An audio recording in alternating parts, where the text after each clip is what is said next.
Alrighty. The microphone works. It appears to be at a good level, and the closed captions also appear to be working. Wonderful. Maybe hearing good. Excellent. This is not a silent stream, so hearing is good. All right, be right there.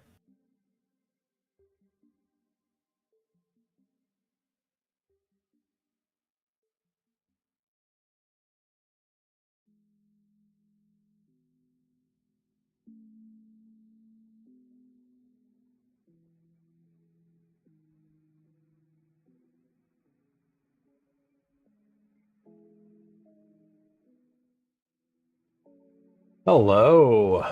Welcome in. Good afternoon. Got to put the oranges out on the counter. There they are. Afternoon for me, I should say.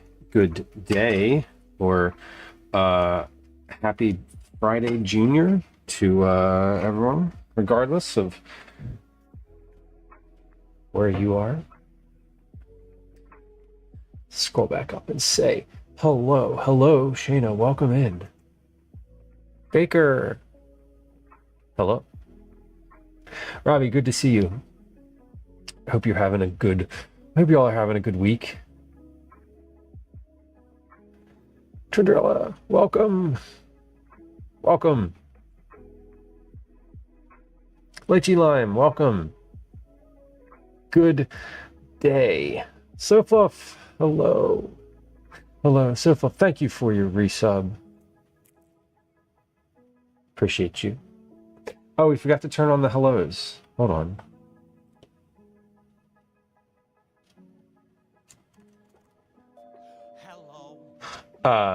There we are.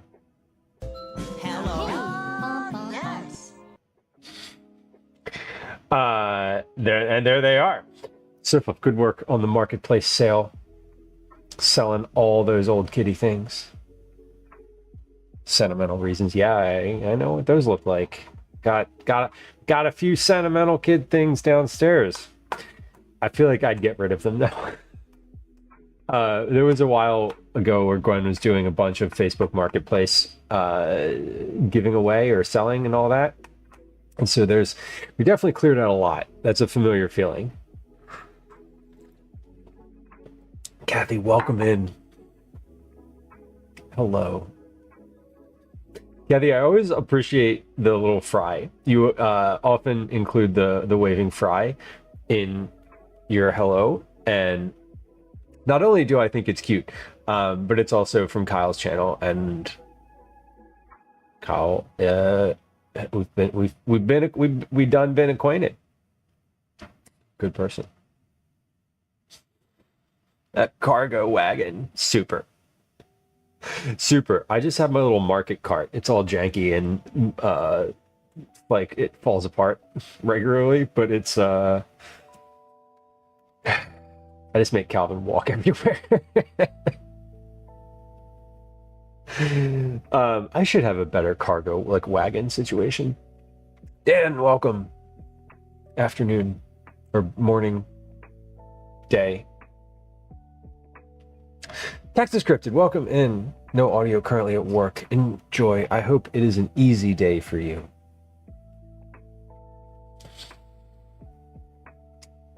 No other options in Marketplace and donating to save the hassle. Yeah. We do we'll do like a Marketplace thing, or we'll do like just a curb alert, basically. Because like, you know, if it's trash day and you're putting something out that's still good, you can same like neighborhood Facebook group. You just throw the curb alert up there, and someone will be there in like 15 minutes to pick it up. Not me. I don't do that because Facebook is not a thing for me anymore. But Gwen does. I'm like, hey, I'm gonna put this out of the trash. Can you like put up a curb alert? And she's like, oh. Costco new wagon. I want to tell you that the other day when I was looking at Costco on their Instacart or whatever, and I was like, I could just order a picnic table on Instacart. Or like anything that they sell there you can order, but I'm like, I'm here for food. This is like, I don't think about Instacart in the way of like all the other stuff that's on there. Like I know there's other businesses, like you can get like whatever staples or things, CVS or drugstores, whatever. But I was looking at Costco and I was like, oh, you could just order that. All that is to say, I really want to go to a Costco, but I feel like what you said, I just got a new wagon. I feel like if I went to Costco, I would end up spending so much money that I should not be spending. And my friend Megan wrote recently something about going into Costco, or it was in her newsletter, which is linked there in chat. But she was talking about like, oh, I went into Costco to get like a can of tuna, and I spent like $500 on like stuff.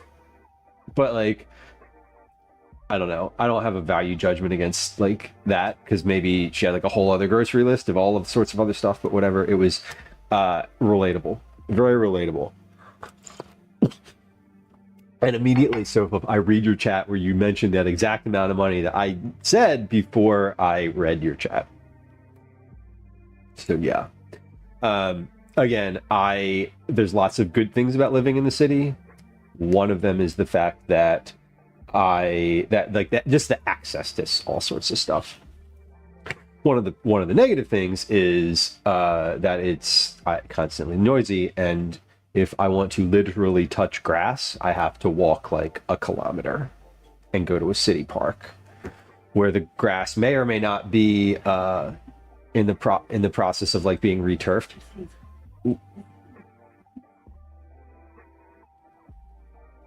The Google on the counter just came on. I don't know what I said, but that wasn't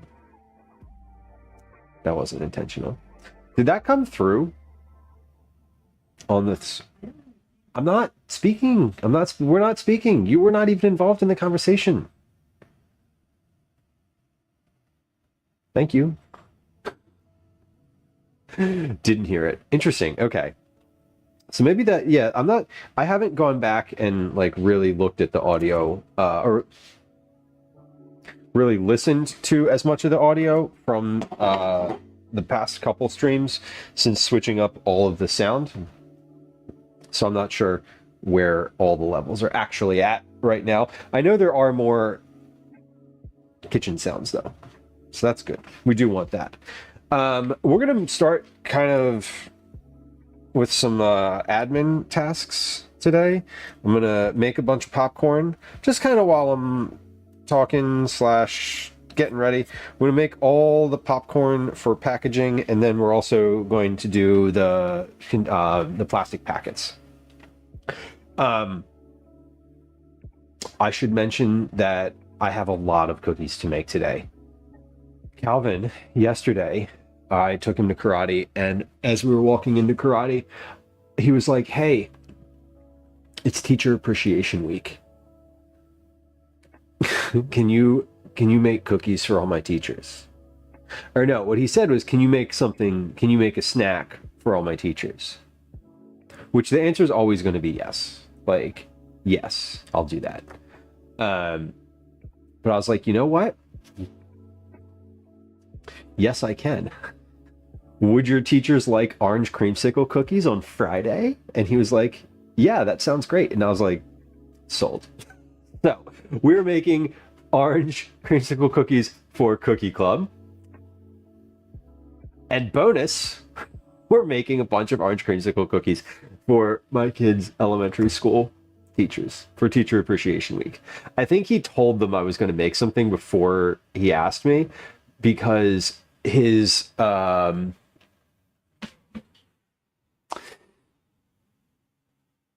he seemed pretty insistent. So I don't know. I didn't ask him that, but I was like, hey, you know, and it was good because last night at karate I was figuring out what I needed to purchase this morning. I went to Reading Terminal Market this morning and purchased ingredients, and it was good because, you know, if he'd have asked me that this morning, I would have been like, just damn it, I gotta like I gotta change up everything. I gotta figure this out again, blah, blah, blah. But he gave me just enough notice to make it part of like the process that I was already doing. So it is classic kid move. It was Slinka, hello. Yeah, and then I was like, all right, how many teachers are we talking here? And he was like, oh, blah blah blah. He started naming them, and then he was like, maybe 20. And I was like, no, try again. Let's get that number down a little bit. Just a little bit. Like, if I'm gonna make, because what I'm gonna do is just I'm gonna make the same like cookie packets. Like I'm just gonna make packets for them as well. So no difference in process, just more time involved. Fortunately, these look like pretty easy cookies though, so I think I'm in a good spot. The only thing that's going to take a long time is making the plastic packages, and I feel like that is going to end up being I feel like that's going to just end up taking like a whole hour somehow. So I'm going to make popcorn and do the packages at the same time. That way, I'm not losing time. Because last time we did Cookie Club, I made the packages and then I did the popcorn or something. I just I did them linearly and not simultaneously. Today we're going to try simultaneously. We'll see if my brain can buffer at the same time. And once we're finished that, then we'll get into the cookies, which is obviously the point.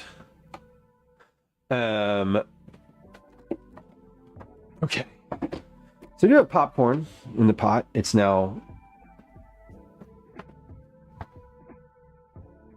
preheating.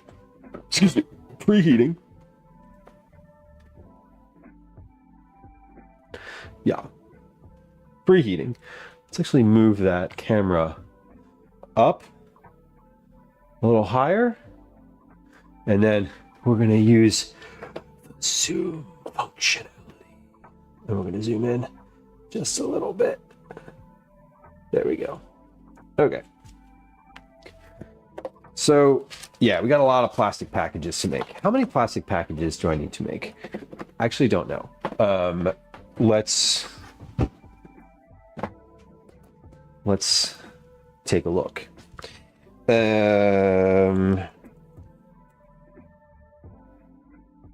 Soap up. Enjoy your errand. Be safe. Are you running an errand with your new cart? That would be fun. Okay, let's see. 1, 2, 3, 4, 5, 6, 7, 8, 9, 10, 11, 12, 13, 14, 15, 16, 17, 18, 19, 20,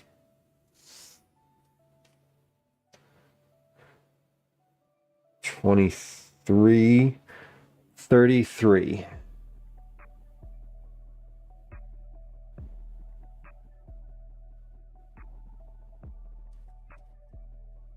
Maybe. Hold on. Let's do that again. Okay, well, let's make an assumption here. Every cookie that I'm making is getting packaged. I'm looking to make, it looks like I need 72 cookies?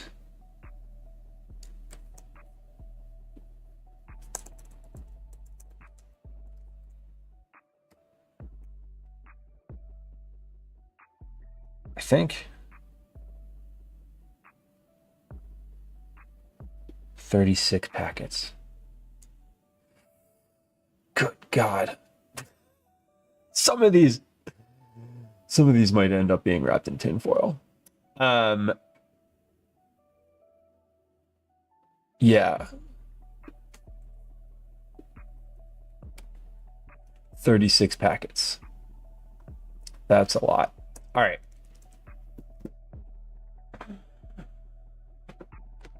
Let's do 38 to be sure. And if we don't have enough packing material for 38, we'll figure out what we do have. And some of the teachers, if I run out of bags, I will package the ones for the teachers differently. That's what we'll do. Okay.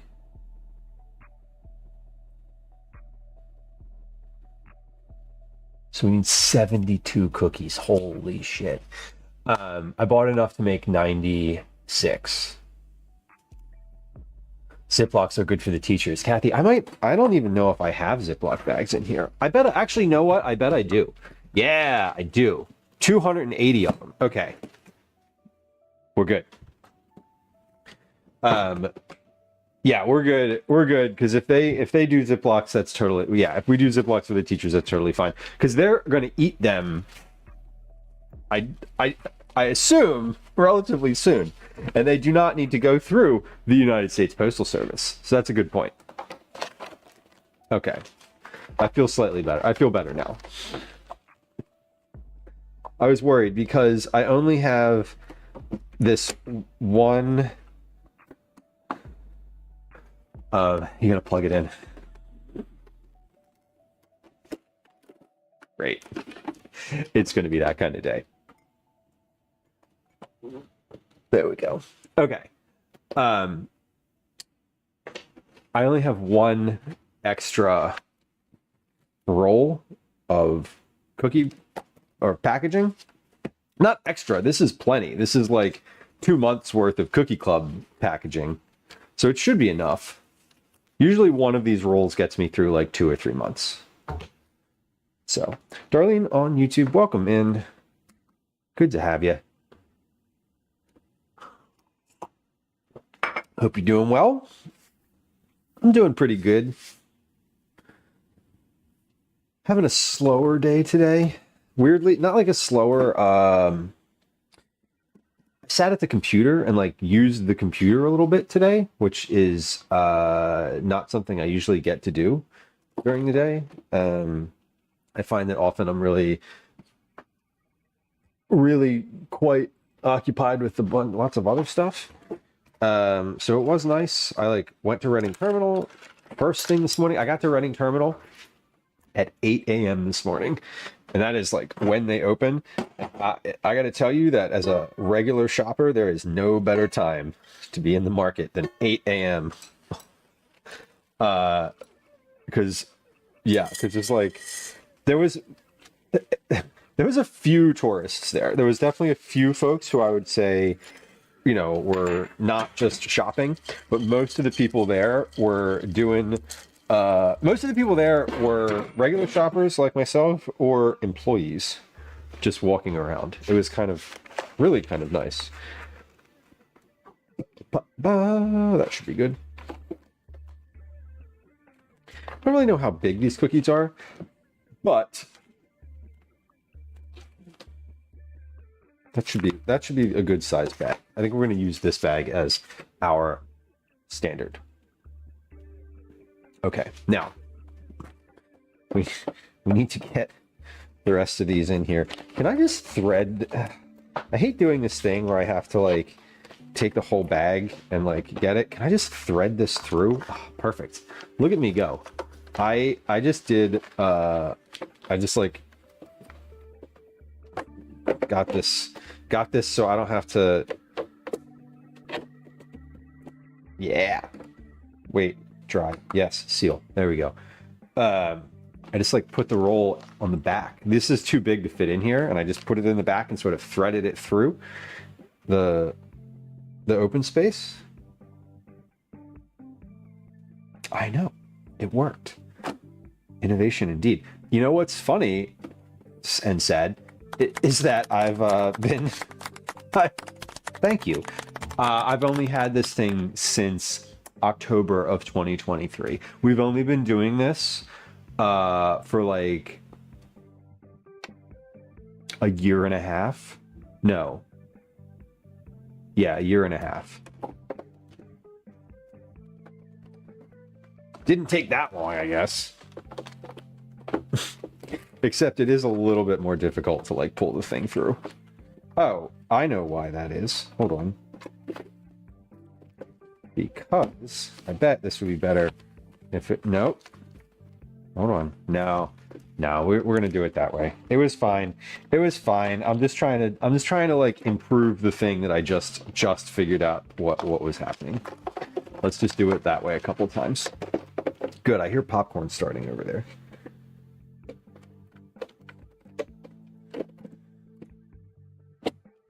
I hear it. I hear it. Popcorn's funny because you want to have a balance of heat. Like if it pops too quick, it like is small. Like not enough heat builds up to really like burst. But if you so if it's too hot, it's like the popcorn is really small. But if it's too low, I don't know, it feels like it burns, and then it also doesn't get very large. So there's this sort of middle ground where the popcorn's like the perfect heat.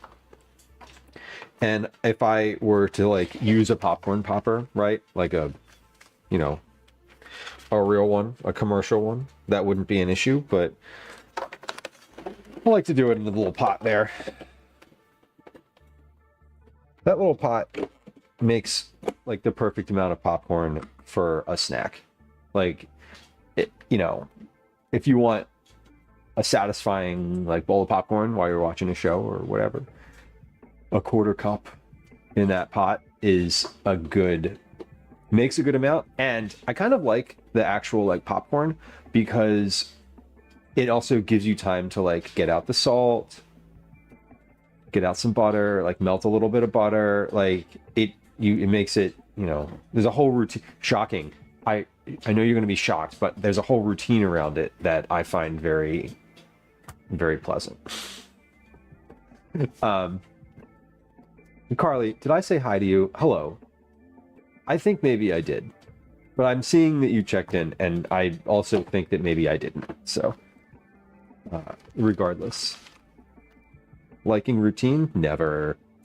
You know, I was asking, not asking. I was talking to somebody yesterday, and about streaming and Twitch, and they were like, oh, do you ever collaborate? Like, you know, is collaboration part of what you do? You know, do you make collaborations part of your stream or not? And I was like, I want to say yes to that so bad, but I don't. Like, and it's funny. I remember like last summer, and it's all because of routine. It's like 100% because it's like, oh, I would have to like do something at a specific time that like doesn't fit with the arc of my day, week, month, season, year. But I was thinking like with the food fight last summer that Dana's Kitchen and Drink More Cook Less hosted, when I was talking to Dana about like participating in that as a competitor, I was like, you know, I was really thankful, one, because she was like, here's all the dates, like every date that you could possibly participate up through the final. Here they are. So that was like great. So I was like, okay, I can check each of those against my calendar out through the next like month or two. And then oh shit, I don't want to turn that off. No, don't turn that off. That was like right at the perfect level. But yeah, there was like a couple times where I was like, hey, you know, like this, I see there's like 2 dates on this week, but I can only do one of them. Like I'd have to be on this day. Like I feel like very like diva about it. I did. I felt very like diva-esque about it, where I was like, no, I can only do this day. But like, that's kind of how it It's like kind of how it is. And I always feel bad because like I would love to do more collaborations and things like with other streamers. But I was saying to the person I was talking to yesterday that I would love to do that, and I would love it if they were collaborations during the time that I usually stream. like, okay, we can collaborate. Like, would you like to collaborate on a Tuesday or Thursday afternoon, sometime between 1 p.m. and 6 p.m. Eastern Standard Time? I'm happy to do it. So yeah, routine is super important. I feel like it is both good to be able to keep a routine and also frustrating to feel beholden to it sometimes. But I feel like that's also sort of a little bit of like, not just me, it's like other people's schedules have bearing on my routine and ability to, I don't know, do other stuff. It was interesting. I was talking to Gwen a couple, I think 2 weeks ago about doing a stream, like a camping stream, camp cooking stream. And I said, you know, what would it be okay if I did that on like a Wednesday or Thursday night, which means that I would be out, you know, not home to support home things during that time. And she was like, it would be better if you did it then, because like then, you know, Calvin's like in school. I'm not taking him with me, and he's like in school all day, and then, you know, has evening things, and it's like less on her plate if I do that midweek than it is if I do it on like Friday, Saturday, Sunday, because then he's home all day and all that. So yeah, routines are real important. I avoid stuff more than I should because of the ritual disruption, Baker. No, I get that. I definitely get that. Sometimes I feel like it's sort of a, I don't say yes to a lot of stuff, like really at all. If it's not something I can, if it's something that I have to do something at a specific time or be somewhere at a specific place, I'm happy to like volunteer for things if it's something I can do at like 8 a.m. or 10 p.m. I was going to say 2 a.m., but 2 and 8 are so close. If it's something I can do kind of at any time, that's why I like freelance stuff, because you just sort of do it when you can. Like I wrote Monday night, I had some things due on Tuesday, and I like was pretty much finished them. I had like some revisions and a little bit of light editing, but I just sat on Monday night. I was like, I know I'm going to have time to do this on Monday. I'm just going to sit and do this Monday night instead of like needing to be somewhere. I've always been really routine based. I think it's very grounding for me, and I get a lot out of it. Bellos, welcome. Good to see you. 7. 7.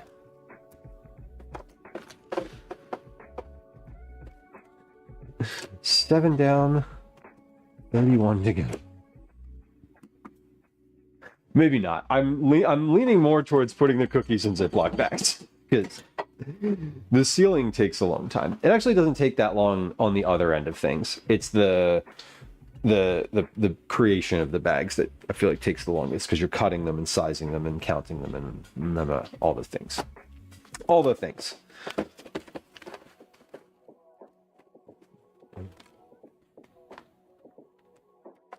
We're getting there. Got a lot of popcorn to make too. So as the popcorn pops, we should do a bet. Which one will finish first? Will I finish making the bags, or will I finish making 38 packets, or will I finish making a bowl full of popcorn? Because I don't actually know. I don't know which one of those is going to end up happening first. Like genuinely, if I was to speculate, I'd probably say the popcorn, but I don't know.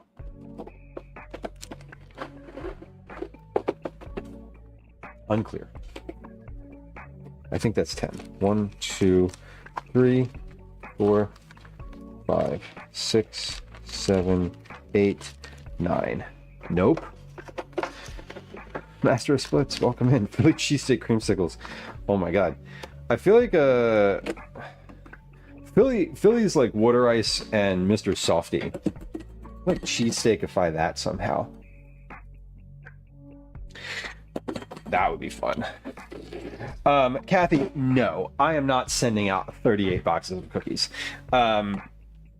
One, I forget the exact number of, I forget what the balance of it is. Which number goes to which section of cookies, which will make sense in just a moment. But we're doing Cookie Club cookies today, but Calvin asked me last night if I would make treats for his teachers for Teacher Appreciation Week. And I was like, my response was, can you, are cookies okay? And he was like, yeah. And I was like, how about orange creamsicle cookies? And he was like, he thought about it. And I was like, let me be clear. If you want treats for your teachers, they're getting orange creamsicle cookies. And he was like, oh, that's great. So we're doing a bunch of teacher cookies today in addition to Cookie Club cookies. So FYI, teachers are getting Ziplocs. Yeah, but I'm gonna try to. I mean, if I have enough bags, plastic to make the packets for the teachers, I'm gonna do the packets though, because those are easier for him. That one, they're a little more structurally sound, and these are gonna go in like a shopping bag, and he's gonna like tote them around the school and hand them out like, whatever. I was gonna say Johnny Appleseed, but that's not correct. And if I can, I'd like to do that. 3, 4, 5, 6, 7, 8, 9, and then this was 10. Okay. Yeah, the reason is it's just it'll be a little bit more sturdy for him to like transport, and for them to transport home, I guess. But my concern was that I didn't have enough of the vacuum seal bags. And if I don't, then we are going to use the Ziplocs. Avo, I'm glad you like orange cream stuff. You know what's wild is not wild, but notable. I was thinking about orange cream ice cream the other day. And had like a big craving for it. And then that same day was when I was looking at cookies for Cookie Club, and I saw all the orange stuff that Liz posted in Discord, and I was sold. These were not, how do I put this? These were not the like most overall impressive /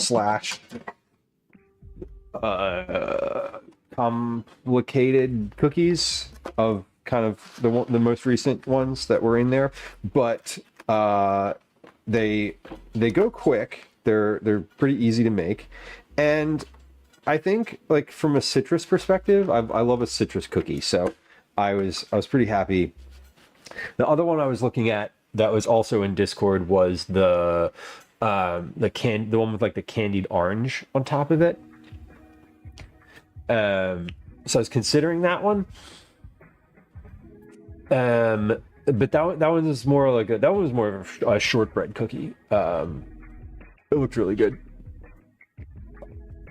But decisions were made. I usually try to keep the cookie situation as easy as possible. There's a few like key considerations that I do for Cookie Club. No resting, no long form resting, no like 2-hour, 4-hour overnight resting. The only way I would consider doing a resting cookie is if it was I don't know, if someone sponsored Cookie Club and was like, will you do this cookie, like I'll pay for it, I would definitely. If someone sponsors and is like, if someone gives me money to do a specific cookie, I'm gonna do it for it. But I generally steer away from that. And also things that have like really kind of expensive, like super expensive ingredients, that type of thing too. Lemon curd from Meyer Lemons would be amazing.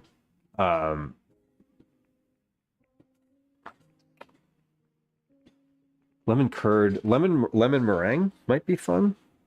I don't know if you're a meringue fan. Boris, hello, welcome. Lemon meringue is also always nice. But I think the curd would be good because you could use that in like a couple things, right? Like once you've made it, you could get a couple different uses out of it, which would be really ideal. Oh wait, no, we're cutting. Okay.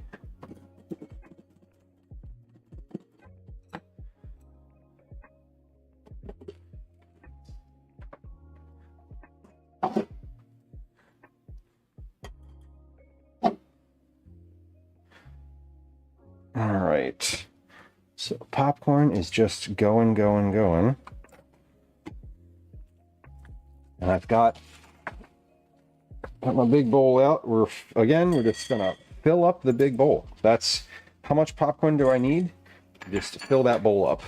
I'm gonna actually, you know what? I'm gonna need more than that bowl this month. Because there's actually a few more people this month than usual responded to Cookie Club, the messaging. So I have a couple additional boxes, but actually, I think I have some popcorn in a bag left over from last month too. I don't know. We'll see. We'll figure it out. Your caretaker, hello. Peanut butter stuffed peanut butter cookie balls. Holy crap! That sounds good. Conceptually, I would make it with sun butter because of a peanut allergy. Oh man, but I love stuff that's like three forms of the same thing, like chocolate cookies with chocolate chips, that type, that sort of thing. Lemon thumbprints would be great. Would you just put the curd in the middle of the thumbprints? I had to make butter out of this sign. I was trying to think of a pun there, but I couldn't. It wasn't coming.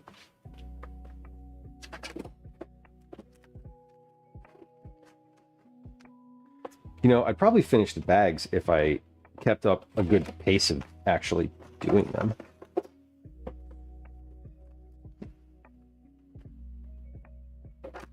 It's lemon curd. See, it's definitely oh nope. It's definitely citrus season.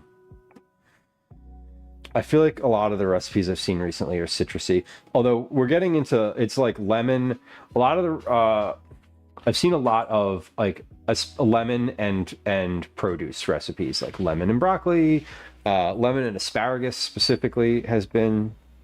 I've seen a bunch of lemon and asparagus recipes recently.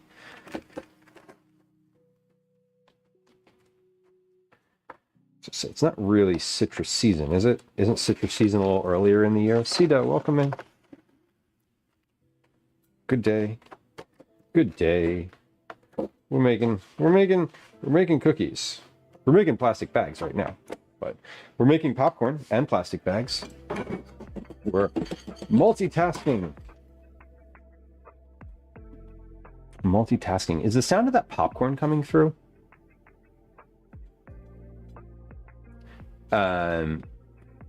Hey, we got a Pope.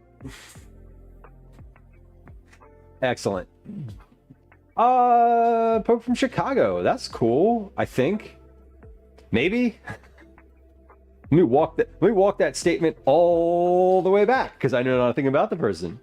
Maybe it's cool.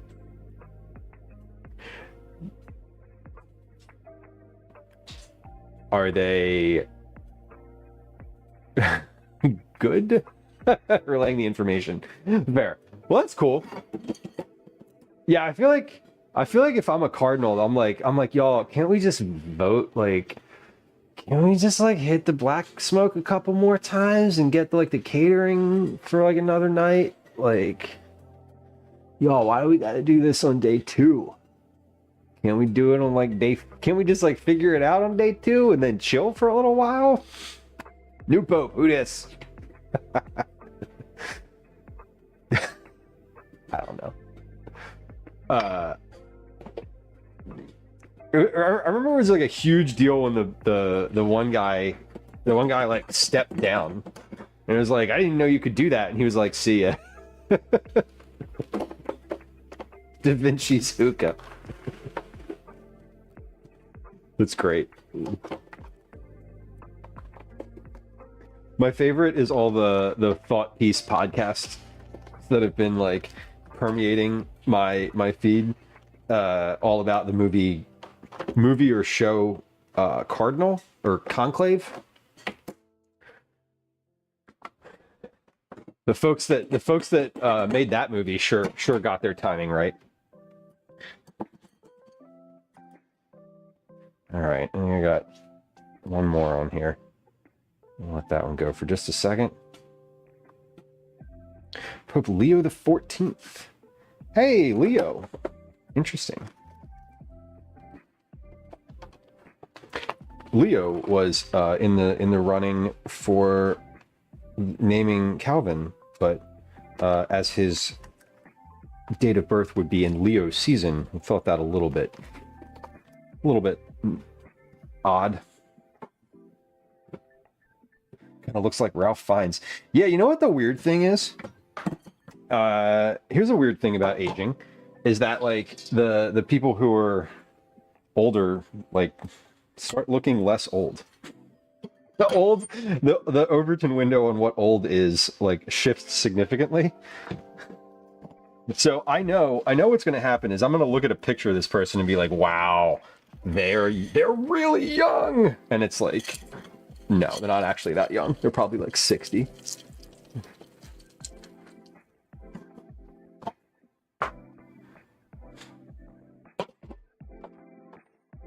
All right. More popcorn.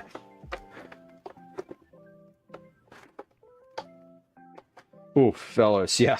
I mean,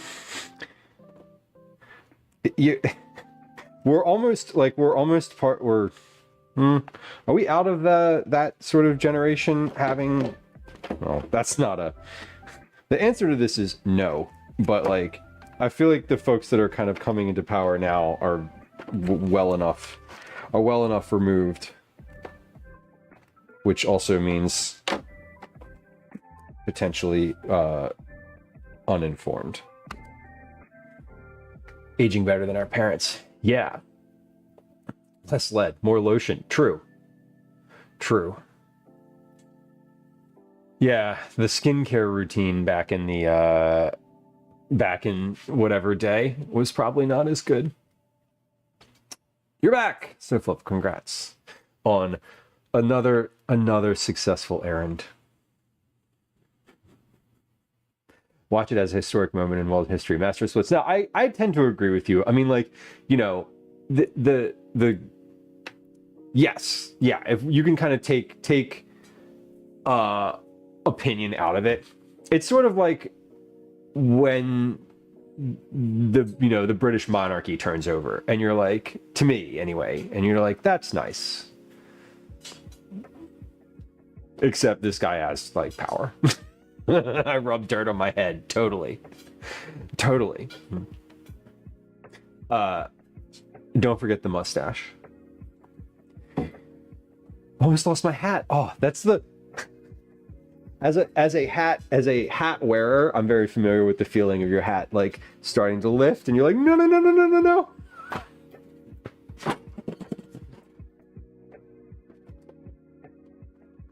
I've only had my hat blow up a few times. I have a really good like reaction time to that. I'm very sensitive to it.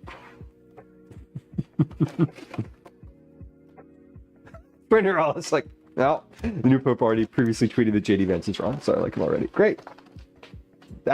Listen, there's a broad coalition of people who believe that. I'm going to need a little bit more evidence, but it's a good start. Oh, you jumped into a river while whitewater rafting to save some random girl's hat. How, it was cold. It blew off her head and she yelled, "Oh no, that's my favorite hat," and I felt bad and had to do it. How chivalrous. That is kind. I can tell you definitively that I would not do that. Like, full stop. No, I would not. It would be a fleeting thought in my head. You are a better human than I am. Or a more compassionate human with regard to that than I am. I would be like, I'm not getting in the water. Barely up to my waist. Okay, pause. I imagine that you were in rapids. Okay. Context. You were not in a rapid at the moment. Got it. I was like, I'm imagining you like going down the rapids and the hat blows off and you're just like into the deep, you know? I'm like, damn, that's kind of you / would never.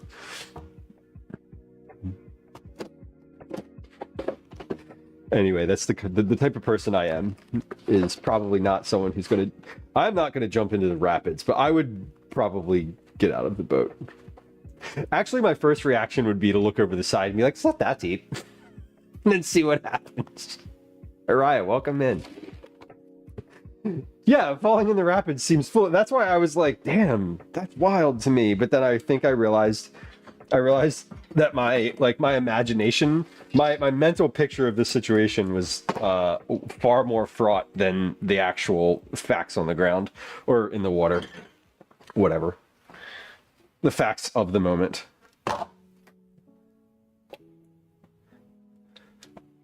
I have been whitewater rafting several times. It is objectively terrifying. I enjoy it. But I'm sort of, anytime you're just like, yeah, let me throw myself at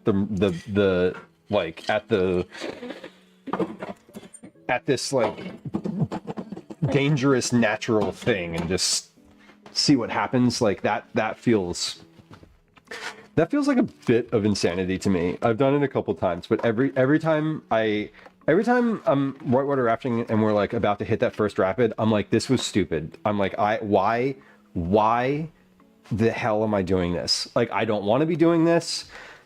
You know, I don't want any part of this. What am I doing here? And then, you know, you hit the rapid and kind of panic for a while and then it's over. Yeah, Avo, I mean, if you're wearing a life vest, you're wearing a helmet, you're with a group, like, it's relatively safe.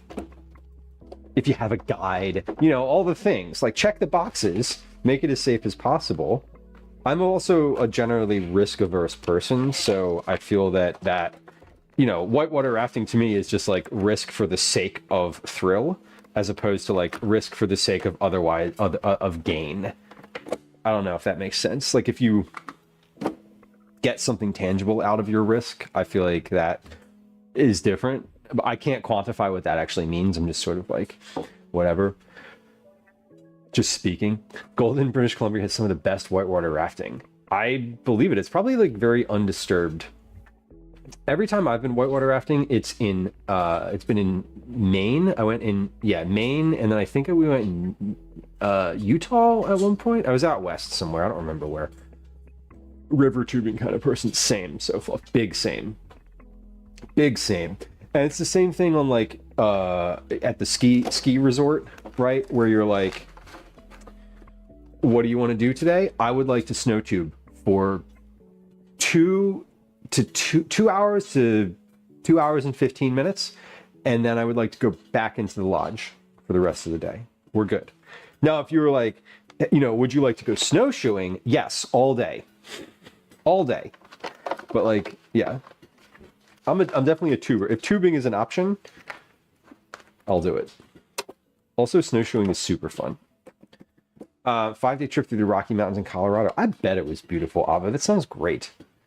Right, the way I'd be throwing up. I know, right? It's very, like, whitewater rafting is just objectively terrifying. It's thrilling, but I I'm like, would I rather go whitewater rafting, or which one's scarier, whitewater rafting or skydiving? I don't know. Probably whitewater rafting. I feel like if skydiving things go wrong, you're just like splat and then you're done. Whereas whitewater rafting, drowning seems not fun. Fudge Darling, welcome. You've landed in the middle of a gruesome train of thought. Hot tub Fudge Darling. Yes, exactly. We're on the same level. Yeah. I'm definitely the like go back to the lodge and sit in the hot tub person. Got to do a go around and see biological soils and stuff, and it was fun. That does sound fun and make it a more kind of fun trip out of it. Arias, the skydiving is scariest, even at baseline, nothing going wrong. I agree with you. No control, rocks under the water, drowning. Yeah, I like skydiving's like, I feel like the anticipation of skydiving is the big thing, and then like once you're I feel like it's almost like once you're out of the plane, you're like, you know, you can't change. Your course has been set. Whereas whitewater rafting is like every rapid, you have the choice. Should I get out and walk the rest of the way, or should I go through the rapid? And I'm not saying like walking the rest of the way would be easy, but from a safety perspective, like you get to choose over and over again how much danger to put yourself in.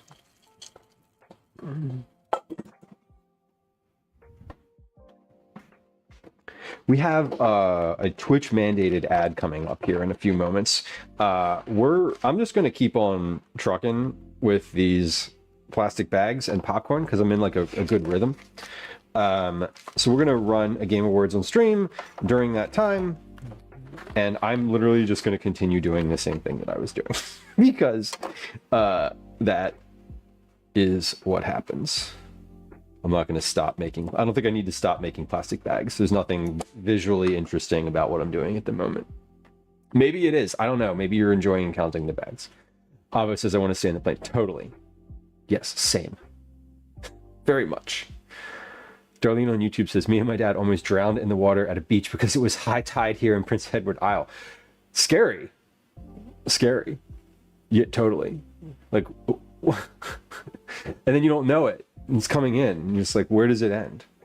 I started watching Alone Australia last night, and they were like building their shelters in this like what looked like a high tidal area, or they were building their shelter clearly on, some folks were building their shelter like very clearly on a floodplain, and I was like, what are you doing? I don't know. Okay. I'm gonna go lay down. Fair. Well, we're gonna run a quick ad and play a Game Awards on stream. So enjoy your respite. Fudge Darling, I'm gonna go lay down is like what I say after like any sort of activity. So I feel that entirely. Okay, let's run this Words on stream, John. Here comes a quick ad on Twitch. If you don't want an ad, you can go on over ahead to YouTube. There's a link in chat for that, and we'll see you soon. Here comes an ad. Hi, welcome to another edition of Commercials I Hate.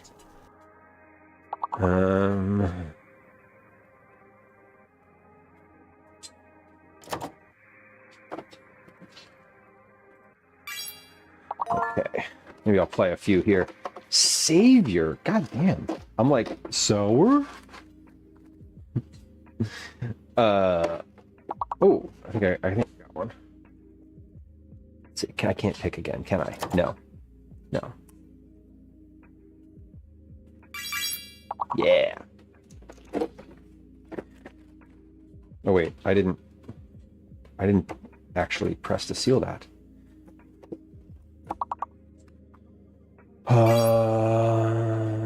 Savor.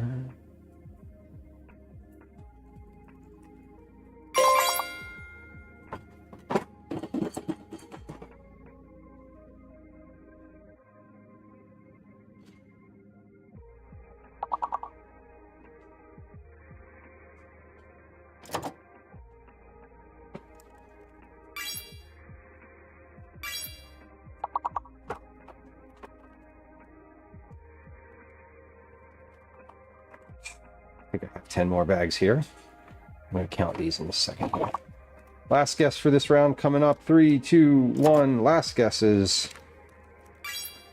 4, 5, 6, 7, 8, 9, 10. Oh, I do. I have more than 10. Beautiful.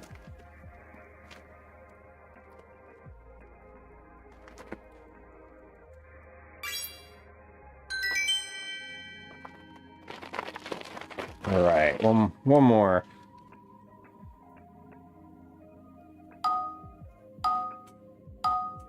Go.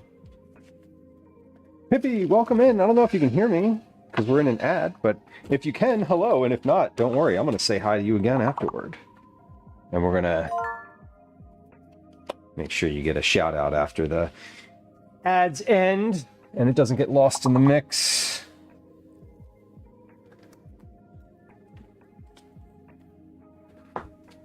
All right, we're good on our this popcorn.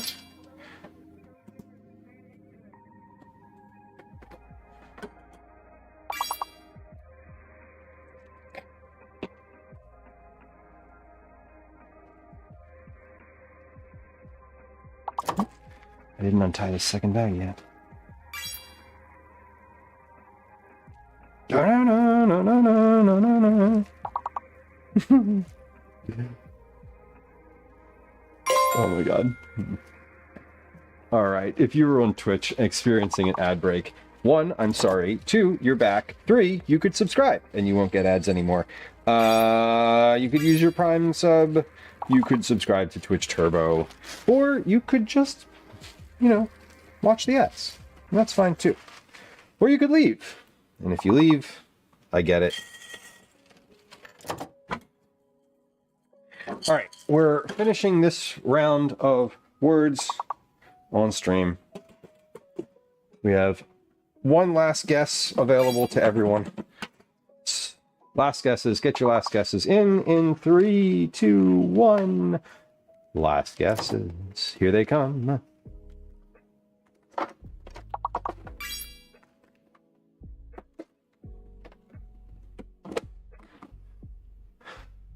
Last guesses.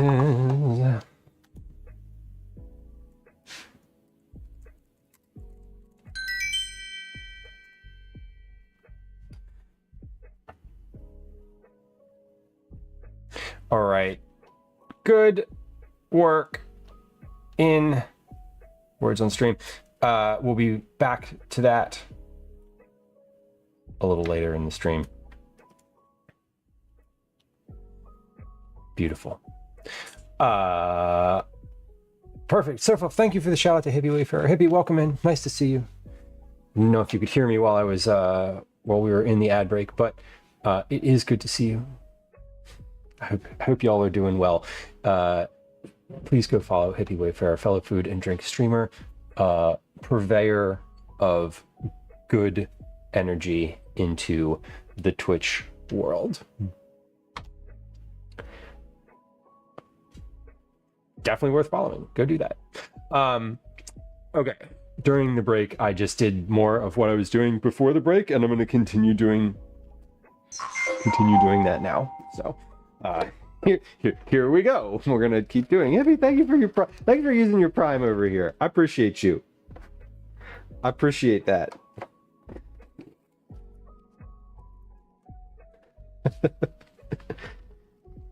we love a Prime sub.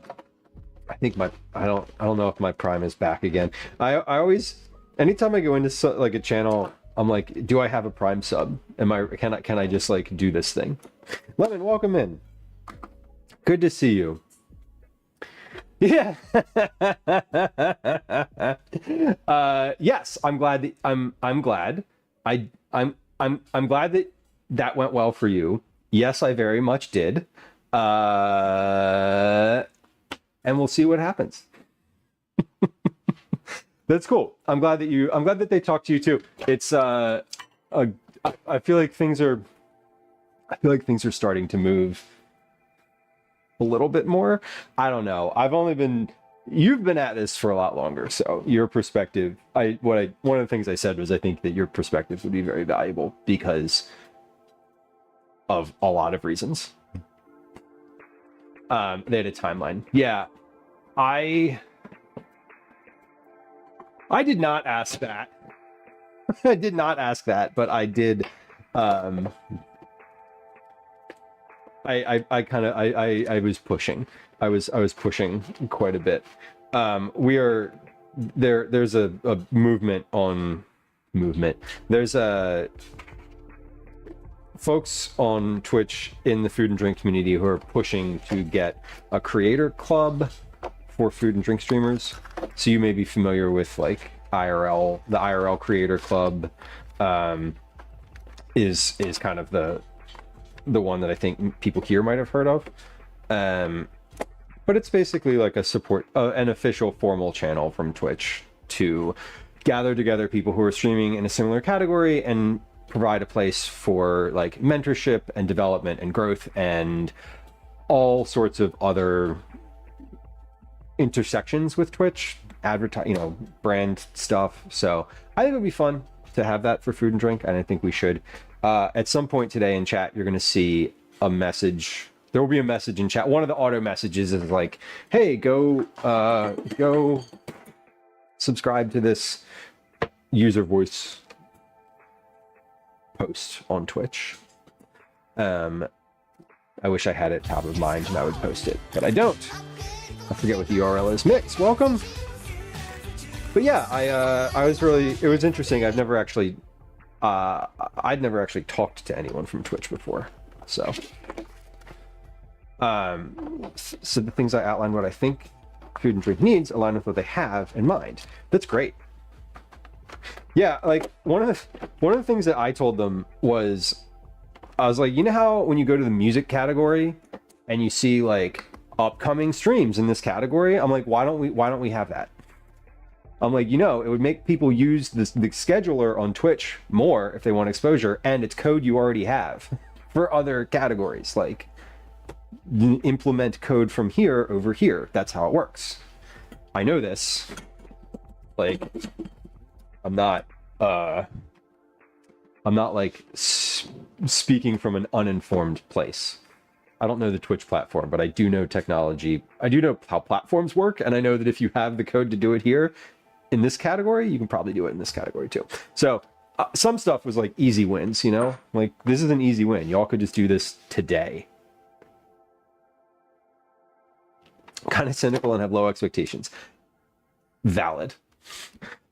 I had no idea what they were like really gonna ask, so I think a lot of the stuff I said was sort of just like top of mind and kind of like from the heart and not necessarily from a place of like strategic thinking.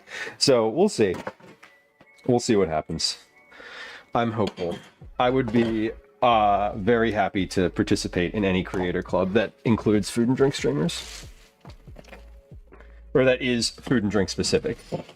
And the other thing that I told them, which is I felt like I'll just say, I'll this very directly. I felt like an asshole saying it, but I was like, one of the questions was they were like, what do you think? Hold on, before I say that, we have a poll active in chat. Celebrating the new Pope from Chicago. What should I make? Chicago-style hot dogs, sandwiches, deep dish pizza, chicken Vesuvio, or Chicago-style barbecue? You know what one of my favorite recent memes is? Or tweets? No. What do we call the things on Blue Sky? It doesn't matter. One of the recent internet posts that I've seen was someone saying, if you fuck up a dish, just call it Chicago style and serve it anyway. And I was like, that is brilliant. So hopefully we're not hopefully that's not what we're doing here. But anyway. Yeah, say what I needed to say and feel good. Exactly. You just like kind of shoot from the hip, and I think cynicism is a great place to start from. Like, let's just be clear, because Twitch wants to be profitable and they're owned by Amazon. So like, cynicism is valid. A Chicago style hot dog is a salad, and this is a hill I'll die on. I love that.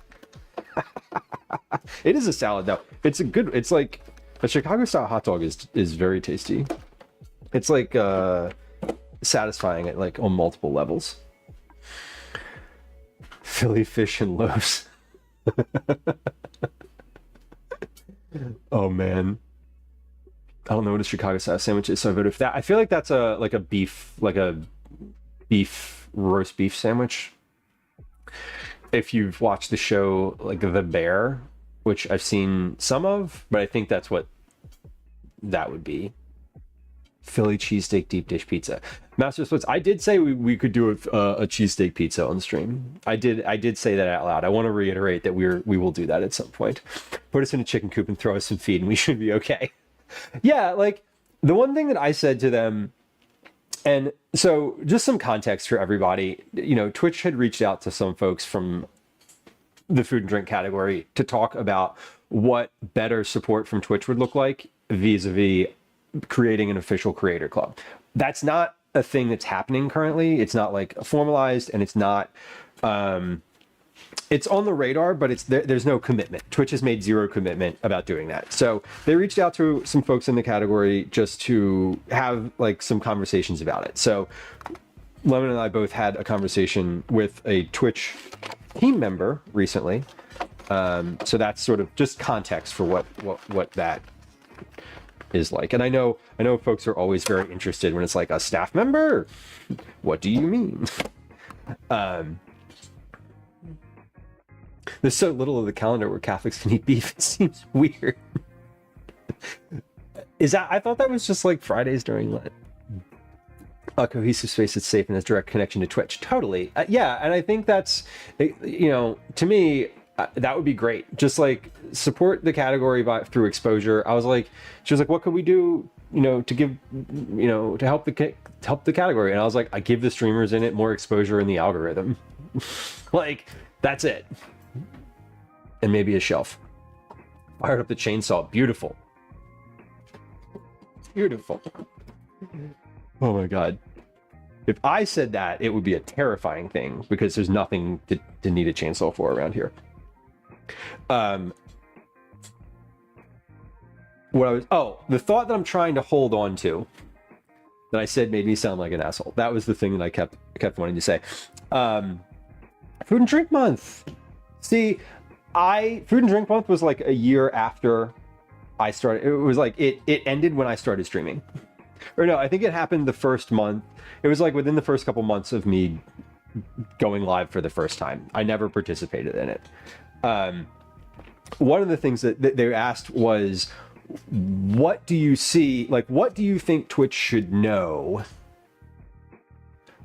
about the food and drink category that maybe we don't understand?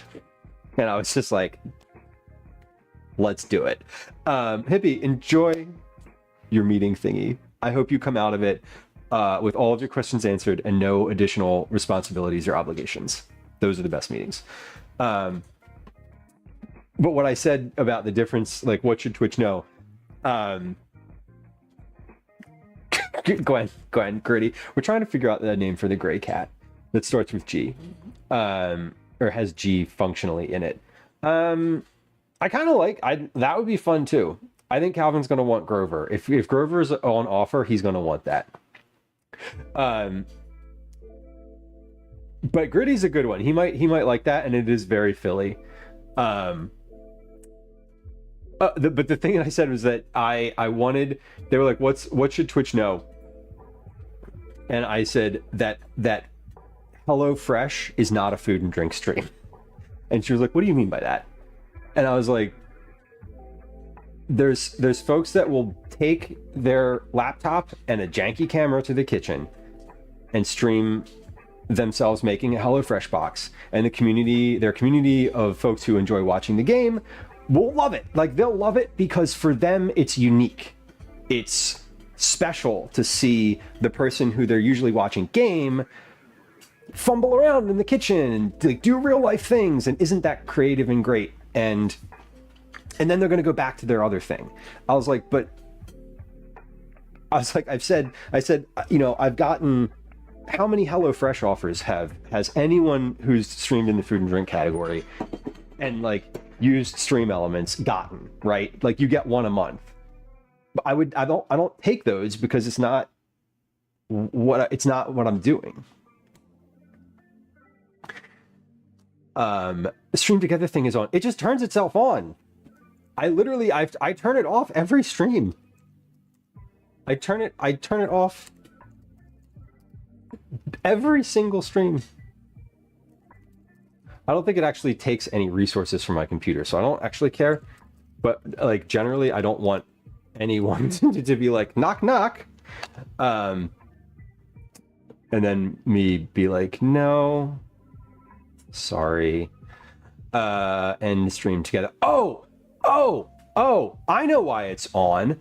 It's on because I have it on the phone that I use for IRL streaming, which is on the counter over here. One of the tabs in my app on that phone is the stream together thing, because when I was streaming with Cheese, I used it. Big brain. We got it. But back to that point, the HelloFresh thing, I was just like, it's fun for non-cooking streamers to do HelloFresh streams, but when the platform that is hosting those streams equates those types of streams with the food and drink category, that is wrong. Full stop. No disparagement of HelloFresh, just not a food and drink stream. Not a like, someone could stream into the category, but it's not someone who is streaming food and drink as their primary thing. And I was like, I don't think that Twitch understands that at all. Because if they did, there would not be as much of a prevalence of like pushing HelloFresh on everybody. Geez, welcome. Good to see you. Speaking of,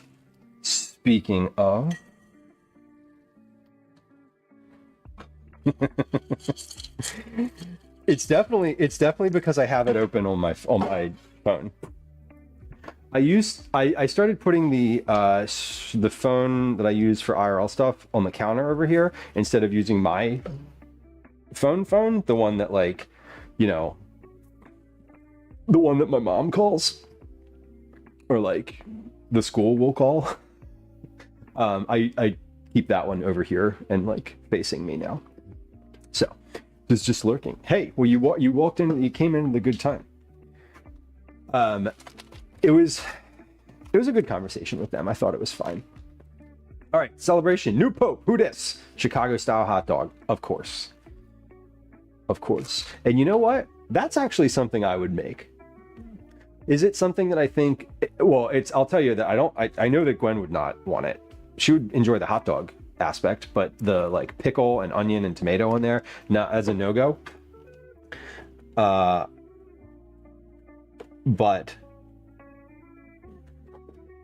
I'm gonna write that down because I've been feeling something like that recently. I've been also feeling like shawarma, but I'm not gonna like make shawarma. I might make like meat of that kind. 2, 3, 4, 5, 6, 7, 8. Okay, I got 8, 9. But yeah, we're trying to think of names for the cats. We have 2 of the 3 like relatively named, and then the gray one is not. And I am avoiding. I do not want to use ChatGPT. I'm so averse to using ChatGPT for coming up with a name like that. So we've been kind of like thinking about it for a couple days. Gotta have pickles on a hot dog. Even just pickle relish. I remember when I was a kid, I used to love eating like the sweet pickle relish right out of the jar with a spoon. I didn't like pickles though, weirdly enough. Like the dill pickles, not a fan. Not as a kid. After making Chicago style dog with another person, have been converted. Does doing the dog in tandem with another human make it more appealing? I would imagine. Velo's Twitch keeps shutting down. Man, knock on wood. Here's hoping today. Yeah. Sometimes I'm like, is it Twitch or is it me? The last illegal Chicago style thing. Excellent. The pizza, Chicago style pizza?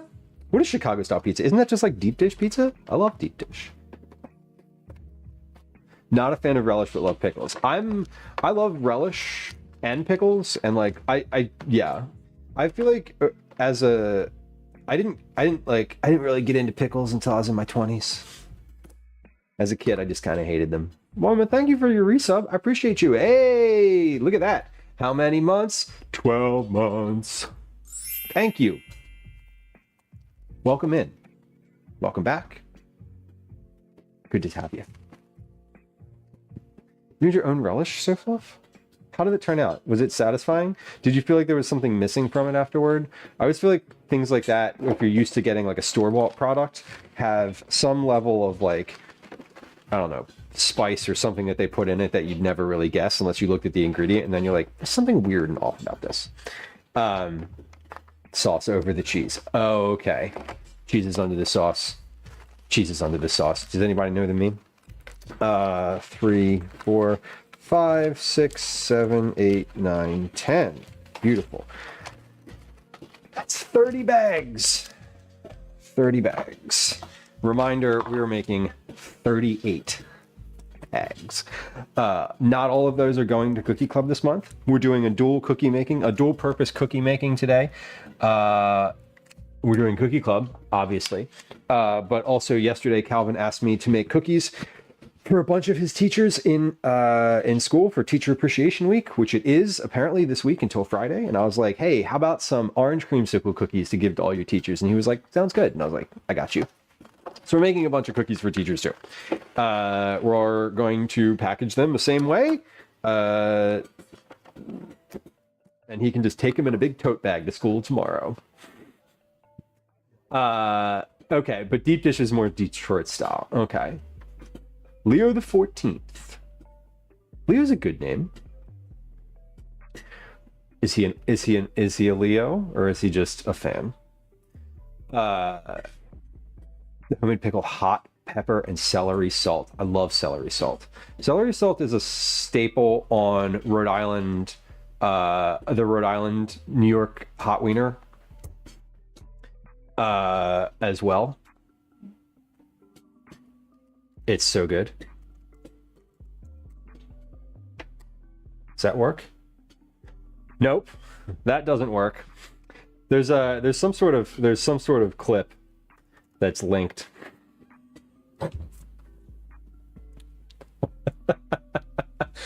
Well, it's not under that command. Shit. Oh, Bob. Hell yeah.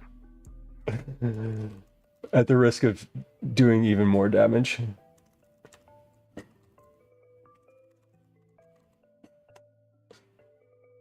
Nope, not that either. Okay, but I swear there's a thing that does return a clip. I swear to you, it's something like that. Oh my god. Fuck. I'm just gonna stand in place for a while, and y'all will assume the stream will freeze and it'll disintegrate.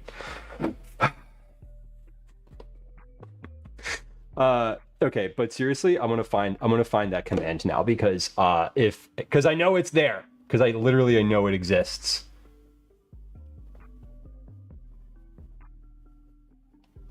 Let's see. Maybe it doesn't exist, and maybe I just literally made that up.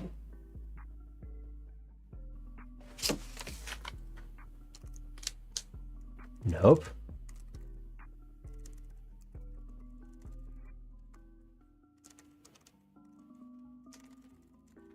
I think I just made that up. I think I just made it up. I can't find it. I literally can't find it. Okay. Got all sorts of other stuff in here I forgot about. Nope.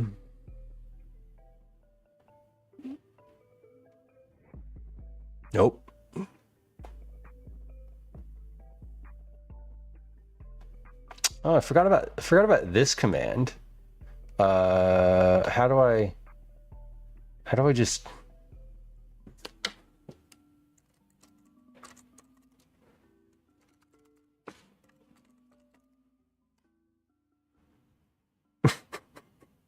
Well, I don't know why that exists.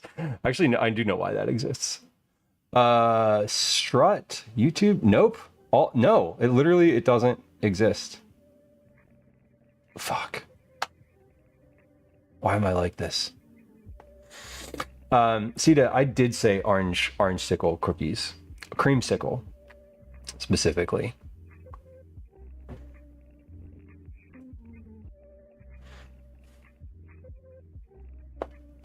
Yeah.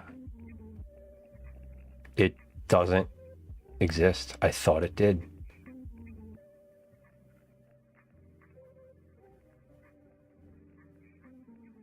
Unbelievable. It's not unbelievable. It's extremely believable that I thought I set something up and actually didn't. Oh well.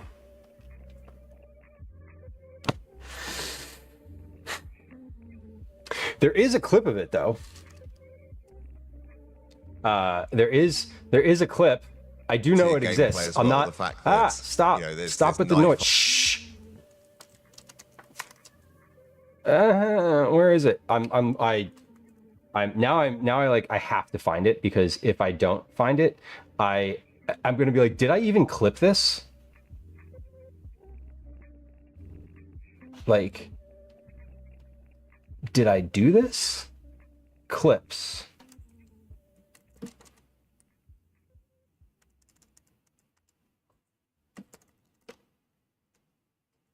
It doesn't even exist. What the hell? No, there it is. Oh, I found it. I found it. Okay, I found the link. Yes. No, this is it. Okay, this is what was supposed to. This is what's supposed to come up. All right, you know what? We're gonna do that. We're gonna do this right now. Watch how this works. We're going to add a command. We're going to call it hot wiener. Random, no. Concurrent, no. Okay, let's see. H hot core commands. Core commands. Create command. Command. Hot wiener. Then we have to type it again. Wait, why is my mouse all the way on the other side of the thing? Persist user counter. Persist counter. Allow everybody. Global cooldown, 10 seconds.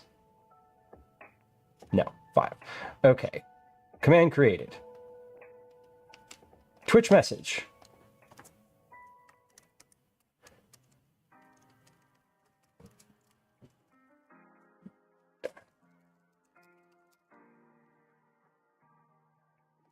Oh.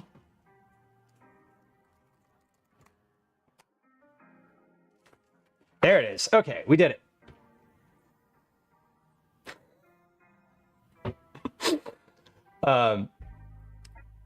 Can mods delete commands? No. No, because all of my commands are in StreamerBot, so they're in a fully separate system. But you could, if I was using like Stream Elements or a cloud-based bot, that would be possible. I actually don't think I can add. I don't think moderators can add commands through any like slash methodology. Anyway, there it is. There's a clip of me describing celery salt. Now we can get back to talking about celery salt instead of my own weird incompetence.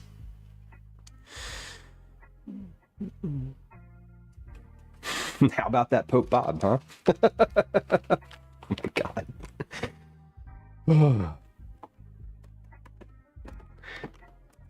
I swear to you, I've created that already. I know that I did. I don't know. Maybe I dreamt it. Oh, you know what I did? I think I do know what I did. I think I created a short link for it in Bitly, and then I didn't actually make the command. That might be what I did. Text. Welcome in. Hey, text. That is 20 check-ins. That is a Cookie Club entry for this. Oh my gosh, for the month of May.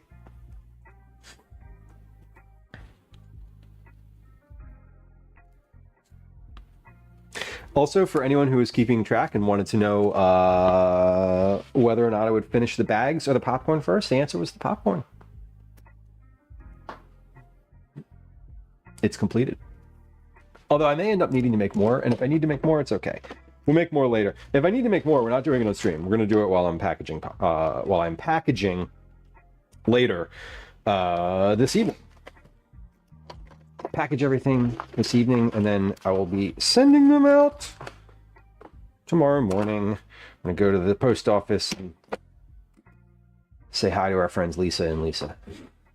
Pope Bob is a weird timeline anomaly. The whole thing is weird, Lemons. The whole timeline is weird.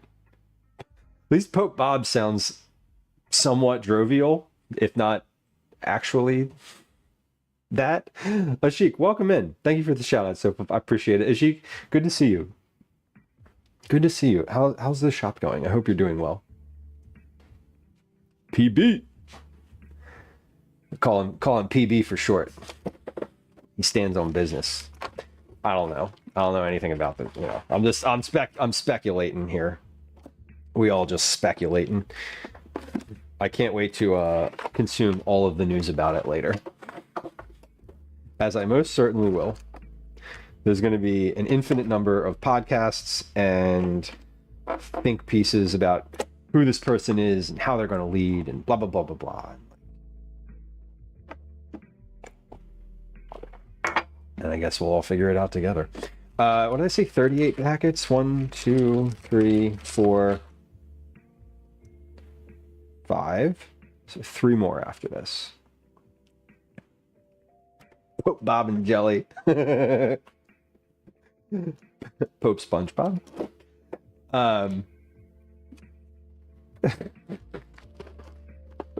Pope Bob, comma, Sponge.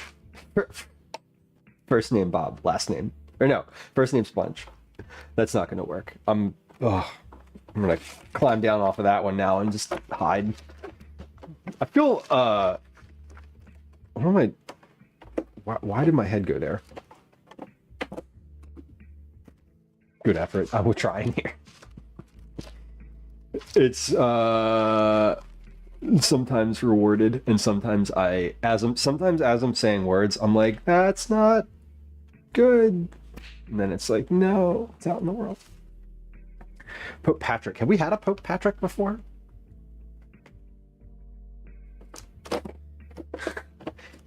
Pope Patrick sounds like a guy you could have a beer with. Don't you hate when people say that?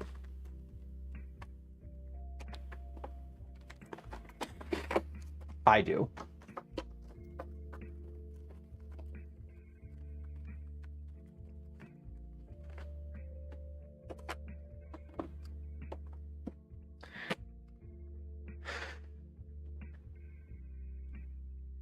Almost done with these bags. We are at 2 more left. We're gonna start making cookies after this. The cookies look pretty easy, I think. And I think I can get a double. I feel like I can make a double batch of these in the mixer. It says to use a hand mixer, but I don't see why it tells you to use a hand mixer. We'll read through it and see if there's any specific discernible reason. A hand mixer would ensure that I could get a double batch because it's just have to mix by hand. I don't know how else to put it. You're not limited by the like size and the overhang of the thing. But I don't always love that because when you're supposed to like cream together butter and sugar, I feel like that is much better achieved in the actual stand mixer than it is in by hand. So we'll see.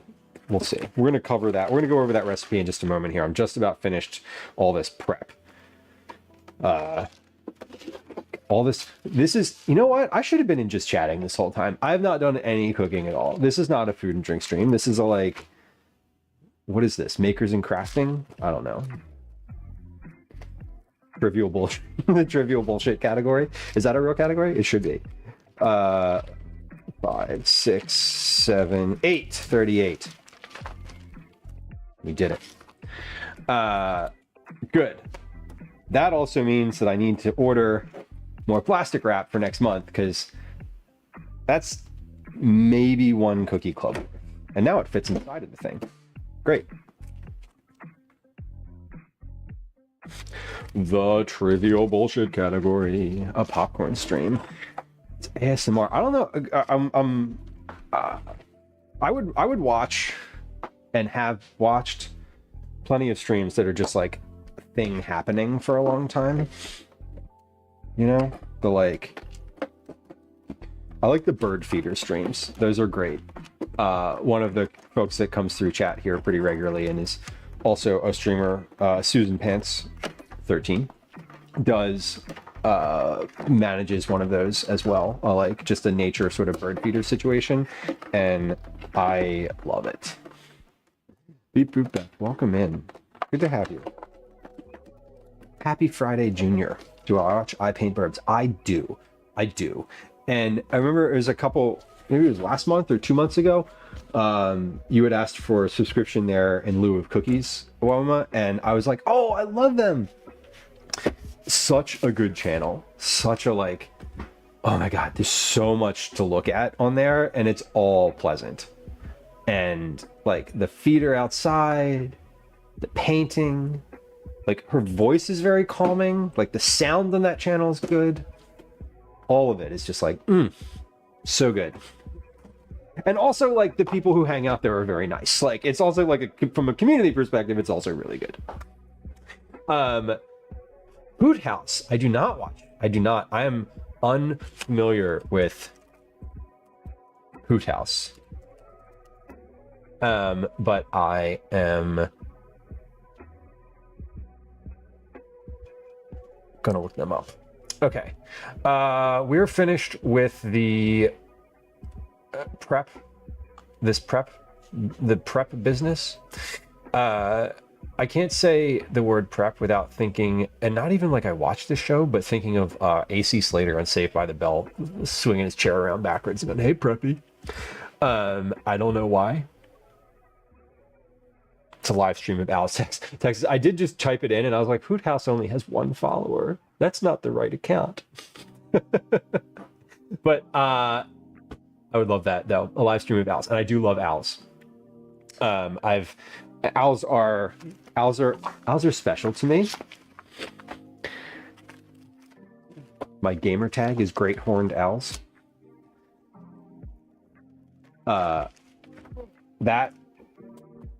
That gamer tag stems from back when I used to play Ingress, the location-based gaming off of which Pokemon Go was later based. And I always thought it would be funny to have, because it sends you alerts. I don't know. Ingress is very community and interaction based, and it sends you alerts when someone's attacking your portals. Portals like are the, similar to Pokestops. And I always thought it'd be funny to have the alert say Great Horned Owls are attacking your portal. So that was the motivation for that. All right, here we go. Hoot House live stream. Followed. There we go. Followed. Oh, Hootie has a new male friend, Bo. Okay, well, oh my God, I'm gonna watch so much of this later. That's gonna be on the TV. That's gonna be on the TV tonight. Just full stop. I became so full when I started playing Ingress. Amazing.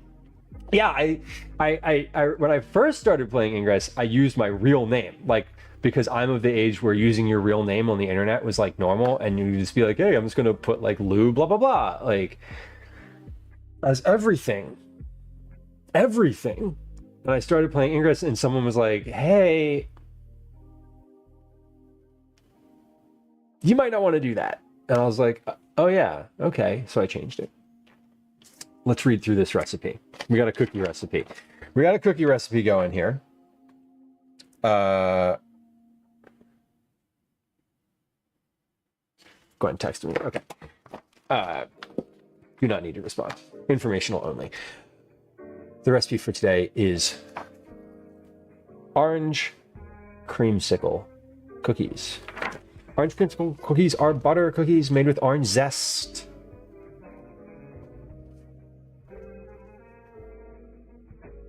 Recipe for this is 1 stick. So this is 1 batch. They say 1 batch of cookies makes 24 cookies. Maybe more, maybe less, but like roughly 24 cookies. Probably not more.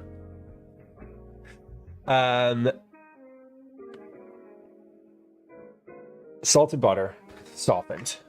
Got our butter, ready to go. Creme Delish, welcome in. Good to have you. The Monterey Aquarium, yeah, Texas. That's the one that has the otters, right? I feel like that one has otters sometimes.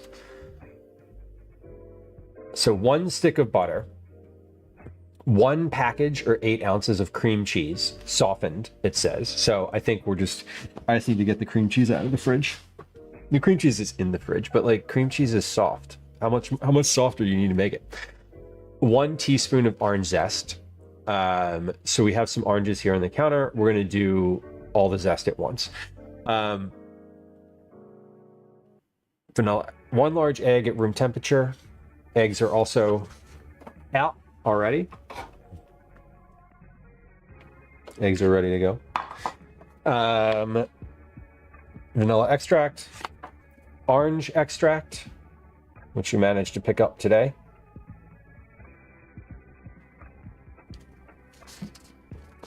And then cream cheese and eggs, minimum 45 minutes. This is a mix. This is a cream cheese that is, it's not like the Philadelphia cream cheese block. I'll show you. I should get it out. Right? This is from the cheese shop that I always go to. So it's in a flatter container. Each of these is a little flatter than your regular, so it should be good. And it's a little softer. It's a little softer. It's quite a bit softer than a standard cream cheese. So I think we should be okay. And we're gonna let it. Most of them are going to be out for that long anyway before we get to them, because we're going to make 4 batches of this. Red food coloring, yellow food coloring, all-purpose flour, baking soda, and confectioner sugar. Like softened butter. This is, I would venture that this is soft as it is. Like, as a cream cheese-ish connoisseur, I don't know. When I looked at it in the case this morning, I was like, is that too soft to be cream cheese? But we'll be fine. We'll be fine, because like I said, most of it's going to stay out anyway. And by the time I'm done talking and getting my shit out, it's going to be like 20 minutes anyway. So, Kathy, enjoy the rest of your day. We will be here until it's 3 p.m. right now. We'll be here until 7+ p.m. I said I might make dinner on stream today. We'll see. We might have leftover pizza because it's still in the freezer. Preheat the oven to 350. Okay. Oven is at 350. Oven's at 370, but it's because I like to cook things at 20 degrees higher because the oven is not calibrated. Anyway, let me move this popcorn over to where I have the whole kitchen table is like boxes, and basically just off the screen there's like a big stack of boxes, and there's like stuff there. Anyway, okay, that's good. Let me put this popcorn completely away so it's not like in the way. I didn't finish cleaning up from before. That's what I didn't do.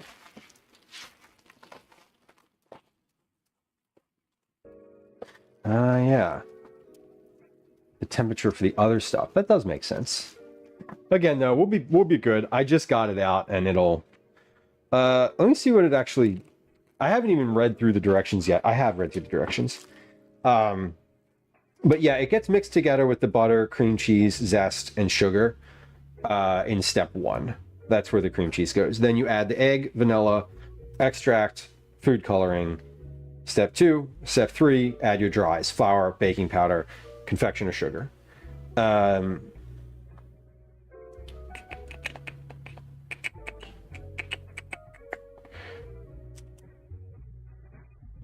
That's it. That's it. That's just what's good luck with your day. Good luck with like getting towards the end of the semester. I know that it's April or it's May. It's May. It's gonna be May, and I know it's like a busy time of year for students and kind of anyone in a setting coasting into summer. Good luck. Good luck. And if you're a teacher, good luck to you too. In a large bowl using a hand mixer, beat the butter, cream cheese. You know, I said I think I could make 2 batches of this at once. I don't know if I can. I don't know if I actually can. 1 stick of butter. So we have 1 and 1 volume wise. 2 cups of flour, a cup of granulated sugar,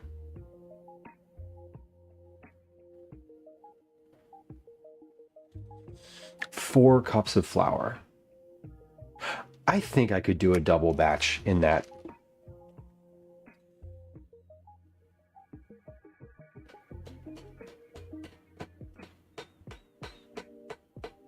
Yeah, I feel like I could.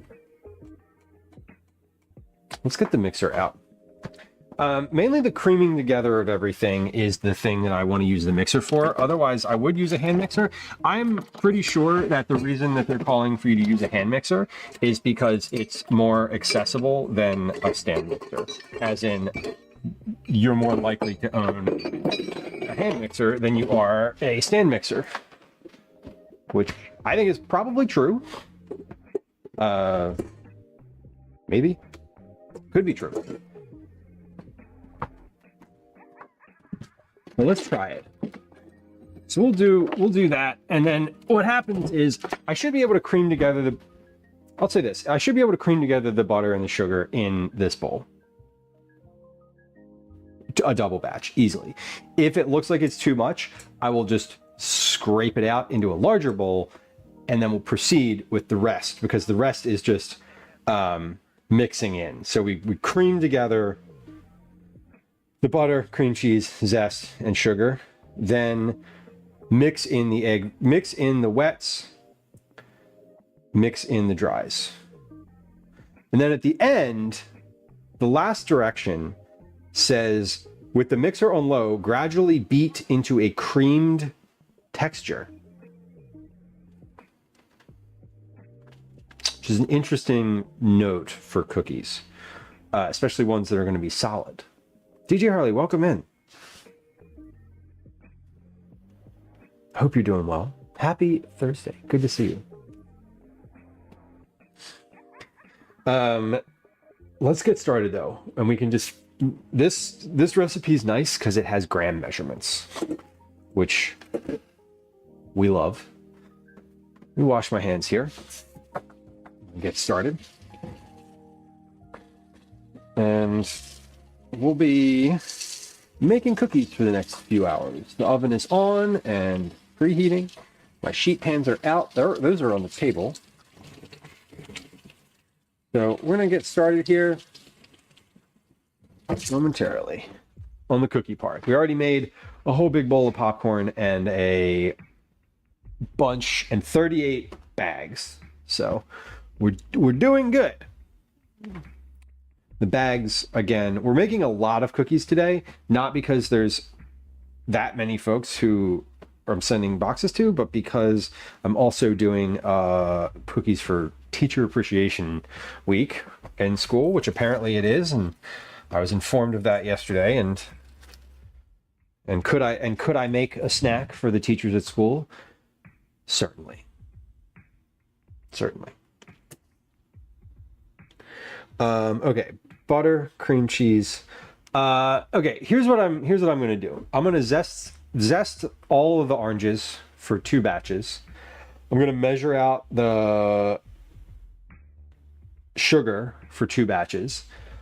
We're gonna take a quick break because we have one coming up, and it's gonna be the top of the hour here in 3 minutes. So we're gonna do that before starting the mixer, because once I start the mixer, it's sort of like we're gonna start the flywheel of cookie making. So let me zest some oranges first, then we'll zest oranges, measure sugar, take a quick break, and then we'll get started with great enthusiasm on making these cookies. So it says that I need a teaspoon of fresh orange zest, which is not that much.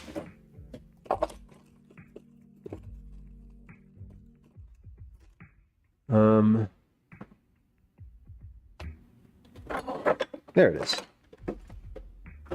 Microplane is not where it usually is, which is fine. It was easily discoverable.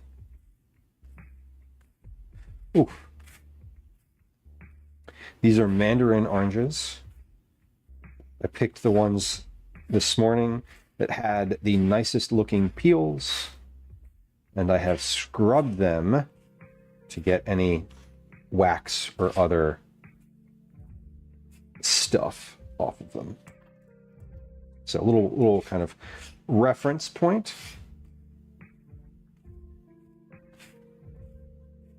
So that's probably the zest of 2 oranges, I would say, is enough for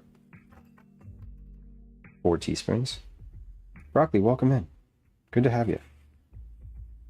Happy Thursday. Happy Friday, Junior. Happy nearly the end of the week.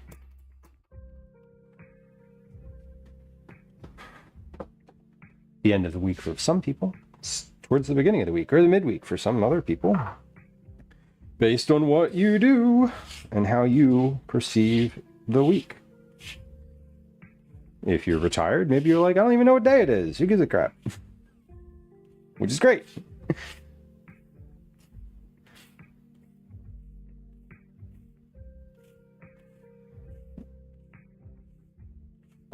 We got zest. It smells aggressively like oranges in this kitchen now.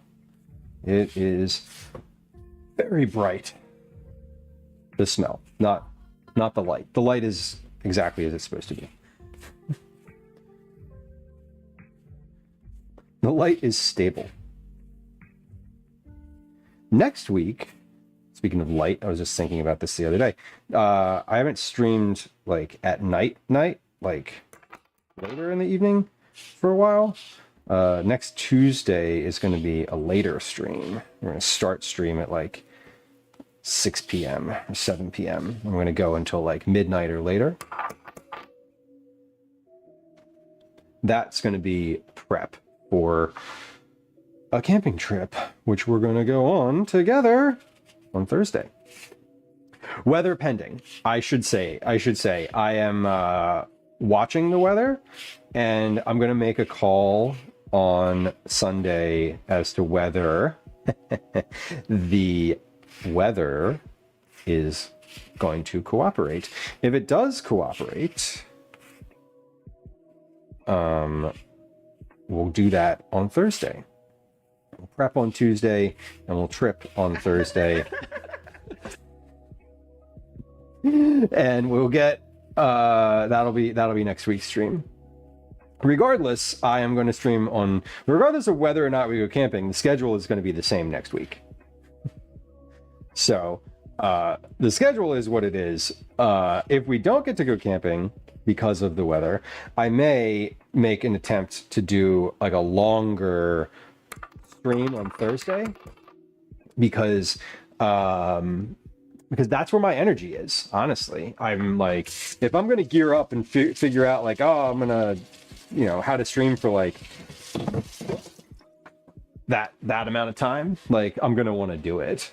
If I'm mentally prepared to have like a longer outdoor stream on Thursday, like that's probably what we'll do.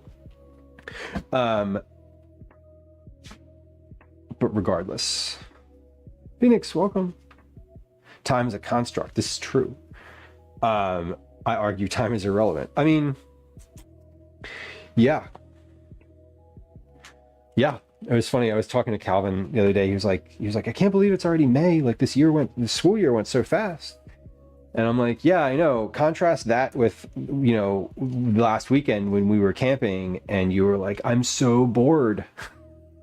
And how that felt, right? Unless it's bedtime. Fuck, I know. God, Calvin's bedtime has been getting like later and later and later. He went to bed at like 10 p.m. on Tuesday night. I was like, we gotta cut this shit out. This is not good. We can't do this. Like, we can't do this like this. How it goes though.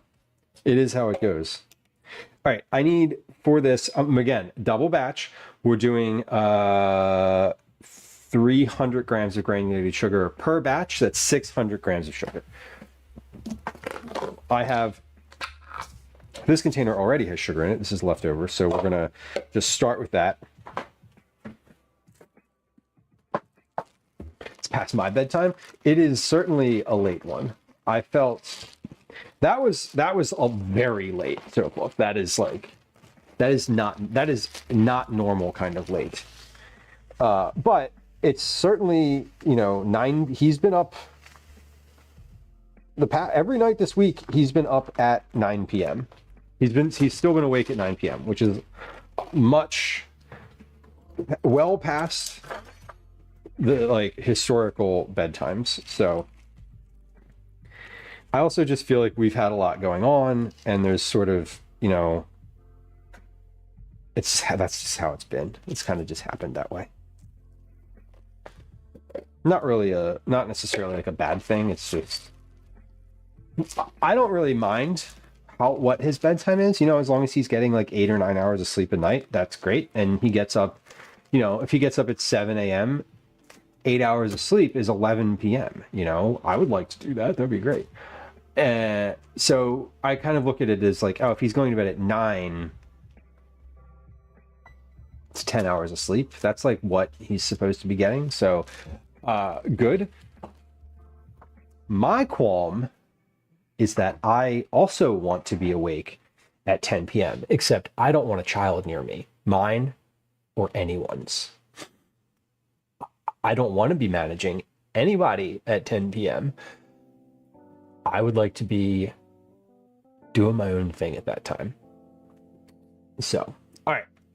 We are going to get into a quick game of words on stream. If you are on Twitch, you're going to get an ad break. I apologize. You can go over on YouTube and watch there instead. There's a link to it in chat if you're so inclined. I would also love it if you just go subscribe on YouTube. I don't actually care if you watch there or not. Be great if you did. But subscribing would also be great. Here comes a game of words on stream. Here comes a 3-minute ad on Twitch, and we'll be right back. I'm going to take a quick bio break. See you in a moment.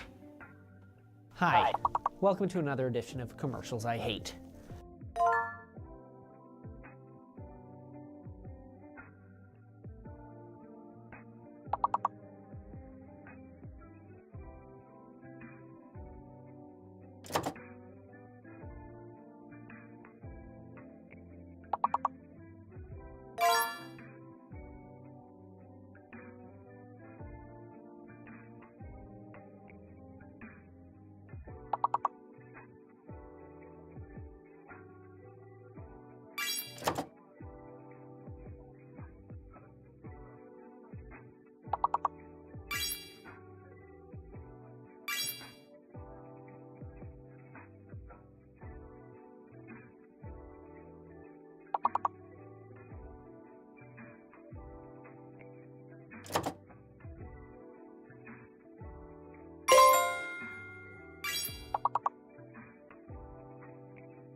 Okay, I'm back. I'm back.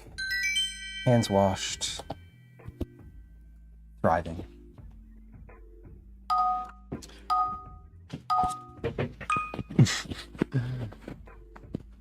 Oh, I want this to have the word vulture so bad, but it doesn't because there's no E. Volare.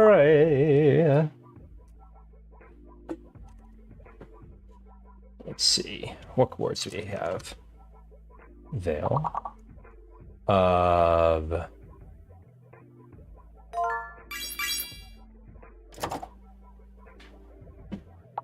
Trail. Good one.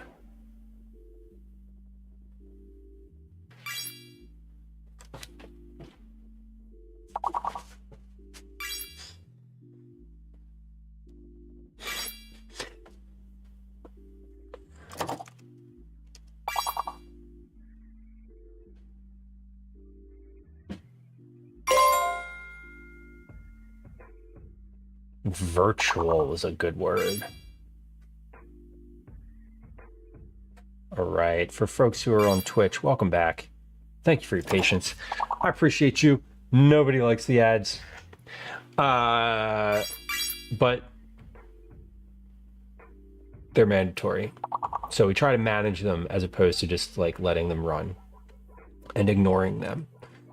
The ads are a problem. And what do we do with the problem? We don't ignore it. Or maybe we do. I don't know. Maybe you do.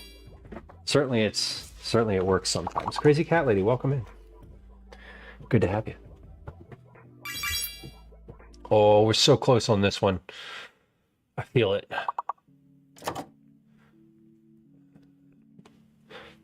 One of them starts with a V.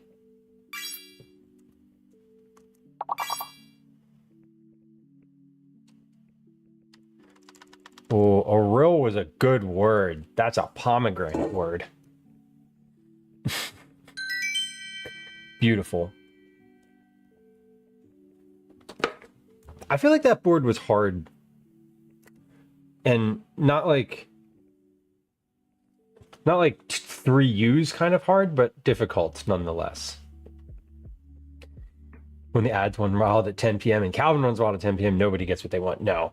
And certainly wild is the good adjective for how that 10 p.m. experience actually is experienced, because if you've ever dealt with like small children, none of them, or it's not none, it's exceedingly rare for Calvin to be like, I'm tired, I would like to go to bed.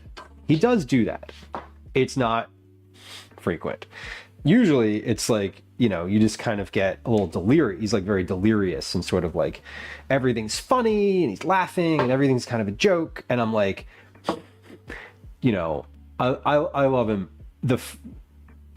Joking is the farthest thing from what I'm feeling at 10 p.m. when you're not asleep, upstairs and asleep, right? Like I am not. It's sort of like Gwen's always like, read the room to him. And I say the same thing when it's her bedtime and she's got to do bedtime and it's late. And he's like bouncing off the walls. Yeah, Lemon, I'm tired. I want to go to bed 24/7. I just want to nap. Any day, at any moment of any day, I could lay down and take a nap. Right now. Right now, I could probably lay down on the floor and take a nap and it would be wonderful. I'm not going to. I'm going to finish making cookies. But I feel you. My two boys have to take meds to be able to sleep, Crazy Cat Lady says. I feel like I don't sleep very well, and I feel like that might help me too. Only happens when they're really sick. I know, and when they're really sick, you're just like, it's nice sometimes, sort of kind of nice, because they're just like chill and they don't, there's none of this like insanity. ADHD and CRPS. Yeah, and it sounds like you're managing it though.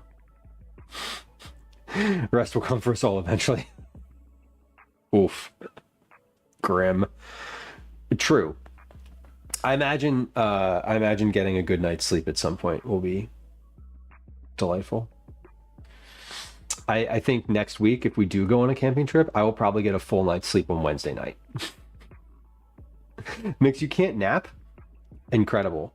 I can stay up for a long time and I can nap. Chronic regional pain syndrome. Okay, so that is more of a, that's more physical, less like mental. I still feel tired. I mean, yeah, I feel like that's just kind of being an adult. It's good that you're sleeping well though. I just don't go to bed very, I'm not an enthusiastic going to bedder. I'm an enthusiastic napper. I swear you never take a nap as an adult. Now as an adult, all I want to do is take a nap. And I never have time in Phoenix. That is the unfortunate scenario I think a lot of adults find ourselves in. You can nap anywhere, broccoli. Yawn for an hour, crawl to bed, and stay wide awake. Yeah, Gwen, I don't know if this is still as valid and true as it used to be, but Gwen used to be able to fall asleep in at any moment. Interesting. That is, I imagine, Crazy Cat Lady, that feels that, yeah, at nighttime it's sort of active. You're much more like aware of it. But no, that is not happening. That's not what's happening. Crazy Cat Lady did not mention the word feet out of that in that context. Okay. In a large bowl using a handheld mixer, beat butter, cream cheese, orange zest, and sugar. Okay, so we need 1, 2,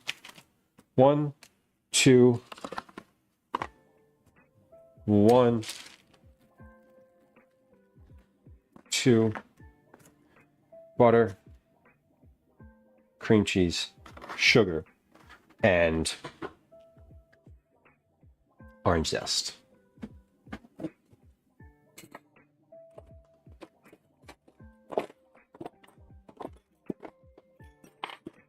Teaspoon of orange zest. Let's do 1.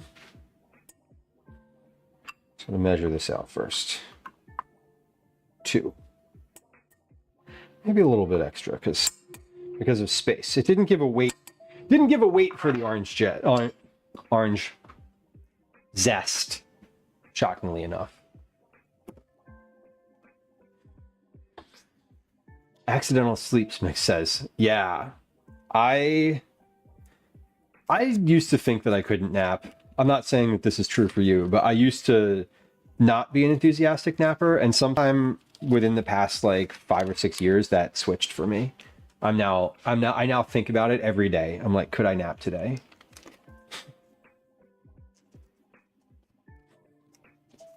Phoenix, creamsicle cookies sound amazing. I thought so too, actually. That's why we're doing them. Because I was like, you know, those sound delicious. I could eat those. And I am. Well, we are. Where the hell is the spatula? Oh. Over there. All right. Mix, that's a distinction.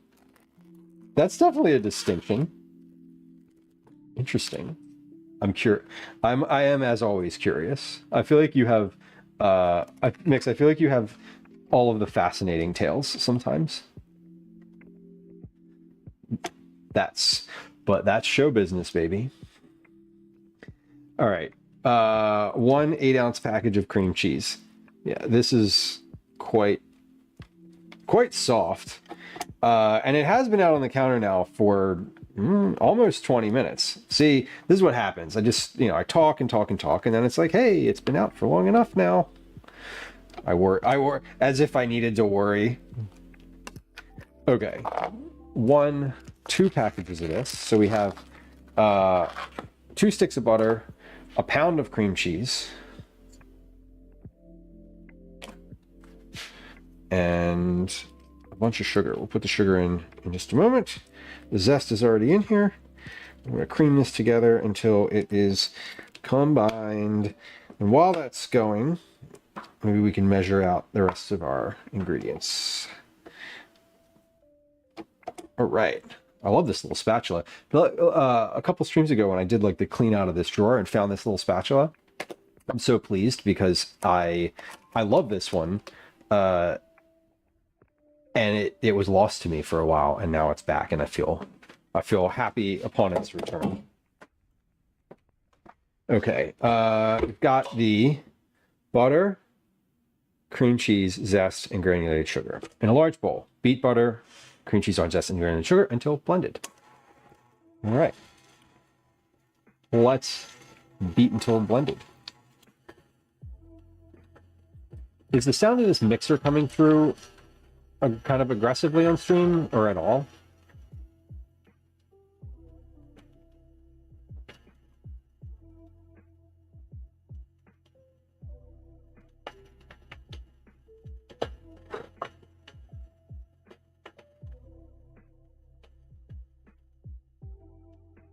Mix, that's intense. How did you end up not aggressive? Mixer is chill. Good. Like I said, Nick, you have the stories.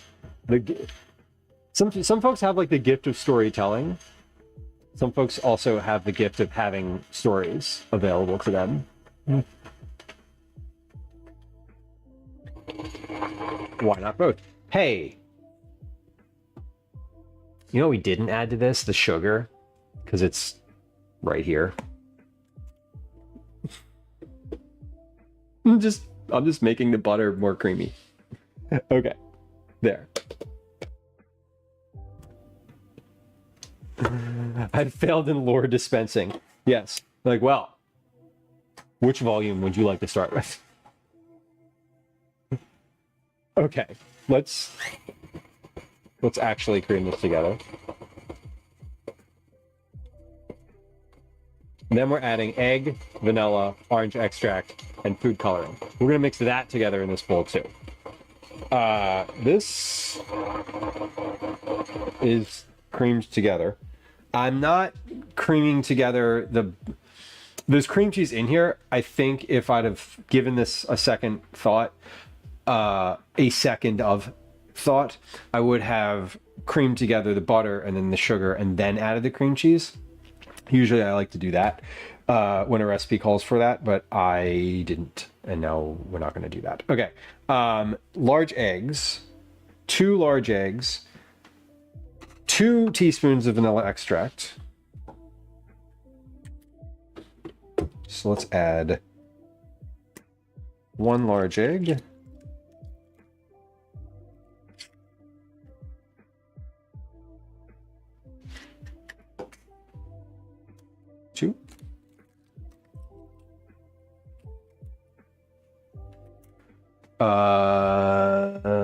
Vanilla extract is here. 2 teaspoons of vanilla extract. It calls for 1 teaspoon, so we're going to add 2 because we're doubling. We're making it an Irish dish today. We're doubling it. And a teaspoon of orange extract.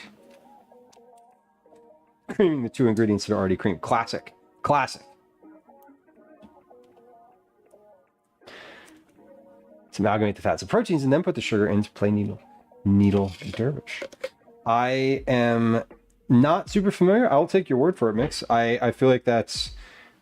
Whenever I have a recipe, it's usually just butter. Cream cheese, I don't use it as often. So I'm a little less familiar with cream cheese. I should note that this said start by adding a 1/4 teaspoon and then work up. No. No, we're not doing that. We're just adding it as it is because I want this to be orangey. So if it's orangey, and that's a good thing. 1 drop of red food coloring.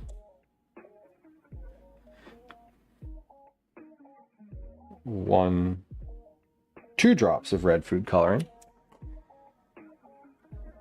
2 drops of yellow food coloring. So 4 drops of yellow. Haven't even used the yellow yet. Clearly, I've already used the red. What did I use the red for? Oh, I was using this for cookies, sugar cookies in Christmas time, I think. 2 drops, so 4 total. 1, 2, 3, 4. And I may add a little bit more than that. We'll see. Add in the egg. Yes. Vanilla. Yes. Orange extract. Yes. And the red and yellow food coloring. Yes. Mix. Mix together. Let's see what color this ends up being.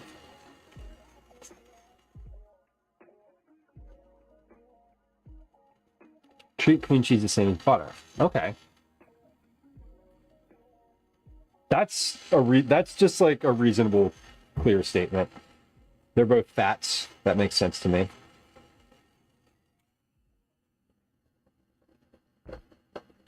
I want this to be a little oranger than it is. And when I add the flour, it's going to get lighter in color. So I'm going to add another like round of, basically I'm going to kind of double the orange in this. So let's add 1, 2.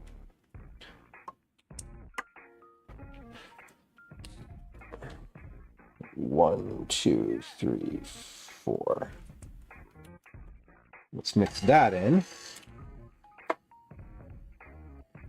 Oh yeah, okay, that's better. It's very satisfying. It's very satisfying because it has the orange extract in it, so it smells like orange, and now it's the same color, which is fun. All right, that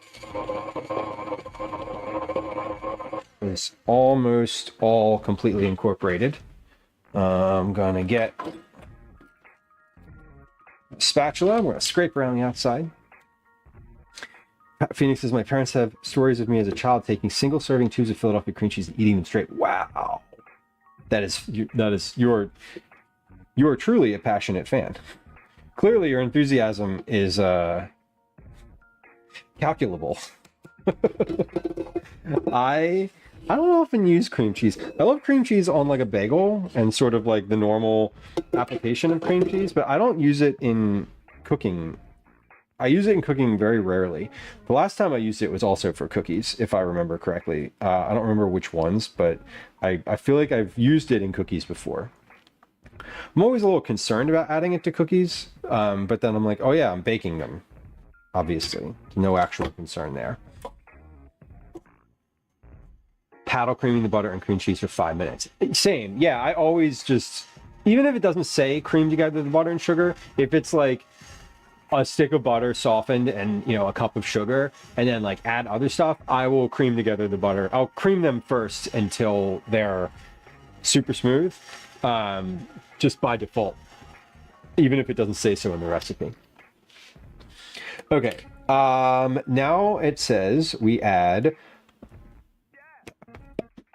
baking powder and flour. So let's add tiramisu cookies. Yes, fudge darling, correct.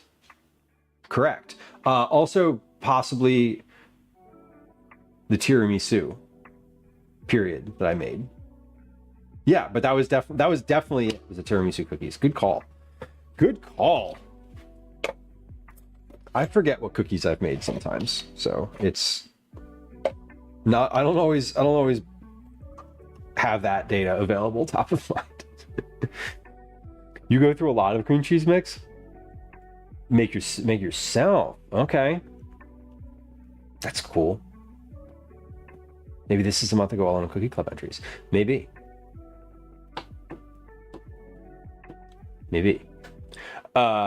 There are several ways to get Cookie Club entries, so it doesn't have to be financial. Okay, let's add the flour and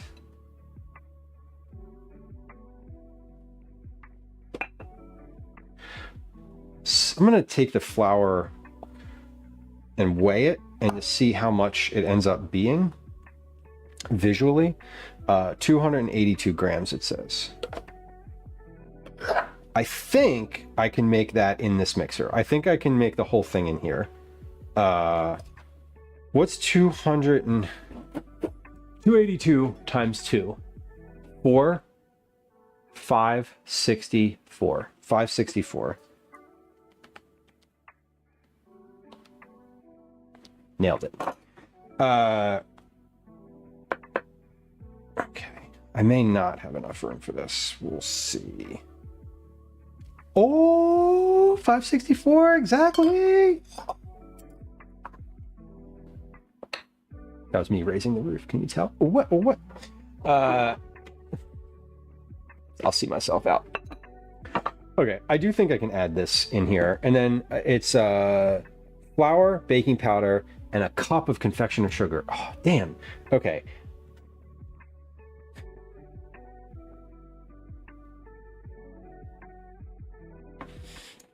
Yeah.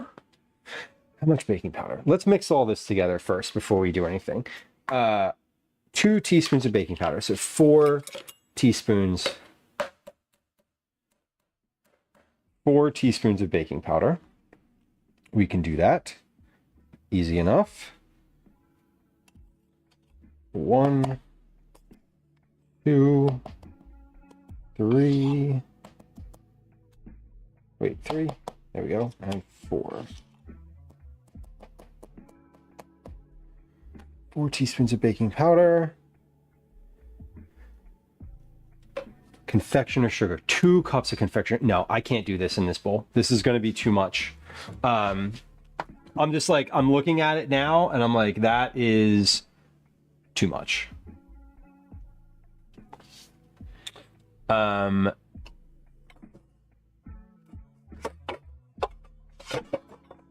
Okay. We have a problem. The problem is I need the bigger bowl. The problem with that is that the bigger bowl is currently filled with popcorn. So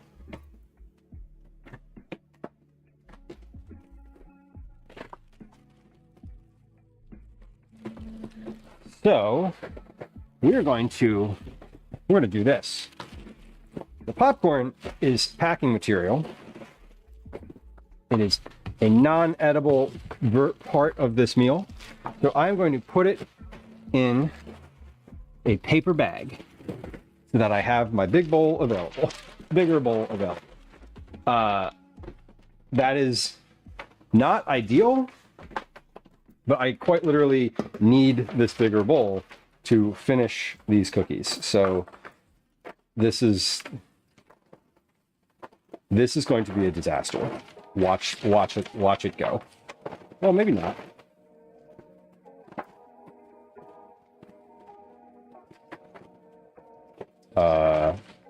Well, when Daisy comes upstairs, she's definitely going to get some of this popcorn on the ground. All right, that's fine. I'm just literally going to put this in a paper bag. Whoa, hold on, that came out the back end. Fuck.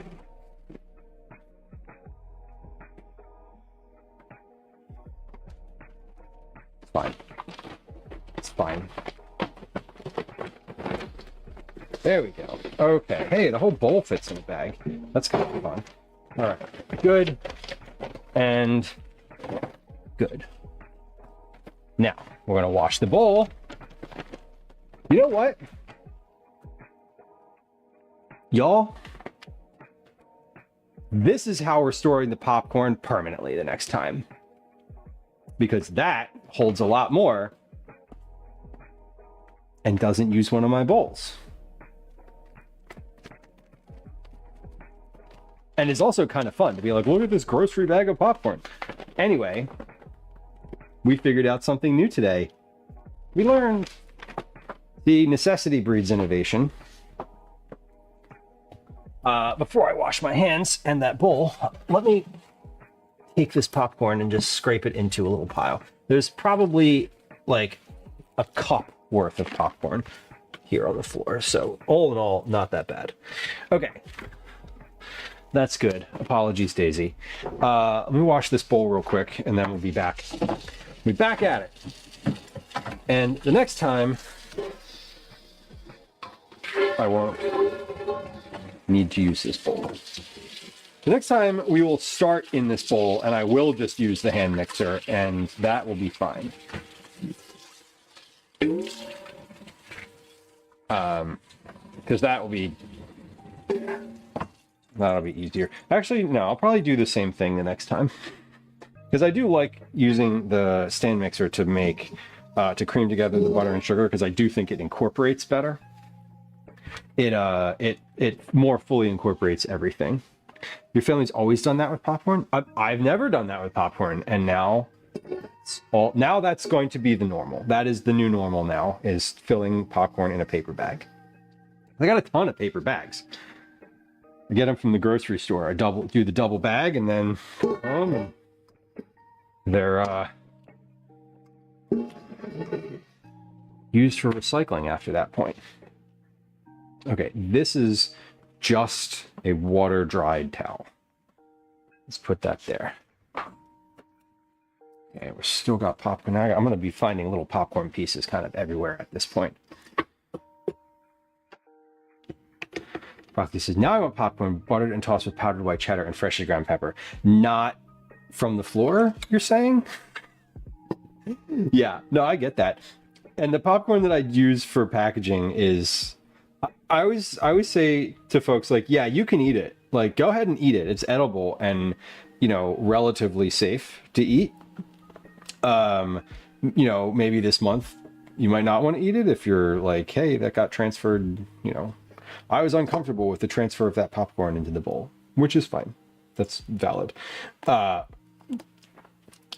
usually I'm like, yeah, you can eat it, but like it's bland. I don't put any salt on it. It has just the minimal olive oil that it takes to pop something in there. So it doesn't even have like any good butter or oil or salt or like anything on it. It's all just kind of plain as you can get popcorn. It's yellow popcorn. Like, it's an edible version of the popcorn. It's not a, like, I don't know. There's no like packing style popcorn, I think. Brown bags are great for the campfire, Fudge Darling. I love having a brown bag at camp, and then going around and filling it with like small sticks and whatnot for your tinder and your kindling. And then you kind of rip the top off the bag and just use that as your fire starter. Makes it easy. All right. So we're getting this orange. Good, good, good. Now I'm going to sift this flour into here because I'm using a larger bowl and it makes sifting a lot easier. So I'm going to. And then I'm going to get my hand mixer out and use that, as it says, to mix in the flour and make everything like very nicely incorporated, because I'm not going to put this back on the stand mixer, and I also don't want to do that by hand. So the dog, the pigs, the chicken, all throw fits for the slim cookie box. Comes through. Mix, and anytime I send them to you, I know that, and I always try to pack them with popcorn. So not venture. This is not a guess. I don't know why I'm saying I would venture a guess. I know this definitively, but the box that comes to your house sounds different than the other boxes because it's packed with as much popcorn as I can get in there, and so nothing moves around. It's all just like, it's all just as tight as it can get. Okay, so I'm add in the flour, baking powder, and a half a cup of the confectioner sugar. Okay, we're gonna do this. I'm gonna add the flour and baking powder. So here comes the flour. And then I'm going to add the confectioner sugar separately.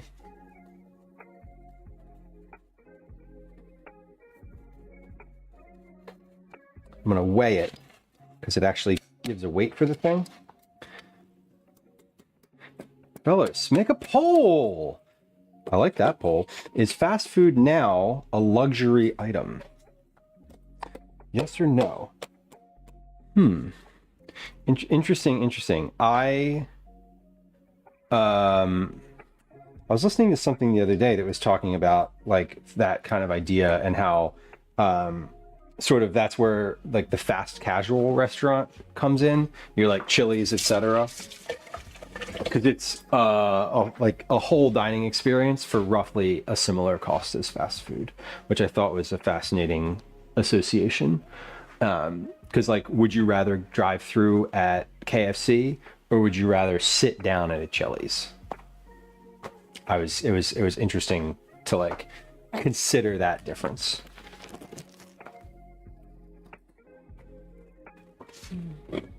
Different question than what you asked though.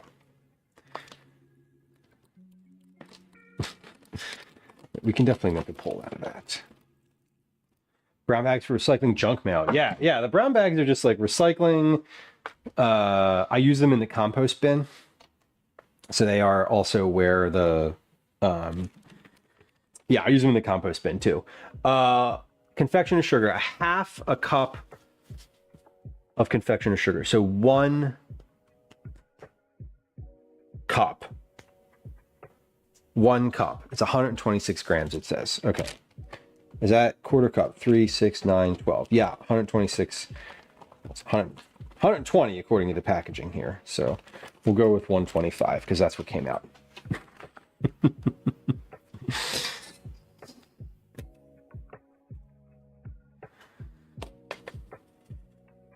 It's up there in cost with pub grub. Yeah, I think that's what I was saying about like the fast casual versus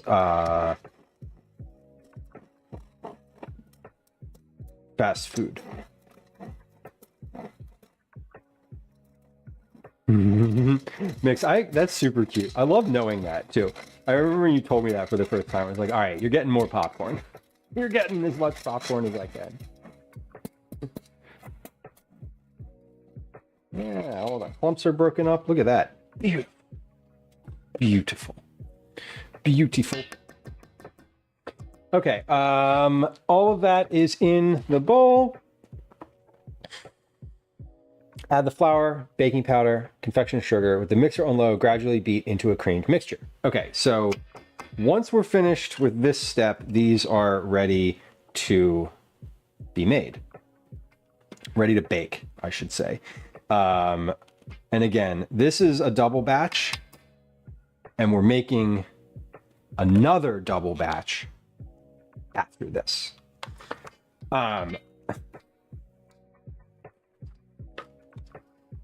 Mix, yeah, Olive Garden, exactly. That's like kind of what I was saying. I mean, I do think it is kind of, I think eating out full stop at the moment feels like a luxury. I think if I'm inclined, I would probably, I don't know. I don't get fast food very often. Usually if we're getting food that's not, I don't make, it's like takeout, and it's like a little different than fast food. When I think of fast food, I think of drive-through. I associate that phrasing with going through the drive-through in a vehicle. Which to that point, I don't do that ever. But I know what you mean.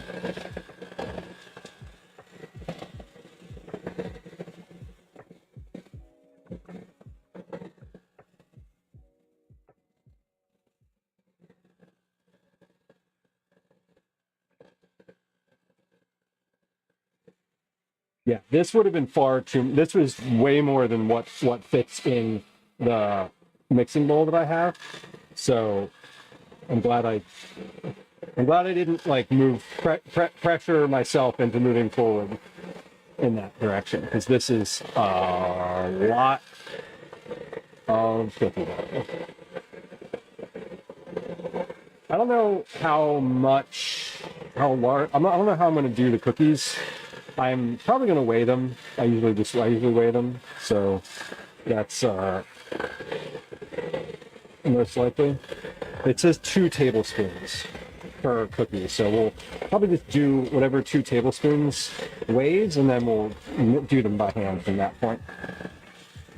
But the recipe does not give a weight for the actual cookie balls.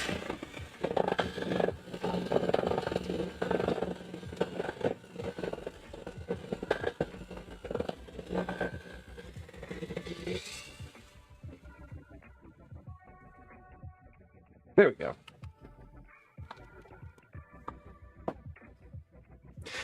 Bella says the poll from YouTube claimed that 70% of the people polled claim that fast food is now a luxury because they can't even afford that anymore. 27 eggs mix? Jeez. You rich. Egg rich.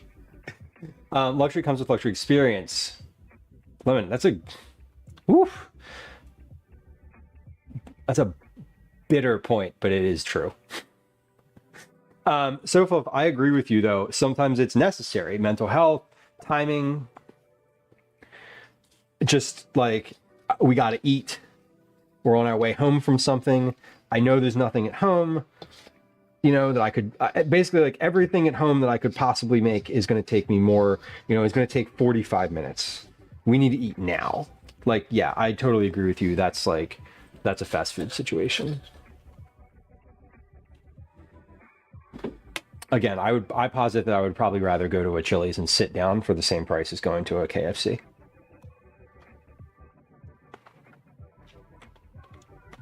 $40 for a bucket of chicken. How many pieces are in that bucket? That could be a deal.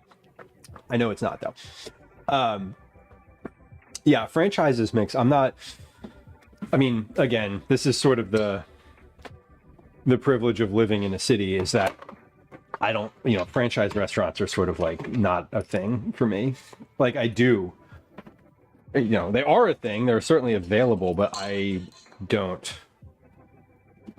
frequent franchise spots just because there's so many better places available that are cheaper and local and all of the reasons that you can imagine. All of them are valid reasons and accurate reasons to my reasoning. Okay, let's put that over there. We're gonna move this back here. And we have ingredients for our next batch over here. So we're gonna do one batch. I suppose I'll toss that. I was gonna make a second batch all at once, but now I have this like whole bowl of cookie dough and I can't. Anyway, we're gonna do make cookies now. Usually I like to kind of make everything, but no, actually here's what I am gonna do. I'm gonna get out I'm gonna measure out my flour and sugars for the next batches here, and we're going to set those aside. That way I can clear all these ingredients off of my counter, because that'll be better. That'll be better for me mentally, visually, to make my second batch and just have the dump it in the bowl scenario. Excuse me, at the end. Mick says I make custard as a flex of my American friends. Keep flexing. Love to see it. 282 grams of all-purpose flour. What do we say? That was 564? That was 564, I believe.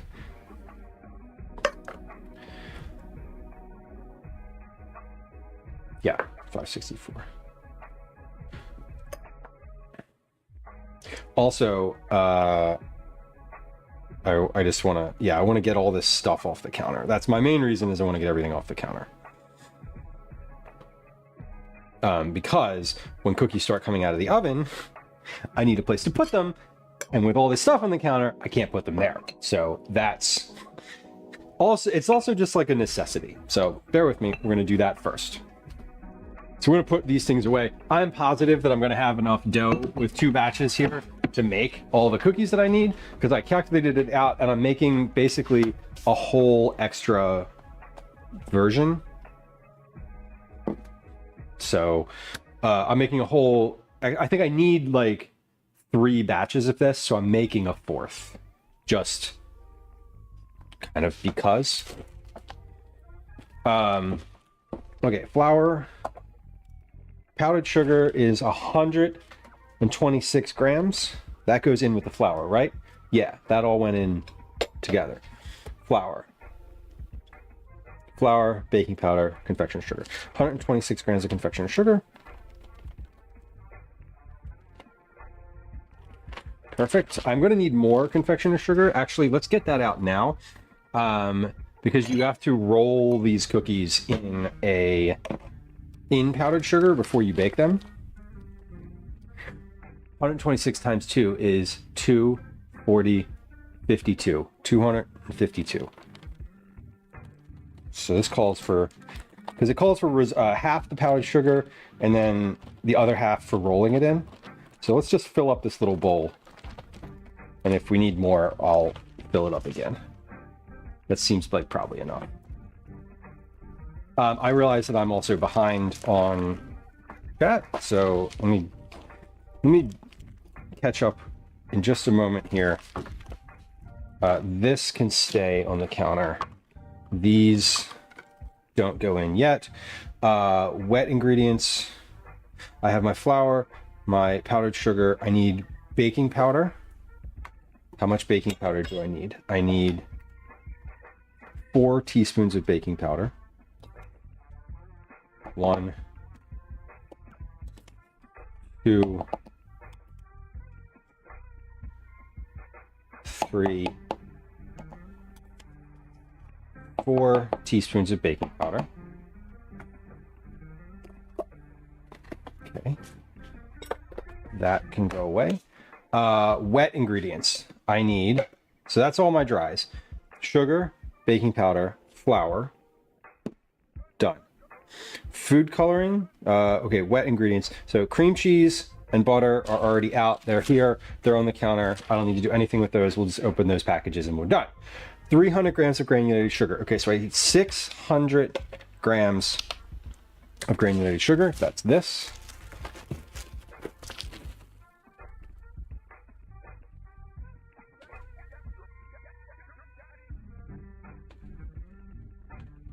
Two, 3, 4, 5, 70, 80, 90, 600 grams of granulated sugar. And then we have wets, eggs, vanilla extract, orange extract, and then food coloring. Okay. Wets can go in a smaller container. And okay, so we got flours, sugar, flour, smaller container. How many eggs? 2 eggs, a teaspoon of vanilla extract, and a teaspoon of orange extract. Wait, no, eggs are out on the counter. 2 eggs. 1, 2. And then the extracts will add. The food coloring I will not add until I am actually mixing it in. I'm not going to forget the food coloring because it is an important part.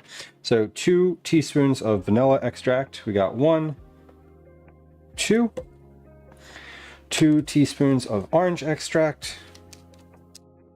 We got 1 and 2. And then, like I said, the food coloring will go in later, so that's good to just sit there. And now, I move these also back over to the cabinet. And then, where did I set that baking powder? There it was. That can also go back in. Wash my hands, and then be right back. And I'll catch up on chat here. Sorry to leave you all hanging. I feel like sometimes I just need to get through a certain thing, and I feel like I'm just standing there, not doing it while I'm reading, and I'm like, I gotta do the thing that I'm doing first, and then I'll be back. Oh, the other thing was the orange zest, the 2 teaspoons of orange zest.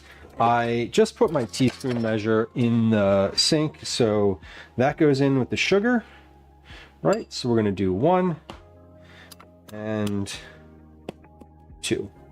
And by 2, I mean we're gonna add the rest of the zest in there, because what am I gonna do with the rest of it? Wipe the sugar, wipe the scale. This goes in here. Wait, nope. That goes in there, and then we're ready for the next batch. Totally ready for the next batch. Let's move the powdered sugar away from the edge of the counter. Let's move this here, here, here. And sheet pans.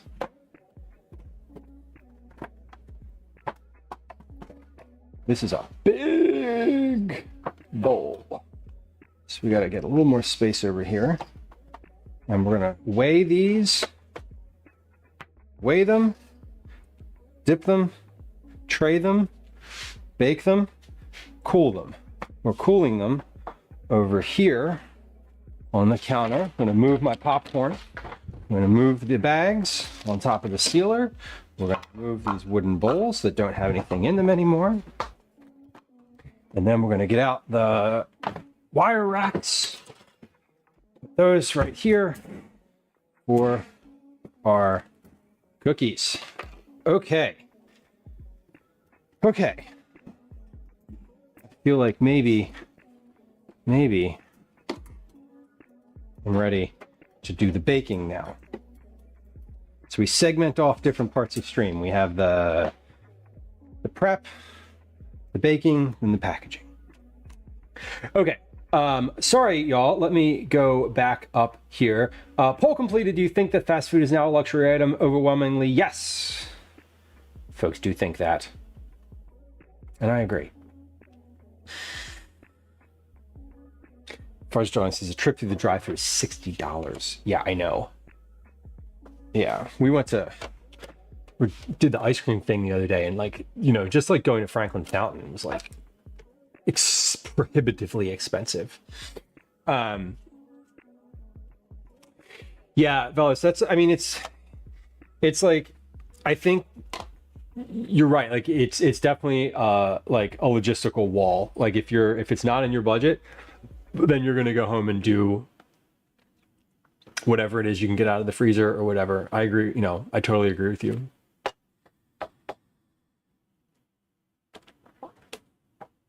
It's worth the occasional treat, Broccoli says. I think that's it. It's like an occasional treat that you budget for and spend money on mindfully, instead of like just your sort of, I don't feel like cooking today. Right? Like, yeah, I don't feel like cooking a lot of the time. Sunday the Guy, welcome in. Greetings from Europe. Finland, hello. Big fan of baking. Cheesecakes. Ooh, what's your favorite kind of cheesecake? I love a Basque style cheesecake.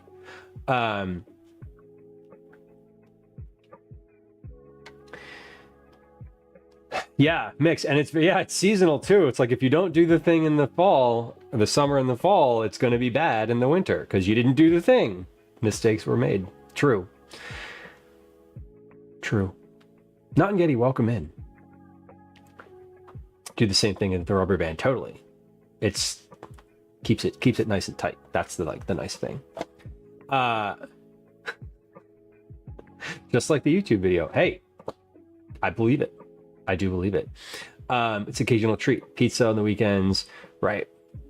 It's exactly like if we have frozen pizza at home, we're gonna eat that first. Like that's why I didn't mind making all this pizzas the other day, because like having several pizzas worth of frozen, several servings worth of frozen pizza in the fridge is great and amazing. The only chain we go to is IHOP. Hell yeah, an IHOP or IHOP. I used to go to Denny's all the time. That was my when I was in high school, Denny's was the hangout after the show. Drive into the city for the show, and then go to Denny's afterward and hang out there for a long time. Oof, adding a breakfast menu isn't going to help. Right, it's a bar? Question mark? Do people have a habit of coming in there in the morning? I feel like the folks coming into the bar in the morning are not really looking for quality sausage sandwiches. Maybe they are. I don't know. I don't know. I'm not a morning bar person. White bread suburbia. Totally. That's the weird... that is a weird thing about living in the city, is that there's chains and like regular stuff, and you're like, I'm always confused at who goes to the Cheesecake Factory at 15th and Walnut. Like, who goes there? It's in business. It's been in business for 15 years. Clearly they're doing something there. Border hopping for Waffle House. Oh yeah. Waffle House was the one that we used to drive to in school. Closest one is Ohio for you. The closest good one for me is in Maryland. Sofa says I worked at a bar, and yes, people do come in at 10 a.m. I very much believe you. Okay, all right, we're trying to figure out how much each of these things weighs now. So let's get, all right, we're good at 0. 2 tablespoon cookie scoop, create balls and roll them in the remaining confectioner sugar. 2 tablespoon cookie scoop. I don't have, I think this is a 3 tablespoon scoop. So let's maybe just do the tablespoon. So all I want to do is figure out how much 2 tablespoons weighs. I don't actually know if I'm going to use the scoop.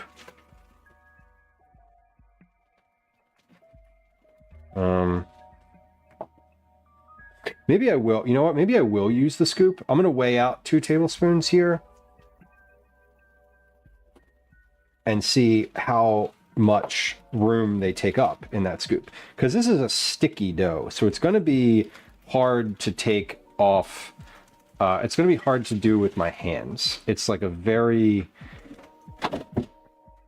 yeah, it's very sticky. So let's figure out what this looks like in the scoop, and then weight-wise, and then I can just use the scoop and get that amount of weight out of the thing. It doesn't need to be to the top of the scoop.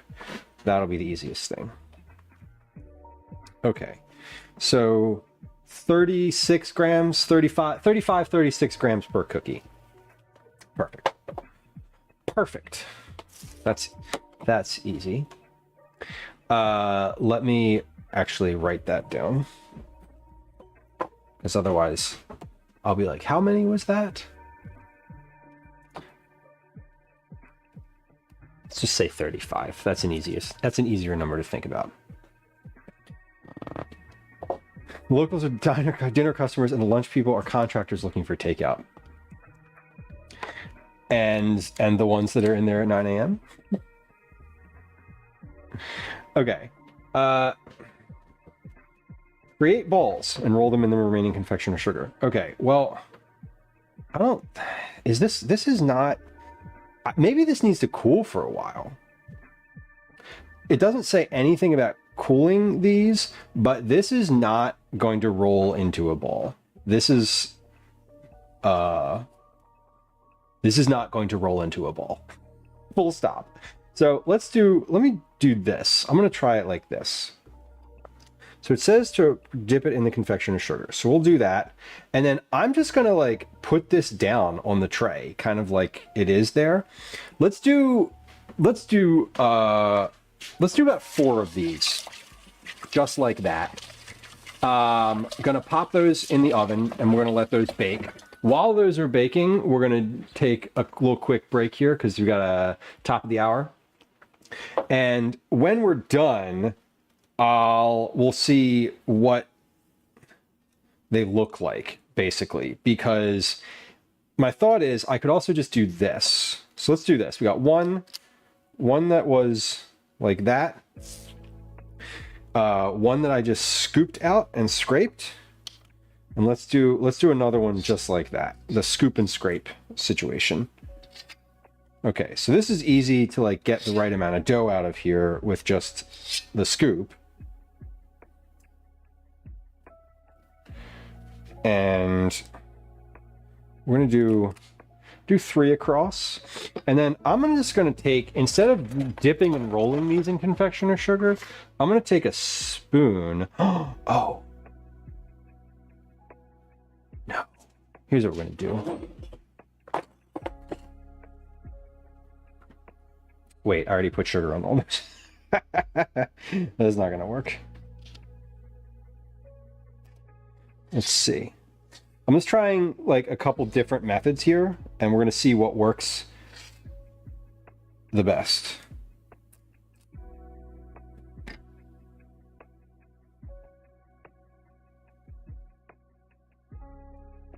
All right, that of all the ones was like the most consistent. Yeah. Okay, I think that might work. So it also says to take a glass and tap these down into rounds. Once the sugar is on them, oh, you know what?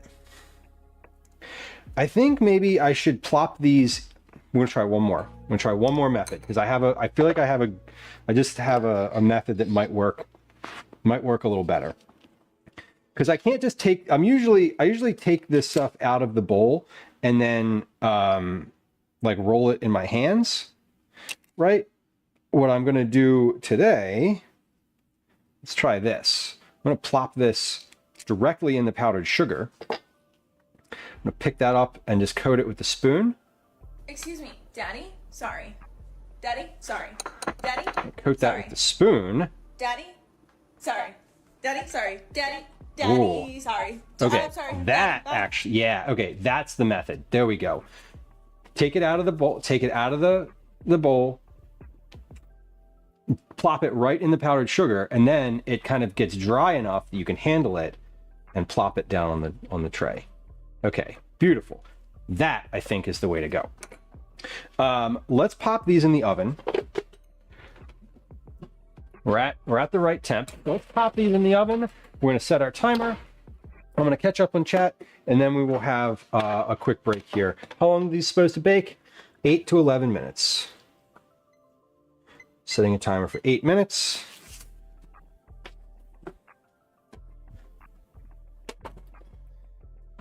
Okay, figured it out. Sometimes the methodology is different, and this dough is super sticky, so I am gonna maybe pop this in the refrigerator for just a few moments here while we're taking a quick break. I don't know that that's gonna make a whole bunch of difference during that short amount of time, but we'll see. Sunday Guy says, varies on what season we are. During summer, mostly citrus or berries flavored cakes. Citrus and berries flavored cakes are my favorite. We're doing a citrus cookie today. Winter is chocolate and gingerbread, right? You're warming stuff with like nutmeg. Fall has pumpkin. Pies, not cakes. I'm with you on that one. Love a pumpkin pie. Spring, like citrus and lime as well as white chocolate. Summer, Sunday. I that sounds like a good arc of the year for your baking. I'm impressed. Not impressed. It's very pleasing. The Denny's, the Waffle House closest to me is the Michigan-Ohio border. Yeah, the Denny's, the closest Denny's for me, I have no idea. The closest Waffle House to me is in Maryland. I should say the best waffle, the better version of the Waffle House that I would like to go to is in Maryland, presumed Canadian. That's like everyone who's polite's autobiography.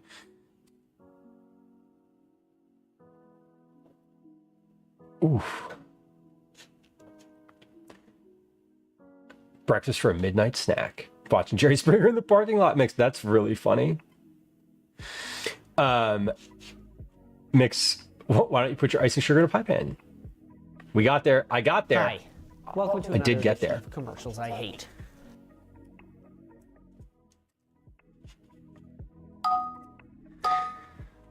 Okay. Here we go. Sorry, totally. That one snuck up on me. Not gonna lie. All right. Well, we have cookies that are in the oven, and we're good to go. So, yes, camping, beautiful. Surflip, how did you do that? It doesn't even show up in chat. Oh wait, there it is.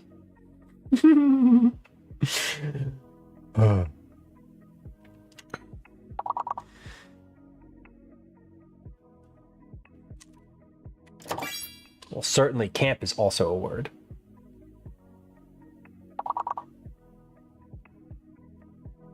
Gaming's not going to work because it's 2 G's.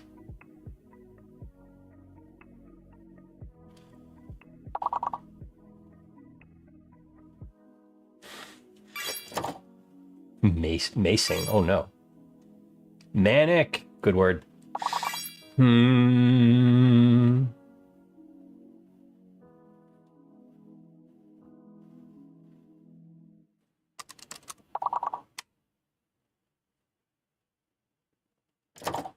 Napping. I spelled that wrong. Doesn't napping have 2 P's? Aping is always a crossword answer. It's like mimicry / something else. All right, they're looking good in here. Yeah, the pie pan idea is a good one. I think we're going to do that mix. That'll work a little better. I may not use a pie pan. I maybe use like a larger bowl.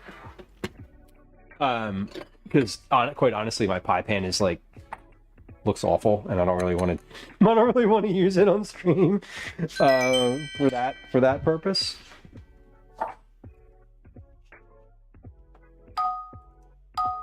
But we will. I'm going to move forward with that method. That is a good one. I do appreciate the suggestion. Okay. Beautiful. All right, during this last game, I'm going to wash the bowl that was used with the mixer because I am going to use it again, and now's a good time because I'll probably need it before our next break. Maybe. We'll see. We'll see. Hey, speaking of breaks, if you were on Twitch, you are no longer in ads. Thank you for your patience. I appreciate it. I'm sorry that I did not give you a heads up that there was an ad running. I usually do. That one snuck up on me. I just wasn't watching the time, and surprise, surprise, time got away from me. Speaking of time getting away from me, it's 4:10 p.m. my time right now. We're making cookies. It's looking less and less likely that I'm going to do any form of making a dinner tonight on stream. Rather, it's looking highly likely that I'm going to take leftover pizza from the other day, and put that in the oven. Because there is leftover pizza. And, you know.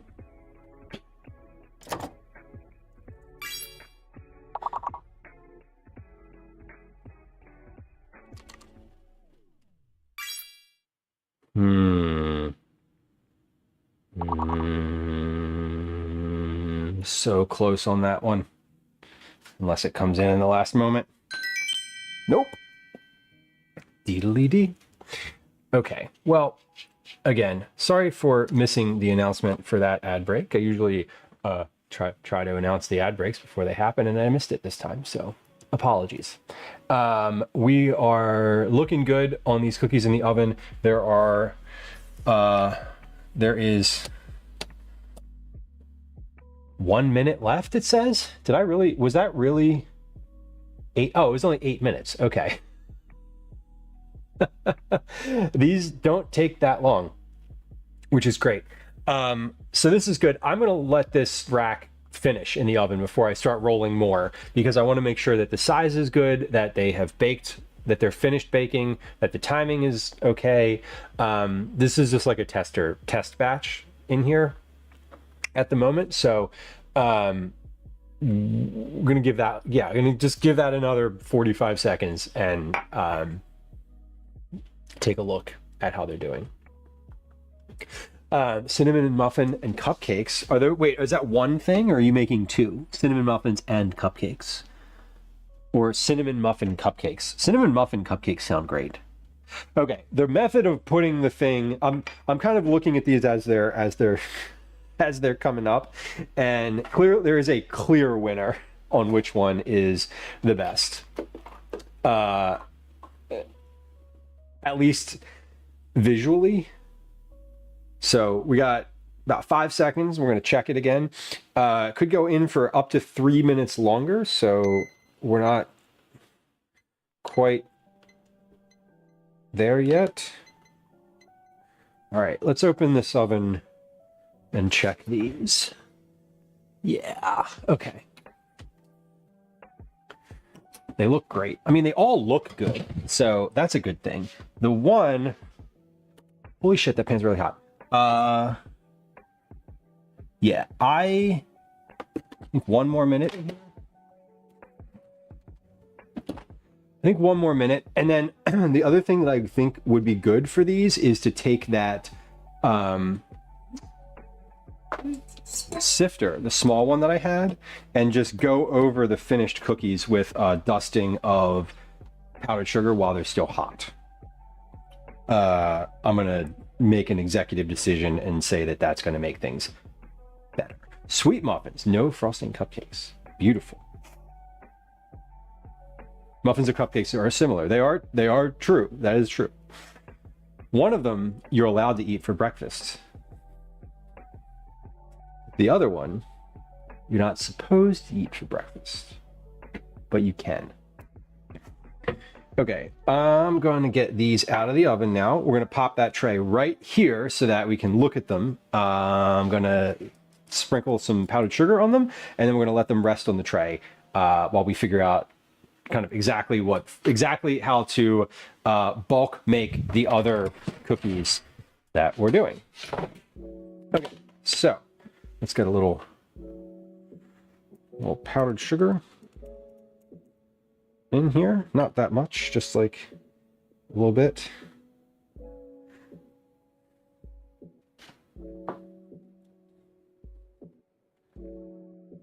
Okay, beautiful. So we have a cookie situation here that looks really good. These are they smell great. So this one was the first one. That one was the hand kind of massaged and put on the tray.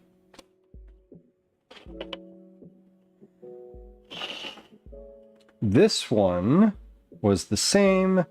This one was a drop on the tray, and this one was a drop on the tray.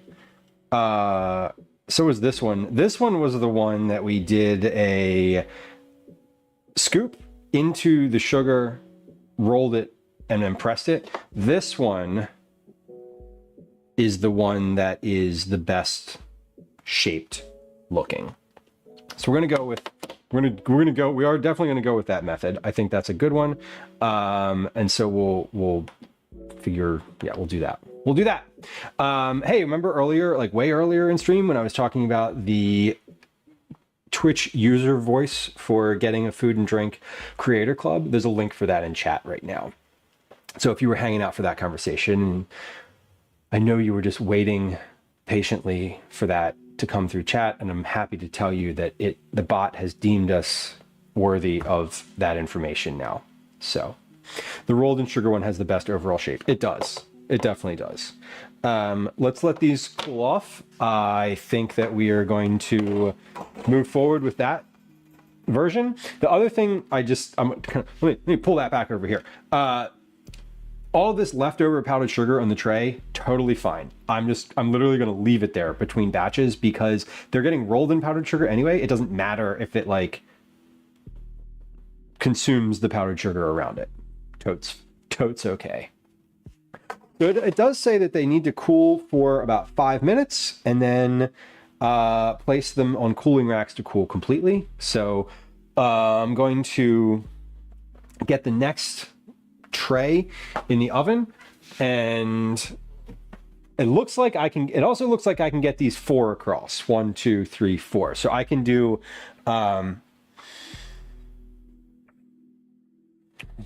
4, 8, 12, 16.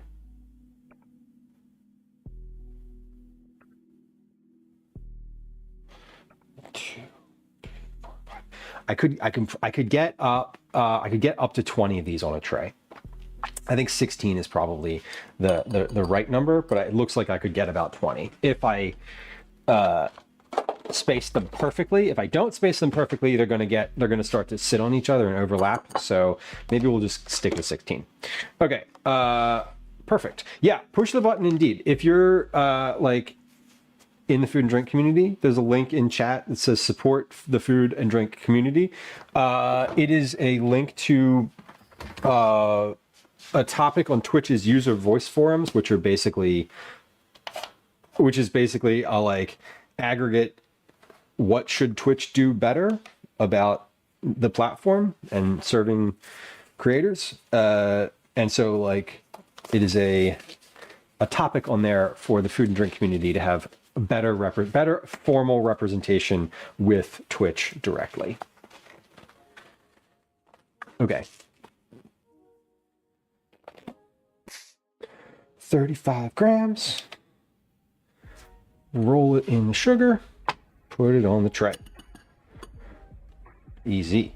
Oh yeah, this got much firmer in the fridge. I think, yeah, it certainly seems like chilling this dough would make it a lot easier to work with. I'm actually pretty sure that I could, nope, not yet. Still a little too soft. I was gonna say, I'm pretty sure I could just get my hand in there and do the thing. Nope, sure can't. Still very sticky. Okay. But, yeah, if I do like one,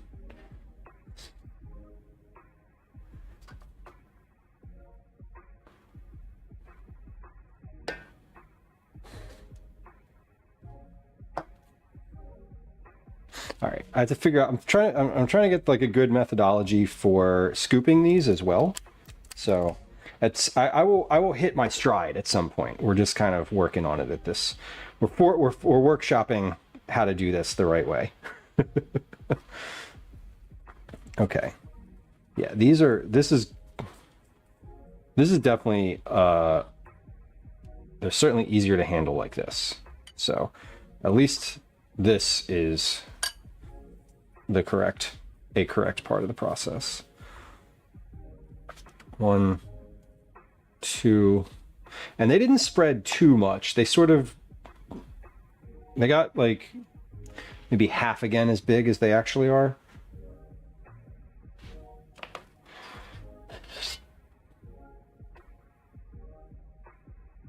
I'm also going to be a little bit liberal with how precise I am with this scoop. Somewhere between 35 and 40 grams is going to be each cookie. I'm not gonna fuss over like a gram or two in either direction. It's just, I think it'll be very difficult to get it precise on every single one. Because this is not a 2 gram or 2 tablespoon cookie scoop. This is a 3 tablespoon scoop. So I have a little kind of guesswork to do. I can't just sort of level it off at the top and think that it'll be the right amount. But it seems pretty easy to get just about there. And I'm usually pretty good at the estimation of cookie dough after a certain point.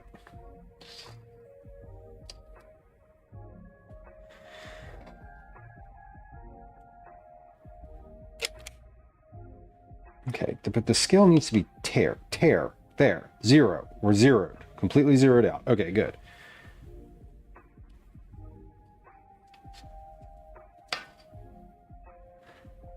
Okay, but that definitely needs to be up in the 30s. There we go. Got it.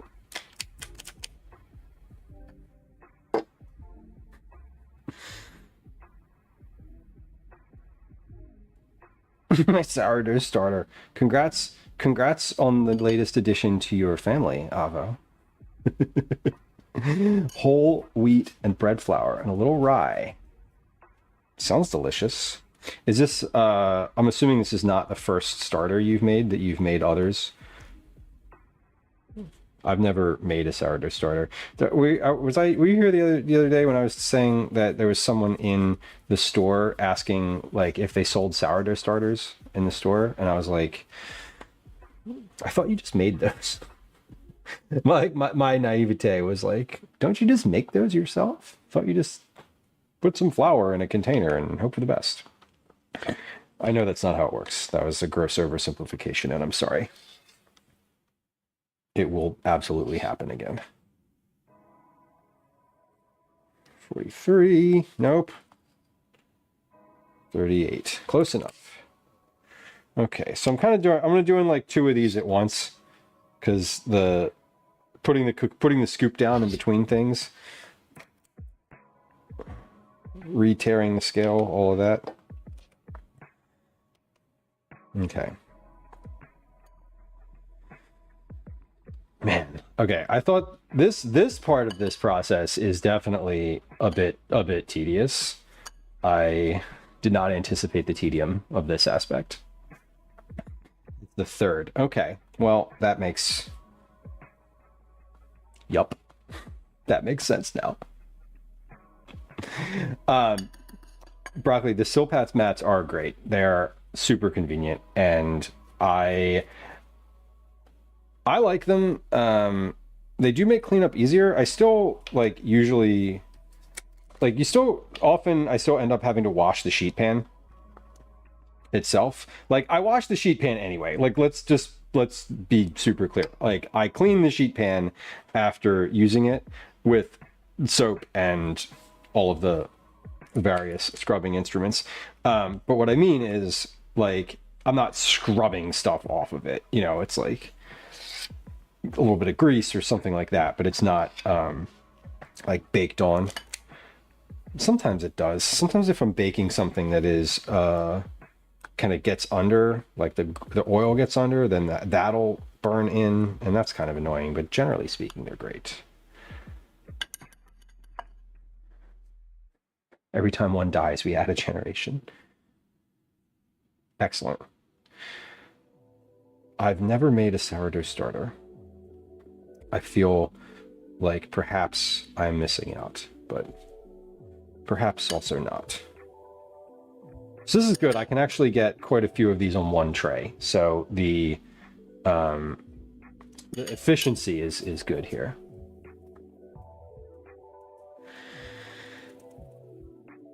Matures over the months with time and use. Yeah, you gotta like keep it healthy.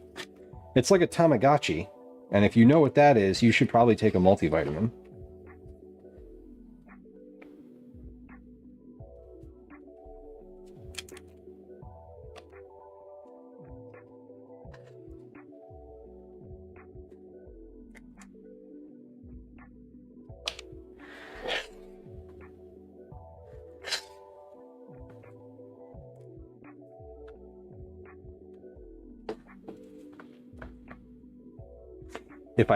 If I did have these in a pie pan, it would be easier, because then I'd be able to add more of them.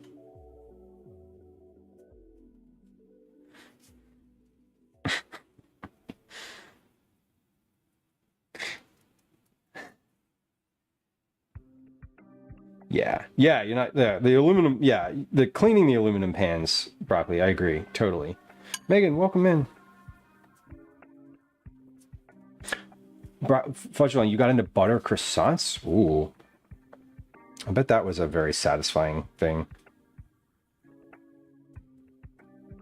I have to believe that making butter croissants is just is very tedious, but also very not cathartic. Cathartic's the wrong word. Well, maybe it's cathartic. I don't know. It depends. Depends what your reason for making them is. I'm imagining it's the process of that is just very satisfying because it's the same thing over and over and over with all the layering.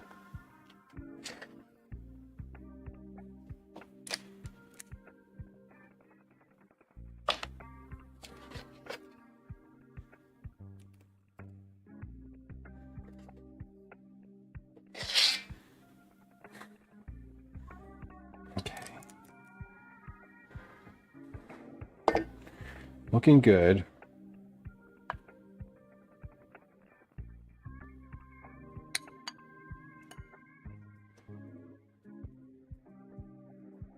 Make a dozen more. Yeah, they smell great. Like the smell of these right now is amazing.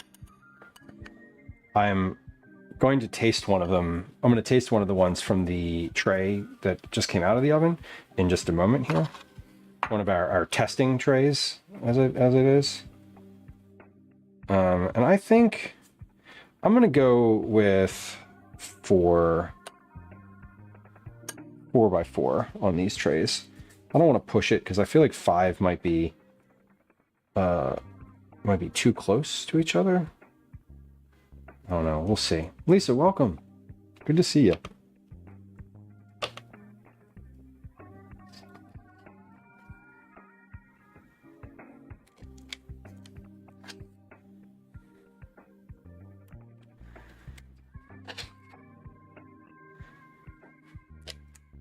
Two more for this tray, and then we're going to pop this in the oven.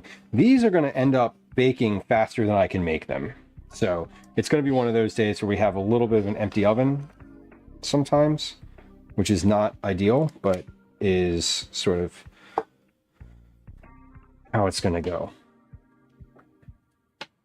And again, we're making a ton of cookies today because we're doing a batch for Cookie Club, and a batch of these is going to teachers at Calvin's school. So we have kind of a bunch of things all happening at once. All right, these look good. Let's get these in the oven. A little extra powdered sugar on top. 8 to 11 minutes. These last ones were in there for 9. I'm going to go ahead and set the timer for 9. And in they go. Timer. Start. Okay, let me try one of the ones that we have pulled out of the oven already and see how they are. Also, I need this tray back, so we're gonna take these off the tray regardless. Okay, yeah, oh yeah, these are soft. Okay, these are very soft and probably need more time than usual to cool. So that's good. That's good in a way because we're going to be doing a lot of them and there's going to be more time between baking and packaging.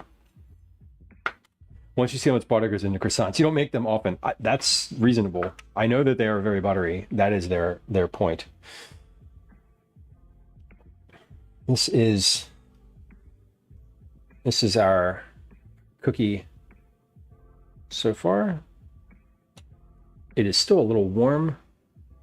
It's got cracks on the top, and the inside of that is quite orange. Jamie, welcome. Let's try it.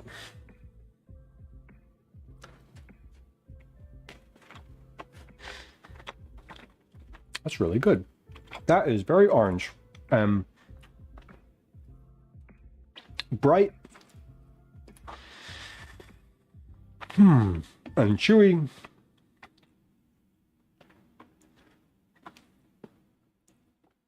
You can see the zest inside of it. Maybe. There's a little orange flecks inside of there.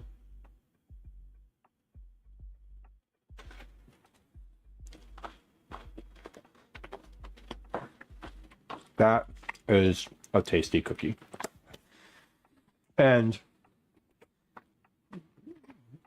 they need to bake for a little bit longer. So I think 10 minutes might be the ideal.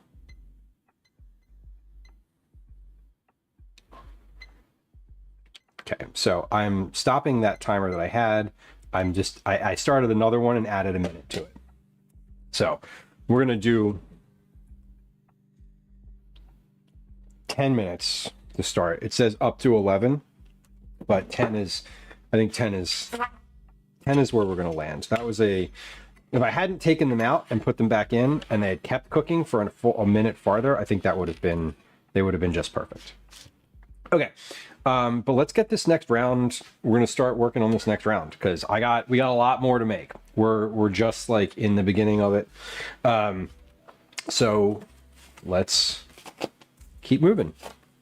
Looks a bit pumpkin or butternut squash. It does.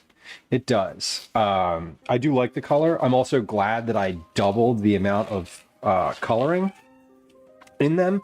It was not initially that orange, and I feel like I like it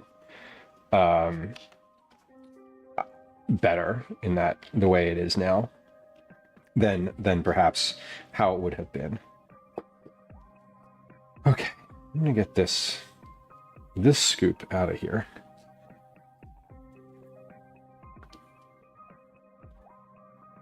That's just in the way and I'm not using it. And then this, and we're zeroed. All right, let's roll.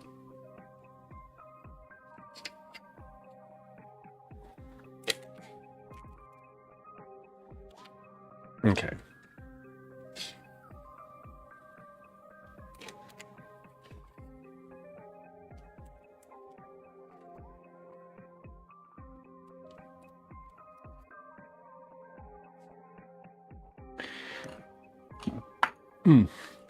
As I said earlier, the pie pan would be better for this. And despite the fact that I don't love using the pie pan, I am going to do that because it will make this easier. And I can basically shape more of these. I can scoop more dough before needing to roll, which is ideal because the rolling is a very different process than the scooping.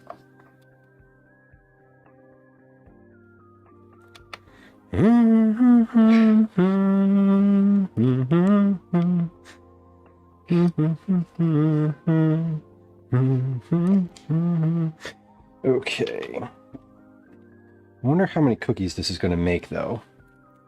I don't know how. I don't have a good sense of like what's left in this bowl because it's so large that it is often very deceptively full. So it looks. I'm saying that because I was like, oh, is there going to be enough in 4 batches to really like do this the right way? Yes, I think there will be.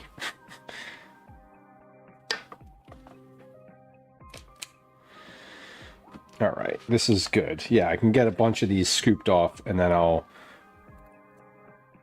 shape these separately.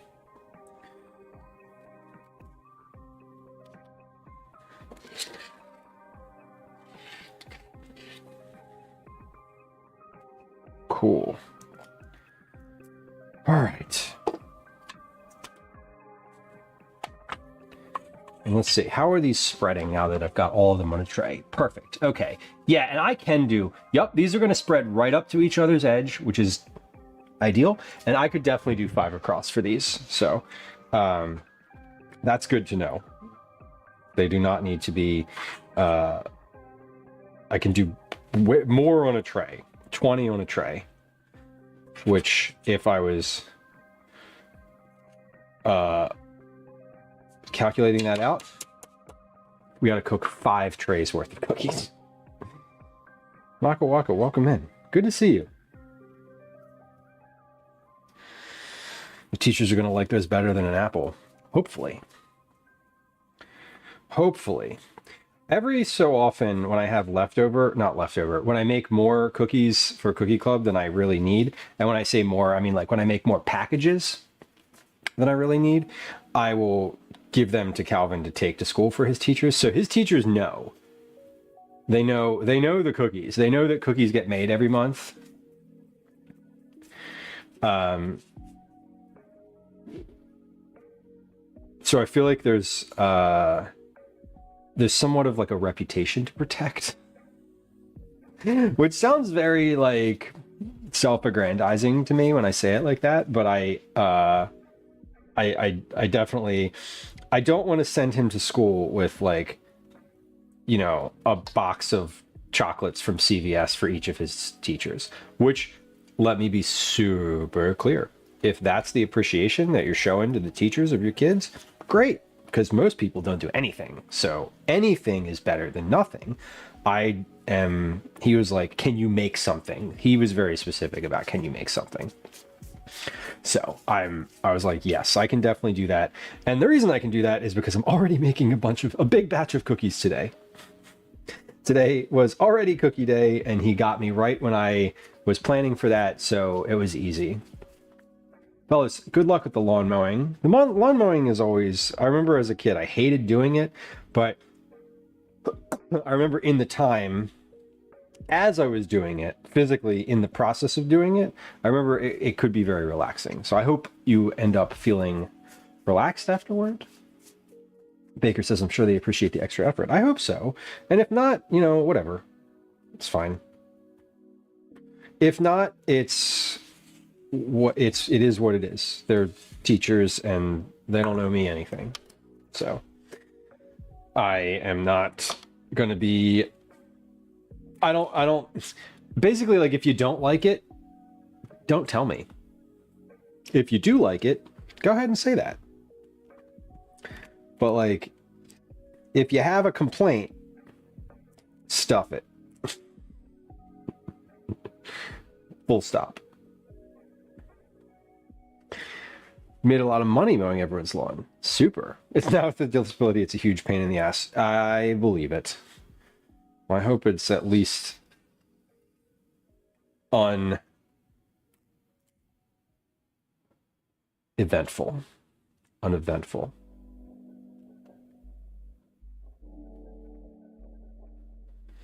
I knocked on my neighbor's door twice yesterday and she left my text on read. So I gave the box to someone else. She texted me back 16 hours later. 16 hours is a long time. Snooze, you lose, right? I mean, so funny. We have new neighbors as of a couple months ago. And the old neighbors that were there, I did not have any kind of relationship with at all. No, we had each other's numbers, and every once in a while their cat would get out and they would be like, hey, our cat's in your back patio, can you like shoo it back home? And I'm like, yeah, sure, I can do that. But we didn't really have any meaningful conversations. My new neighbor, the day that I met him and he introduced himself, he was like, yeah, let me get your number. And I gave him my number. And now anytime they get a package, he like texts me and he's like, are you home? Can you get my package? And I'm like, okay, you need one of those garages things that like, or whatever, the things where you like, the things where you allow someone else to access your, like a lockbox or whatever. Like, you need to get yourself one of those, dude. No offense. All right. So these look good. These did sort of run together a little bit, so I have to watch the spacing, but they're not. It's definitely a spacing issue. They're not stuck together so much that it's a problem. So that's good. Let's get these onto the cooling rack.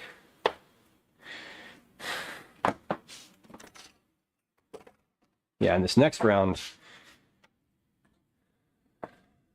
it takes longer to make a tray of these, shape a tray of these, than to bake a tray of these. You're a neighbor, not a concierge. I know.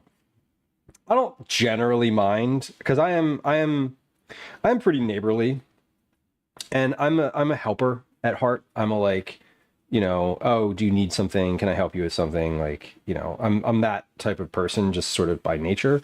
So I don't mind it so much.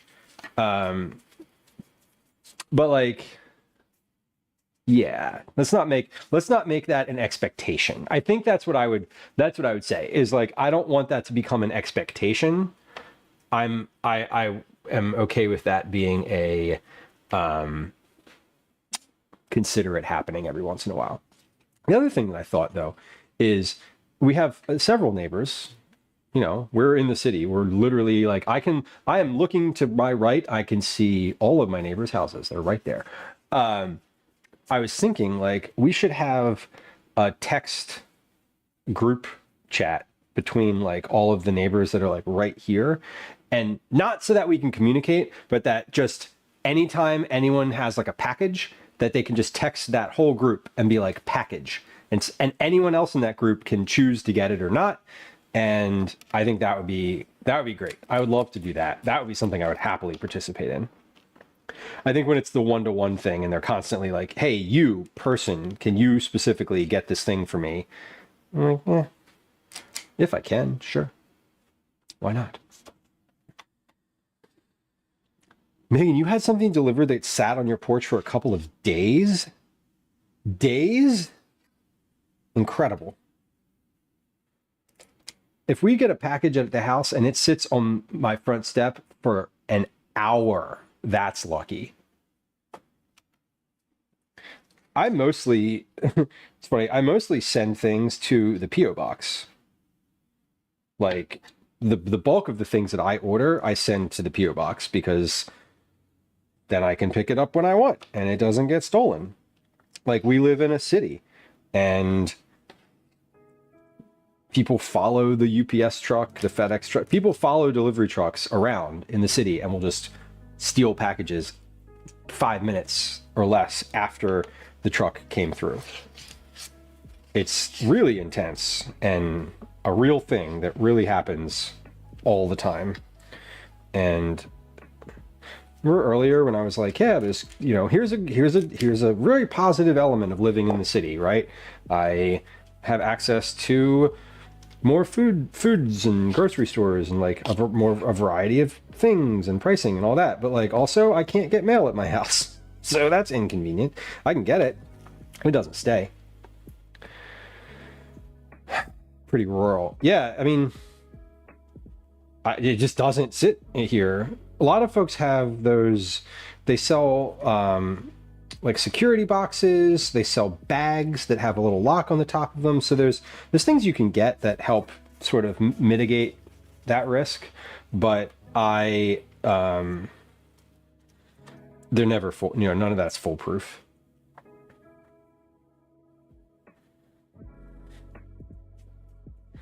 Broccoli, yeah. And what happens, see, like, I'm also the type of person where, like, if I see a package on my neighbor's step, I might text them and be like, hey, y'all have a package, you know? Like, a lot of people have alerts on or whatever, you know, we get, it's, the information around whether the package was delivered is so easily available now. I always assume that most people are just, like, grabbing it as soon as, you know, they get a pop-up. But I'm usually home all day, and so I often will just hear, you know, they knock on the door, I go downstairs and I get the package. It's like 25 seconds after they drop it off, I'm picking it up. So that is convenient. And that's when I'm happy to have a Daisy dog around to do all the barking and let everybody know who's within the sound of her voice that there is a package. Or rather, that someone knocked on the door. That's what she's really saying. There's danger outside. Someone help.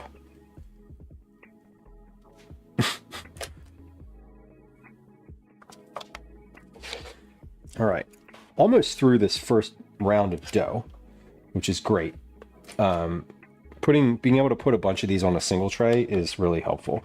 If these had to bake like 6 to a tray, actually if they had to bake 6 to a tray, that wouldn't be so bad, because then I'd probably be able to like rotate the trays in and out of the oven easier, because it's just the way how the timing of making these works. But I feel like I'm in a better rhythm at this point now, with the pie pan, with the sort of scoop, the weight, all the things. Uncommon, hello. welcome in. Happy Thursday. Happy Friday, Junior. I hope you were having a good day. And if you're not having a good day, I hope you're having an easy day. And if you're not having an easy day, I hope it's a short one.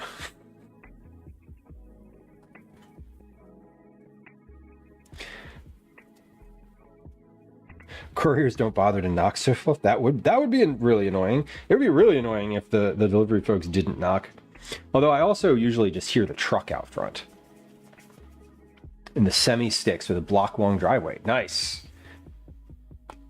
Yeah, I would imagine it's probably pretty rare to get something stolen off the porch there. Because then, like, it's easy here. My door literally opens onto the street. Like, I can, people walk by and with a few additional steps, they could touch my front door. It wouldn't, it's not hard at all. You have a doorbell cam on it? I feel like you could set it to get like alerts for all motion at your door, which would be an intense amount of information, I would imagine.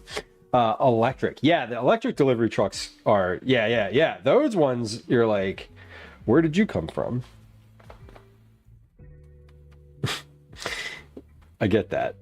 Okay, this tray looks about ready. So size-wise, these are a little variety. Some bigger, some smaller, but overall, here we go. About to go in the oven. Who's Knows says, I was always grateful when they didn't knock when I worked overnights. I mean, yeah, that is... Yeah, that makes a lot of sense. What did I say? 10 minutes for these? 8, 9, 10. Yeah, 10 minutes. Okay, great. Notifications are spotty. Yeah, I mean, like anything, it's just like if you have notifications on for your deliveries, even through FedEx or UPS or the US Postal Service, perhaps. Even then, you're like, they're 45 minutes behind on a good day, so you're still like not getting the whole immediacy. The immediacy of it is definitely lost. Okay, these cookies look great. The tray's still a little hot, but that's okay. They've been on here for a while, longer than 5 minutes, so we're gonna get these off and start to package them. Interesting. Okay, some of these are ripping. What's the technique here? These are softer cookies than usual, so I think they just need a little extra care and probably a little extra time to cool.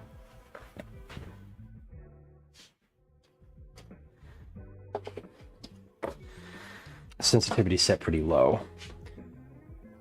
Yeah, I feel like we used to have a ring at the house. We used to have one of those, but it got stolen. In addition to packages, you can't have like things outside, and the ring got stolen off of the door, or off of the wall next to the door. My neighbors have a motion sensor light, and it is obnoxious. Notifications are better when I go out and get the package rather than the delivery. That's basically why I have everything that I can sent to the PO box, because I'm not all about sort of the stress of having to collect a package from the front of the house with immediacy. I will obviously do it. We get packages here regularly, but I try, if it's not something I like need for the house, I'm almost always trying to get it sent to the PO box. Okay, these are interesting. Interesting because they are sticking to the silicone mat.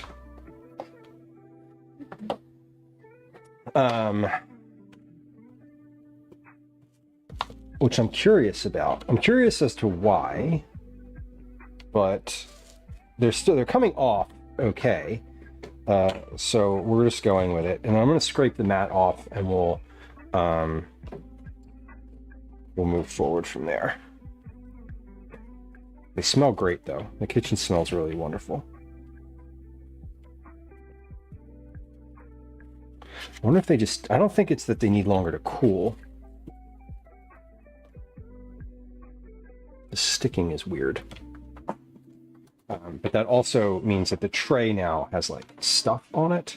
So the silicone mat is sort of gummed up. But let's scrape that. They came off fine, and they came out. They're on the tray, and they're cooling. No rips. No like big issues with it. They just start sticking to the mat. I wonder if they would stick on parchment paper. They shouldn't stick to anything. They shouldn't stick to this, but we'll see. All right, this is fine. This is fine. Rocky says the best FedEx will ring my doorbell, require me to sign for delivery, and hoist it inside the threshold. Oh yeah, that's some service.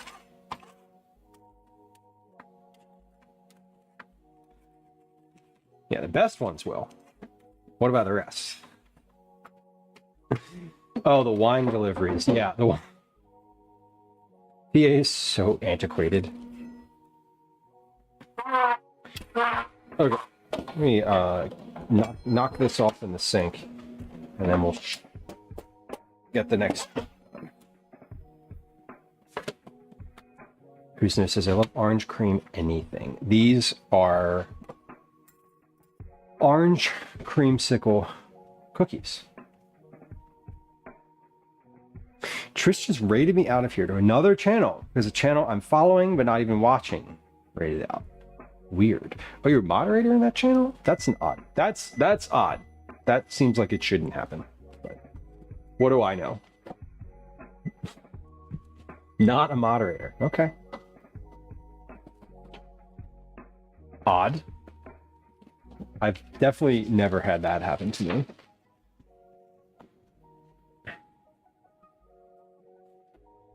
That's a new one. Greasy fingers no more. Hell yeah. Definitely doing well, Uncommon.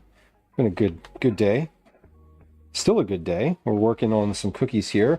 We're almost finished baking the first 2 batches. So we're almost halfway done with the baking. That's not true. We're almost halfway done with the shaping of the first batch.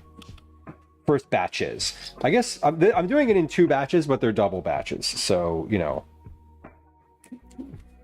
read that one how you want to. Just got home from work. Well, welcome home. Do you have any fun, relaxing activities planned for the rest of your day?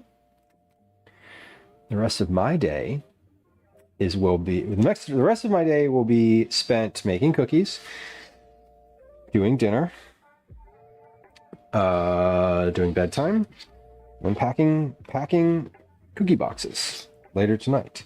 I might pack them tomorrow, but we'll see.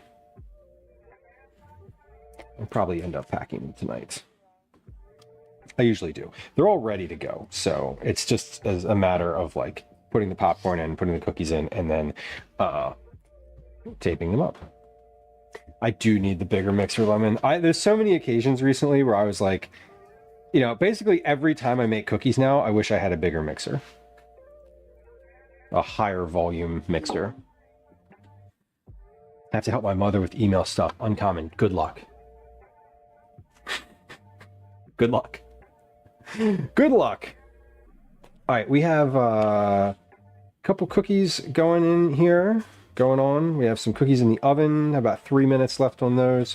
We have a little break coming up here for some words on stream, not too long from now.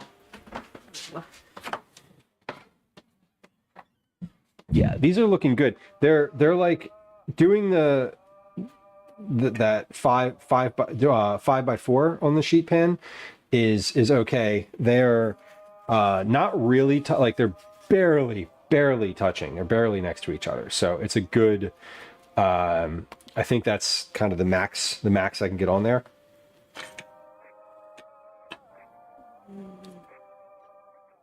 But they look great. Who's Knows says, you may have addressed this earlier, but what's for dinner tonight? Increasingly, dinner tonight is looking a lot like leftover pizza. Apologies, Gwen. Gwen had an adverse reaction to the pizza that may have been related to cheese. But we're gonna move on from that. But yeah, I think we're probably gonna just end up doing leftover pizza for dinner because that's easiest. You know what I'm also gonna do? Those cookies stuck to the tray, and I think I know why. I think they stuck to the tray because I pressed them down, right? I pressed them down like that, and then I didn't do anything. So this one, I pressed down, and then I needed to move it, so I kind of shimmied it a little bit and migrated it. And I think that doing that, just a little bit of like adjustment and sort of loosening it, because I think what happens is when I press it, the dough gets pressed onto the tray. So maybe, oh, I have a good idea. I have a better idea.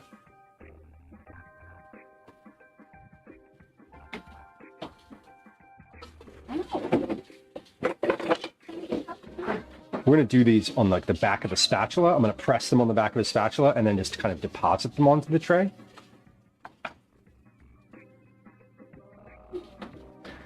All of this is, I'm doing all of this because I think the step that they missed, maybe not missed, but I do think that these cookies would benefit greatly from a period of cooling down. Oh, good. Yeah, and that actually makes it easier. I can place these on the tray more precisely too. So this will be better.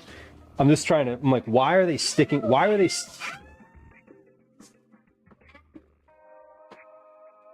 Like, why are they sticking to the tray? I don't know, but I have a theory.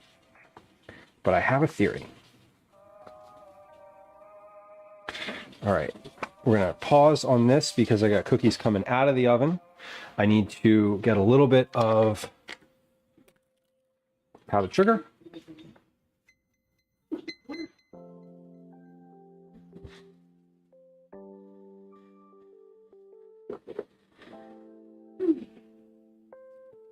I'll get some powdered sugar on top of these. And we'll set them over on the other side to cool down.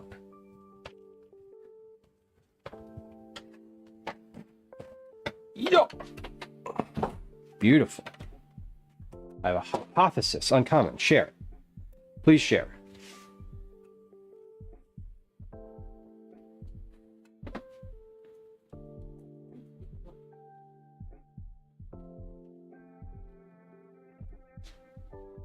Because I bet you these are going to stick to the tray too, because I did the same thing with these.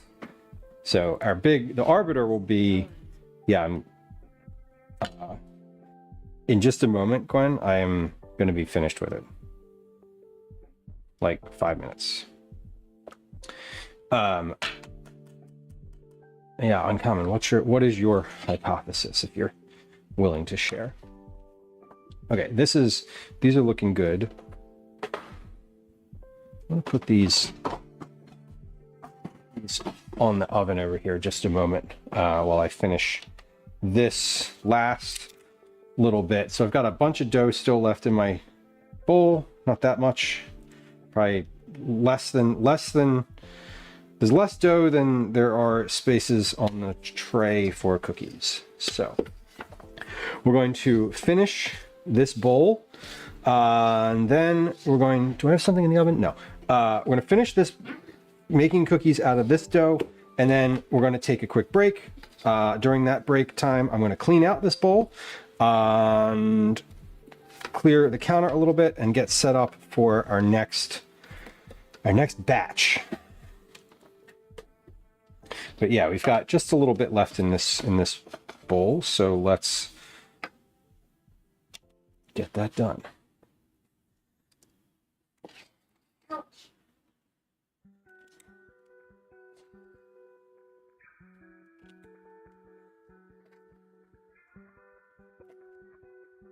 Ooh, that's going to be a big one. The baking mat is too tacky. It could be. It could be.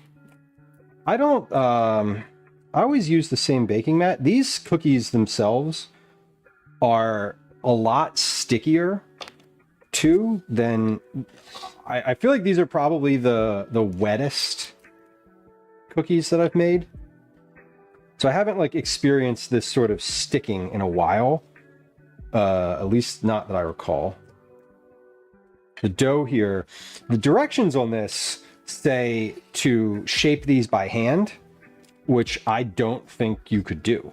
And I think that's where I said you could do if you put this in the fridge to rest for a while, I think that would probably be ideal for this specific dough, because this is, or to not rest, to solidify, harden, if you will.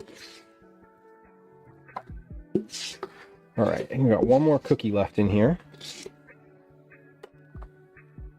Perfect. Right on 35 grams. That was perfect. Okay, this is good to go to get cleaned up. Let's get these sugared. Then we'll be ready. Pop these in the oven and then we'll take a little break. Deal? Deal, deal. Lemon, what is WAC? Wait, no, that's not what I want. I wanted to do this off the spatulas. That's right. That's right. Wet Arts cookie. Oh. Sorry, my innocence is shining through. Can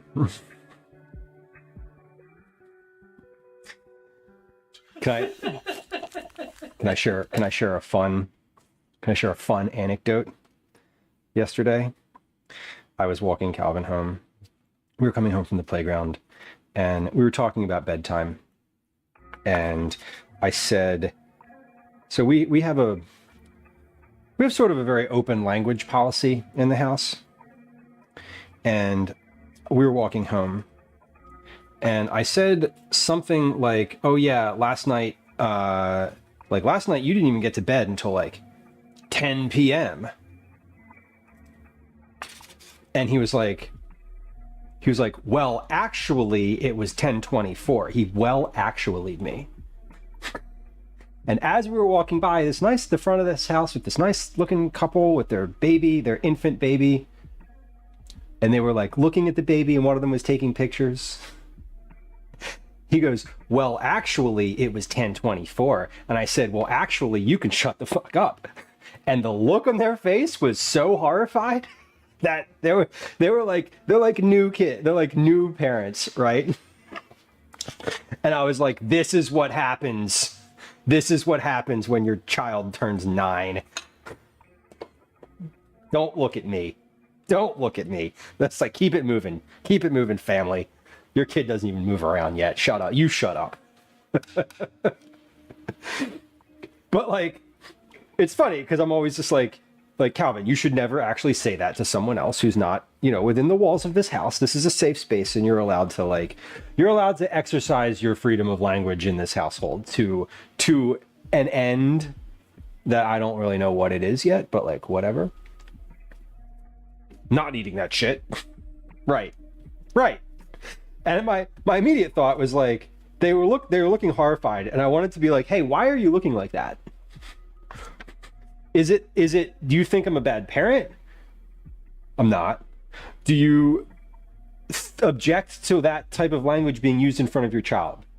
Your child's an infant. They don't know what color is yet.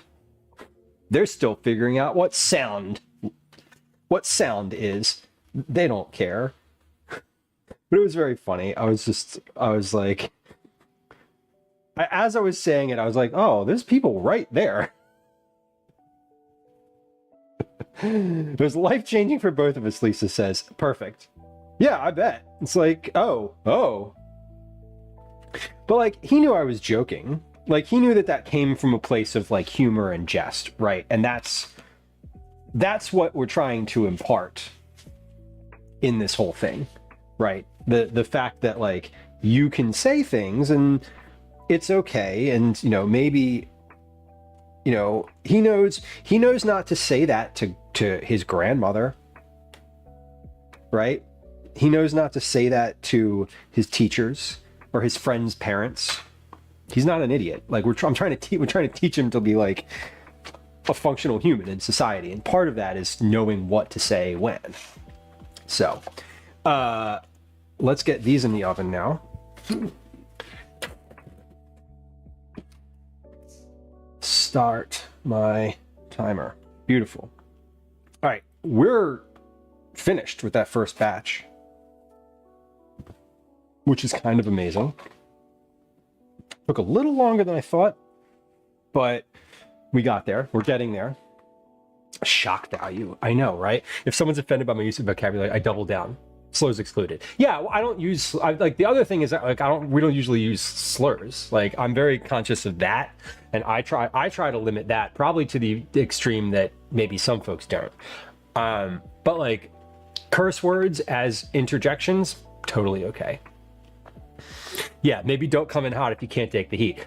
Yeah, and you know what? If he'd have said it differently, I probably would have reacted slightly less aggressively, but he well actually'd me, and I was like, Where does a mansplainer get their water from? From a well, actually. Okay, let's get these other cookies off the tray. I'm gonna get these cookies off the tray, and then we're gonna take a quick break. I called my grandmother's one of my grandmothers the C word, and I meant it with my whole heart. That's kind of good. You never heard that one, Lisa? I like that. That one's one of my favorites. I'm a fan of that one. You know, my best friend's daughter, she thinks I'm going to be a softie, but really I'm more of a hard ass, which is shocking. Not good at it, even without cursing. It's... Kids are always like a little shook when they realize that adults are like just as crappy as their friends. Kids are so naive sometimes, and it's cute because you're like, oh, you're so precious. Yeah, not all adults are not all adults practice the same filters that your household has, kid. Sorry. Yeah, it is funny because I do know, and I've talked about this with his friends' parents too. I've also I've been like, hey, you know, we curse a little bit we curse a little bit, we curse a lot. Just being real. I don't curse that much on stream, but in the house, generally speaking, there's a lot of curse words happening. And that's okay. It's just, I don't have an issue with it. Gwen doesn't have an issue with it, and neither of us really want to change our behavior, so we're not. It's kind of how it is. Almost finished. The thing with these being so soft is that they're taking a while to cool. All right, the ones that are from the first round are almost stackable. We are going to run into a storage issue real quick here. That's fine. Okay, the ones that came off first are able to be stacked now. They're not fully dry, I would say, but I can stack them up like by threes, which is enough to get this tray emptied. That's really all I need. Okay. Easy enough. Jamie says, when my daughter was 18 months old, she said, God damn it, at daycare. And I certainly got an earful. Yeah. Yeah, and that's sort of like, okay, now is the time for that lesson. Great. we're gonna talk about when you can and can't say things. When can you say them? When you are at home. When shouldn't you say them? Out in the world to other people who I really want you to see you as a nice, respectful child. You're not a bad influence.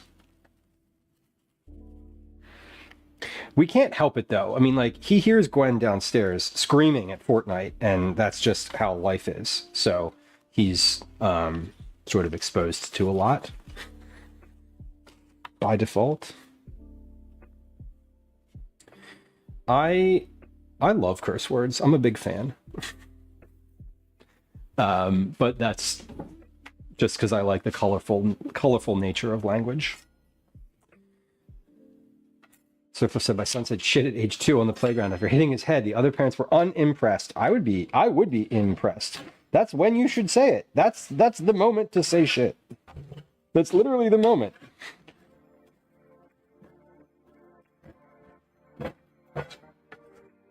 Did I start my timer for those? I did. Okay, good. Whose knows? Holy crap.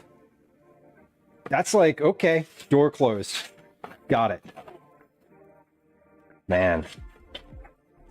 Some people will say the worst possible thing to you, and you will be like devastated, and then they're like, what?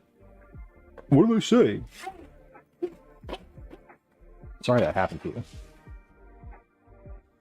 It's also good to learn the boundaries. Right. It's useful to learn what might earn you a lick back. Totally. Yeah, like, you know, don't well actually me. How about that? We'll start with that. Don't do that. Don't contradict everything I say. Let's start from there. She got it from her dad. He got it from his mom. Calvin got it from both of us, actually. That's not fair to Gwen. Kids cursing is so funny. I know. You know what's funny? My friend Drew was like shook when he found out that we let Calvin curse. He was like, really? I've never heard him curse. And I was like, because he doesn't do it around you. Because he's trying to be respectful, and he's not sure if you're the type of person that he's allowed to curse around. So that's why he doesn't.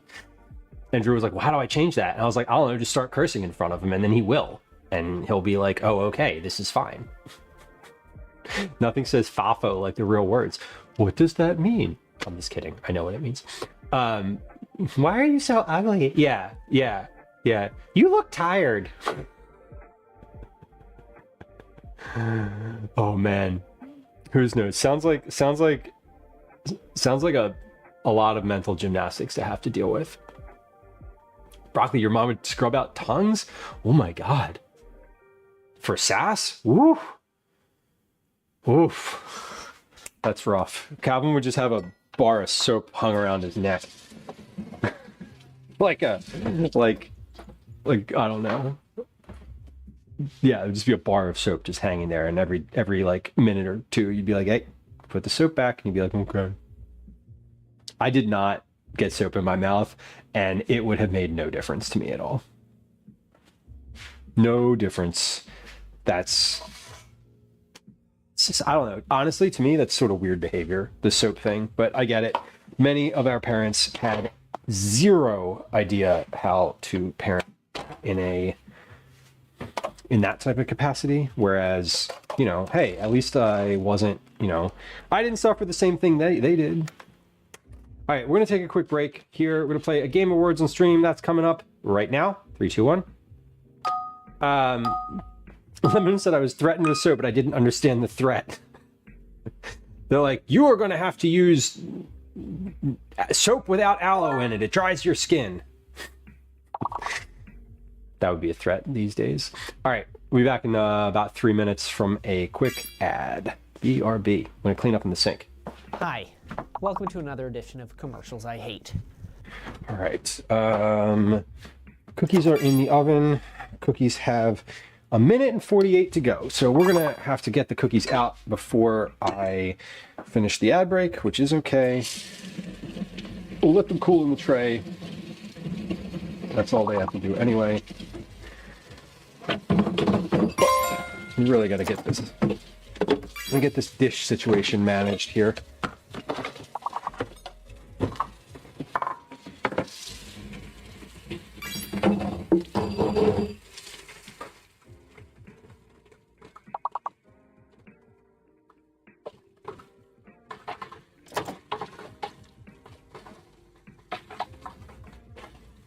No, I sprayed myself in the face.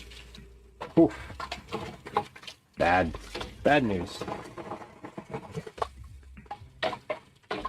All right, I'm just going to go ahead and do the entire next batch in this big bowl. That way I have sort of, because I'm kind of curious if how different it'll be if I just follow the directions exactly rather than cream it in the mixer. I think I'm curious if it ends up being more firm in that way because it has like less, it's being worked less. Did we do it? Was that a board? I heard it. Yeah, okay, good. I wasn't looking when it finished. But it does make a different sound. So you always know.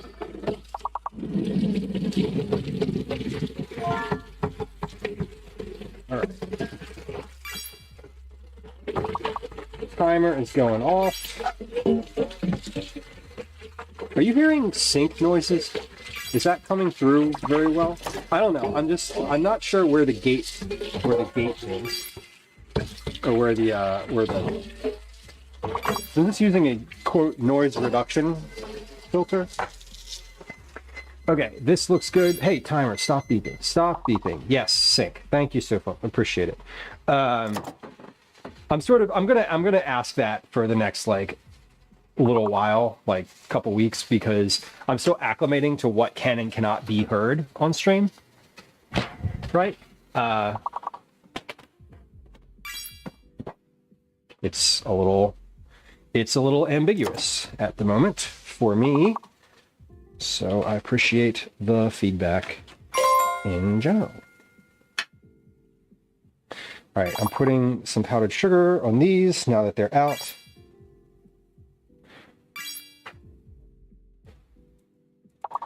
All right, if you're on Twitch and you were experiencing an ad break, now you're not. Welcome back. We're finishing a game of words on stream. I'll be back here in just a few moments with mixing and measuring of more cookies. So finish this game and we'll be back momentarily. I'm finishing washing the big bowl so we can do the next round. Last guesses, get them in right now. 3, 2, 1.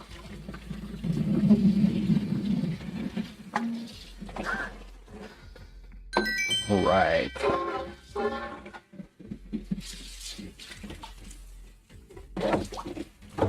Okay. Big bowl is clean. I did it. I actually did it. We did. Oh, fuck, that tray is hot. Sorry. I forgot the tray that's directly in front of me on the counter just came out of the oven. Oops. Okay. These are finished. Good to go. I'm going to leave these sit for a little bit. Okay, pause. Let's see. How many cookies did that batch make? We had a double batch. It says it makes 24. That means if it makes 24, there could be 48 cookies on the counter. So let's see. 3, 6, 9, 12, 15, 16, 19, 22, 24, 26, 30, 31, 32, 33, 34, 35, 36, 37, 38, 39, 40. Okay, so that made 8. No, hold on. 40, 44, 48, 53. 53 cookies from that batch. That's more than the recipe said. That's good. That's really good. That means that I don't have to use the ones that came out of the first batch, which were not quite as shapely, for lack of a better term. And I can most certainly have enough left over I will have enough left over that if Calvin wants to give some to different teachers that we didn't account for, then he will be able to do that. Great. Okay. We're good. We're done with that baking aspect. I'm going to start making the second batch of cookies. Aesthetically pleasing. They are aesthetically pleasing. In other words, fly. He's going to eat them for lunch. Maybe. It's possible.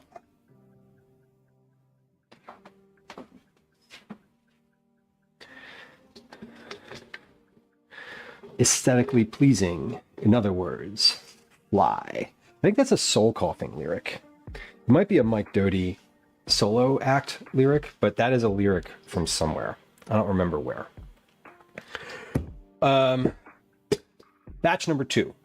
Batch number 3 and 4, actually, if we're going to be technical about it.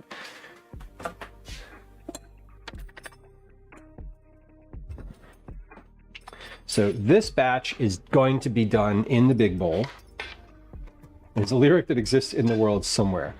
It is from a soul coughing song. That song is...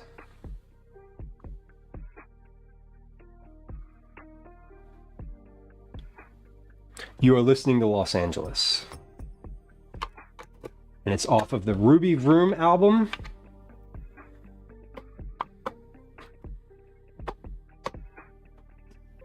And it might be track 8. But I don't know, maybe. I could just be making that up. I'm not making it up that it's a soul coughing song. I do know that. I would bet that. Okay. Okay. Step 1, preheat oven. Done. In a large bowl, using a handheld mixer, beat the butter, cream cheese, and orange zest and granulated sugar until blended. Great. Let's do it. Is this like the Wiener command? No. This is a song that I know. I know that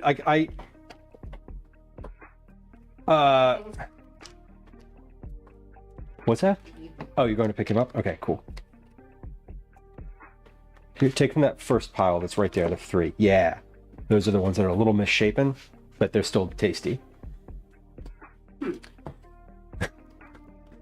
Is a good reaction. Screenwriter's blues, who's knows? Nailed it. Exactly. Yes. See? I know. I'm like, that's the one. You are listening to Los Angeles. Gone Savage. It's such a good song. I never remember the names of the songs because they're often not the name of any of the lyrics that are in the song itself. They're like the name, but then the lyrics have, the lyrics have to do with it, but they never actually say the name of the song. It's kind of annoying. Anyway, that is absolutely the song, Screenwriter's Blues.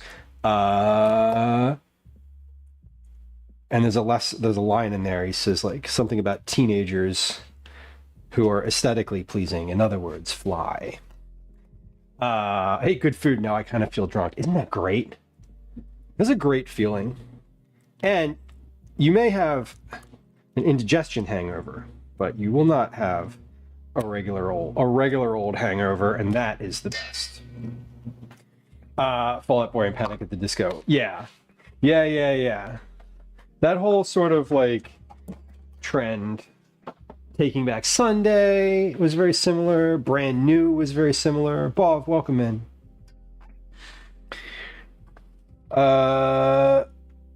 Butter, cream cheese, orange zest, and sugar.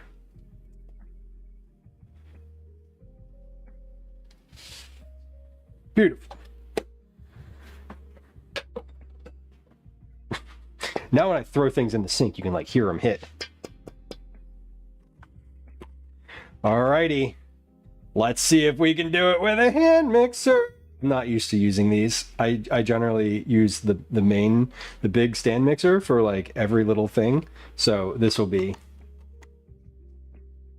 fun. Hey, look at that command. It works. Command hot wieners. What did you think was going to be behind that command? Go ahead and click it. You'll love it. All right, creaming together butter, sugar, and orange zest, and cream cheese.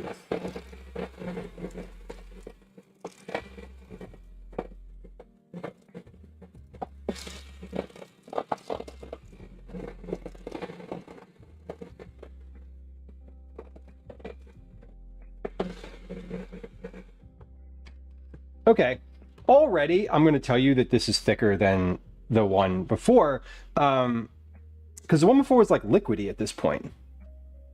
Every once in a while I'll just start cracking up remembering the lyric, fucking magnets, how do they work? That's ICP. Is the audio better? Is the audio better now? I think the audio, yeah, it was taking this into account. That's probably why. Egg, vanilla, orange. Okay, so egg, vanilla extract, orange extract going in. Food coloring. We are going to double the food coloring. So we have 2 drops of red. No, 4 drops of red, 8 drops of yellow, because we're doubling the recipe. So 2 drops is double, doubled again is 4. 4, 8. 1, 2, 3, 4.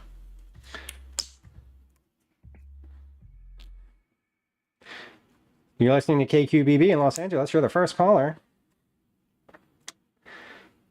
1, 2, 3, 4, 5, 6, 7, 8. Great. Rocky says, I love my hand mixer. Probably circa 69 or as recent as 72, judging by the mustard yellow color. The motor won't die. Hell yeah.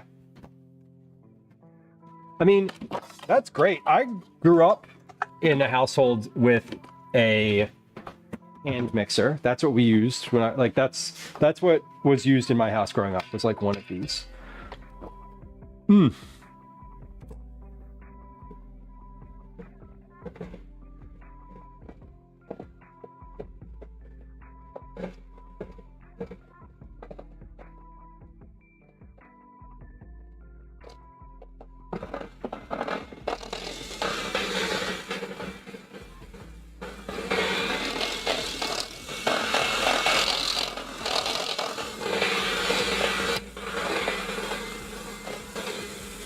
I really want to listen to Screenwriter's Blues now. Like, really, really, it's like going to be stuck in my head in a way that is unavoidable and inescapable. And like, it's basically as soon as stream ends, I'm going to put that song on as loud as I can. Apologies to whoever we raid, as I do not converse and just stand here and vibe. As long as you don't try to mix up a jar in your bowl. I feel like there's a story behind that one. There's a difference between a hand mixer and an immersion blender. Yes. Very true. Does the job better than a stand mixer. I can see that.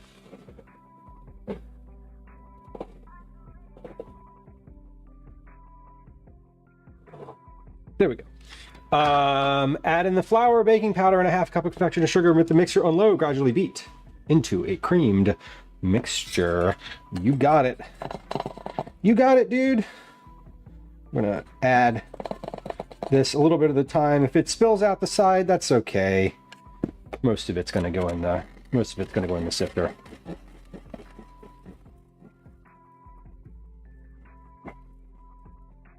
Only use it for soups, broccoli, the immersion blender. I find that the one that I have is it doesn't work very well. My complaint with the immersion blender is incredibly specific. So I feel like I am just a curmudgeon. Wireless immersion blender does sound really nice, or cordless, or whatever. I feel like that's good because if you like accidentally dropped it into the soup, it would just die instead of electrocuting you. It would die, unlike instead of you would die. See the difference? Okay, let's get this all mixed in.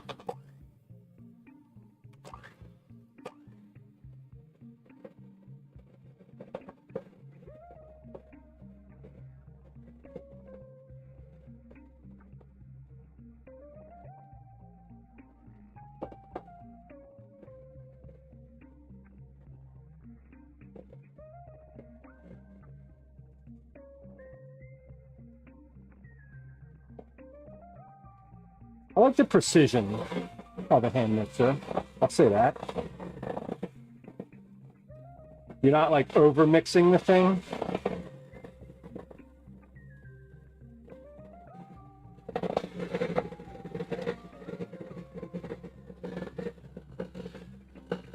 Woo! Thick.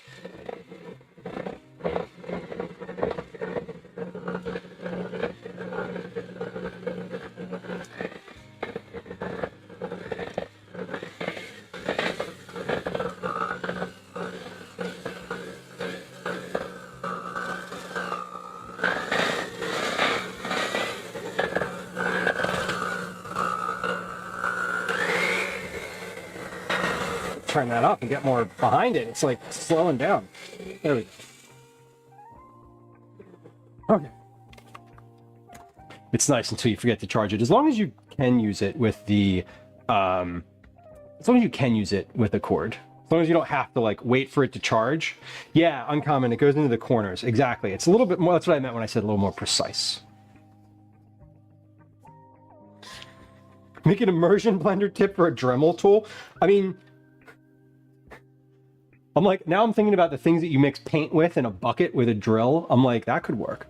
My qualm with my immersion blender is it will not cut up any, like tomato skins, it does not handle.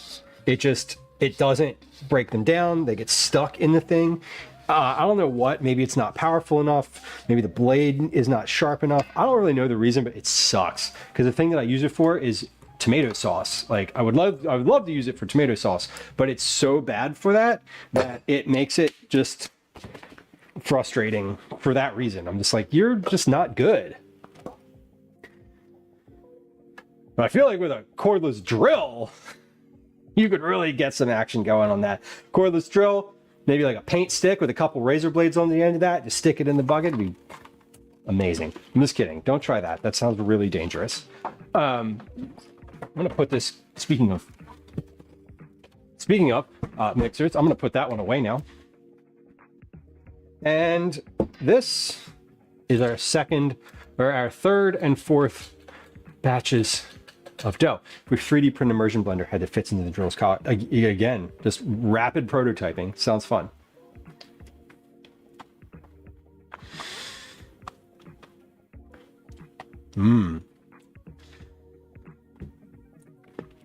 Broccoli, I like that. I don't know what brand mine is. Like mine's just a crappy one. Belly Flops, welcome in. Good to have you. Happy Thursday. Happy Friday, Junior. Happy Cookie Day to all who celebrate. Okay, Tim Allen grunts.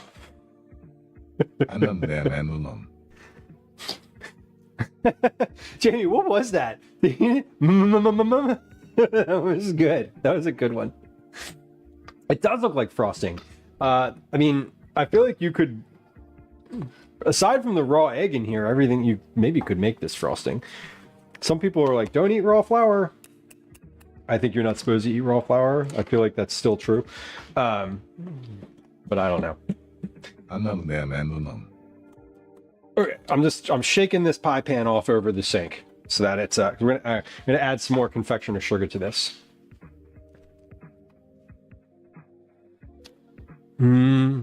Popular. You're gonna be popular.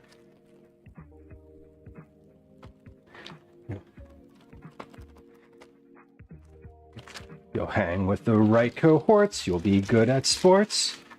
Not a song you've got to know. So let's start, 'cause you've got an awful long way to go. Don't be offended by my frank analysis. Think of it as personality dialysis. Now that I've chosen to become a pal, sister advisor, there's nobody wiser. Not when it comes to popular. Please, it's all about popular. And with an assist from me to be who you'll be, instead of dreary who you were, well, are. That sound was a sound on stream well before the movie came out. I've loved that song for a long time. And I want to tell you that when that movie came out, it really did it justice. Don't worry, I know what I'm doing. I have no freaking idea what I'm doing. Personality dialysis mix. I see you. What a good adaptation. What a good adaptation of a show that was already good. And if you don't like Wicked and you're like, it wasn't for me, that's okay. You can have that opinion. You're allowed. Some people don't like musicals. The amount of raw cookie dough and brownie batter I've consumed should have me dead to rights. Yeah, I mean, I always eat a bunch of it. You know, I tried this batter just now, just to see what it was, see if it was good. I like the original, but they were both good. Yeah, I mean, I love the Broadway show, but like the actual movie with all of the effects and sort of the singer, the songs, the performers in the movie were very good, and they didn't maim the plot. They really did like the plot and the dialogue and the characters justice, which I love. The Bean Nor Spicy are bonding into Pluto retrograde. Which one's in retrograde now? Just so we know. I don't know. I'm not familiar, but my mom refused a dollop of whipped cream in the pumpkin pie I baked until I told her that 2 tablespoons of heavy cream whipped into half pint of the good stuff. Yeah, whipped cream is healthy because you don't eat that much of it. Okay. Backyard is mode. Amazing. Very nice. You did it. Okay, what was my theory about the cookies sticking to the tray?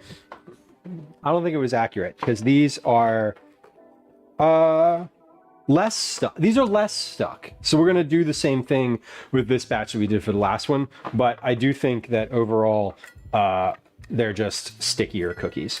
Okay, we have to stack up some of the ones that we have.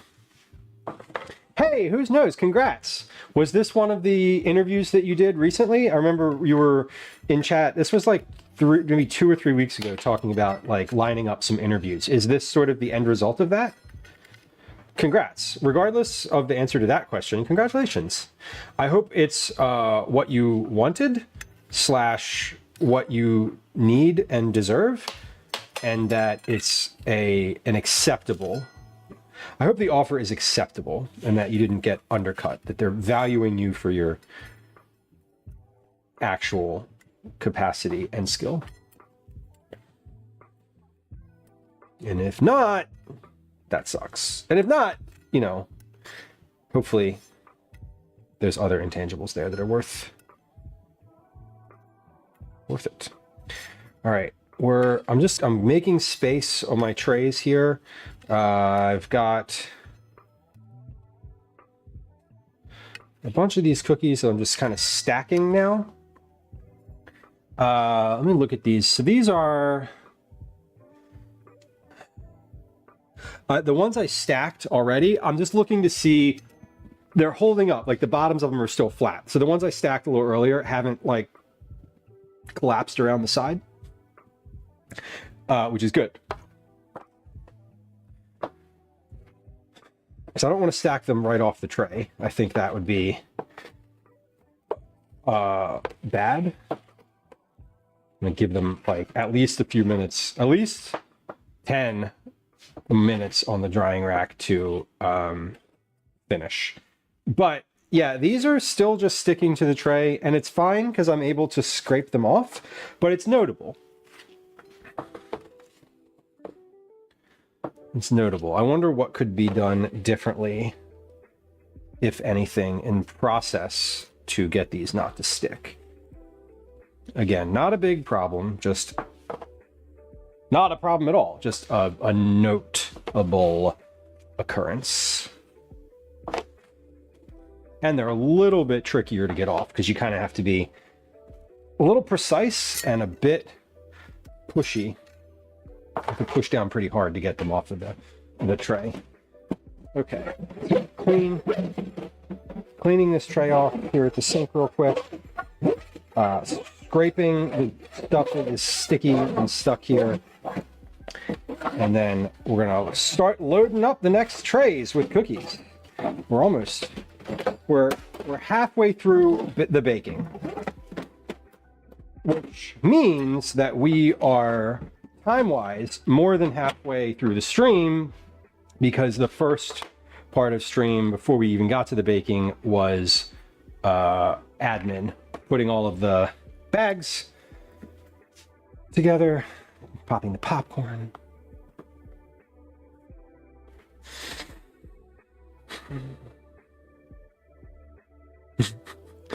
So Fluff just like, nah, let's mow it later. It's fine.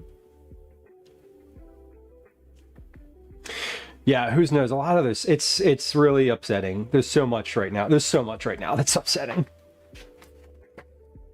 I was happy to see that our friends in Canada were like, hey, you can call us instead. Mowing mix. Yeah, I remember you talked about mowing before in the fact that it's just like feast time afterwards. That's super cool. Bellis, I like it when it gets warm and the grass just dies. Yeah, that I mowing and I don't really love it. So I'm with you. I feel like I would be like, yeah, let's just kill it and start over. We're just gonna have a meadow now instead of a yard. And if I ever had the capacity to have a meadow, I would certainly do that instead of any type of grass, that's for sure.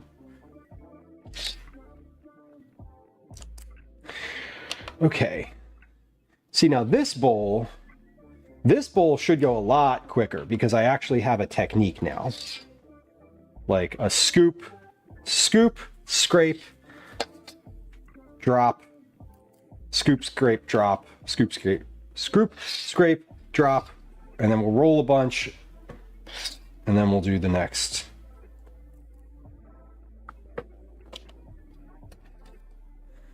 I got 50 some cookies out of that last batch. That was pretty good. 50, was it 52? Hotline, uncommon. Yeah, and trigger warning, suicide talk. There's a national hotline that funding in the United States that funding for is no longer available. And I am aware now that there's a similar service in Canada, and they have had some push to but they've had some push so that folks in the US who may have taken advantage of the suicide prevention hotline are able to do that, have continued access to like that type of service through Canada, because it doesn't matter where you are when you make a phone call. You know, you can call around the world. Who cares if you're calling into Canada? Honestly, they'll probably be nicer to you. Belly flop. CA here, we'll take you in. Thank you.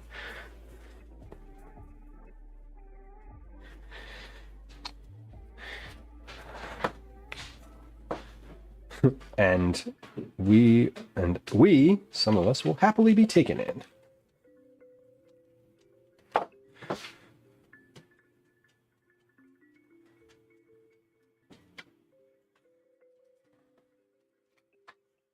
One of my close friends.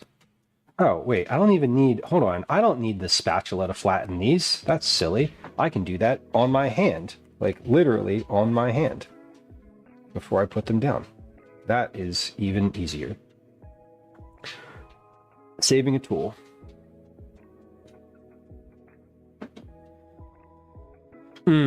Baker, I'm sorry to hear that. Yeah, I feel like, you know, you don't know when people are struggling. You really don't. And they're not going to tell you.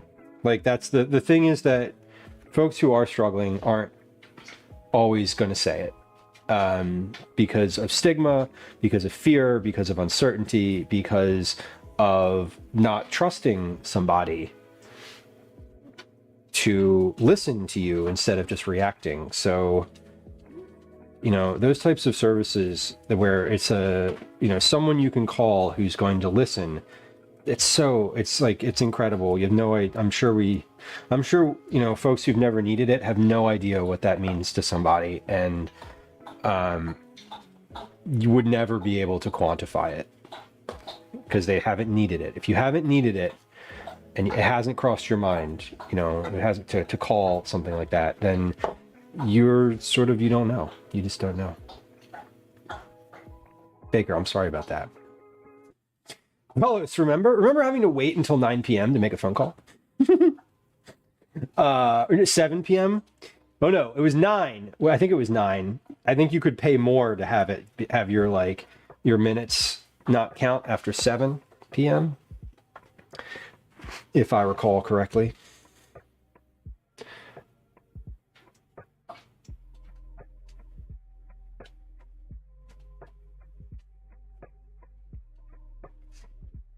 Talking about the lack of resources.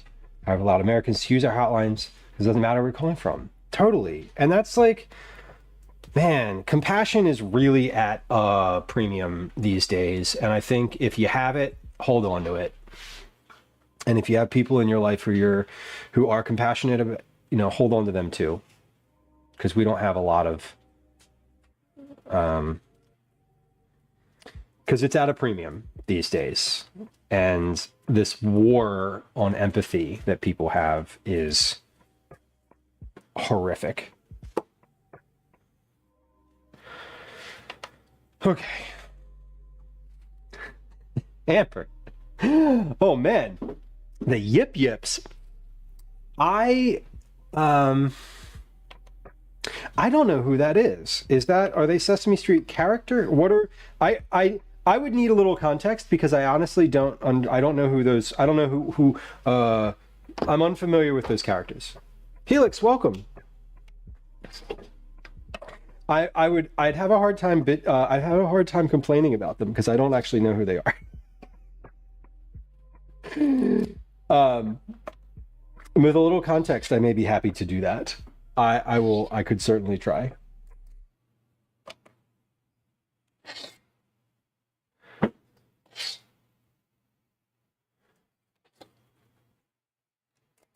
All right, this is certainly going quicker than the last time. Maybe not that much quicker, but it's quicker. And I'm getting more consistently sized cookies. So that's a good thing. All right. Gwen went to pick up Calvin. It's 5:50. Okay. 5:50 p.m. Sheesh. We're getting there.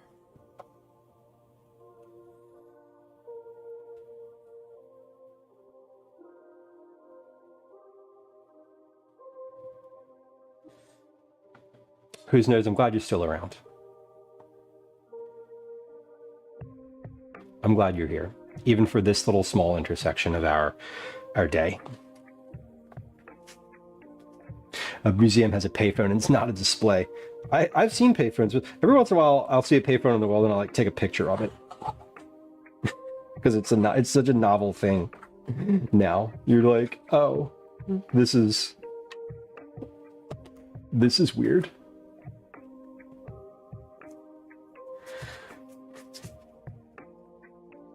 Yeah, belly flops. And that's what I'm talking about. It's like, if you want someone to talk to, you're not going to like, most people aren't going to walk up to their teacher or professor or manager or friend and be like, hey, I'm struggling. But you might call a stranger.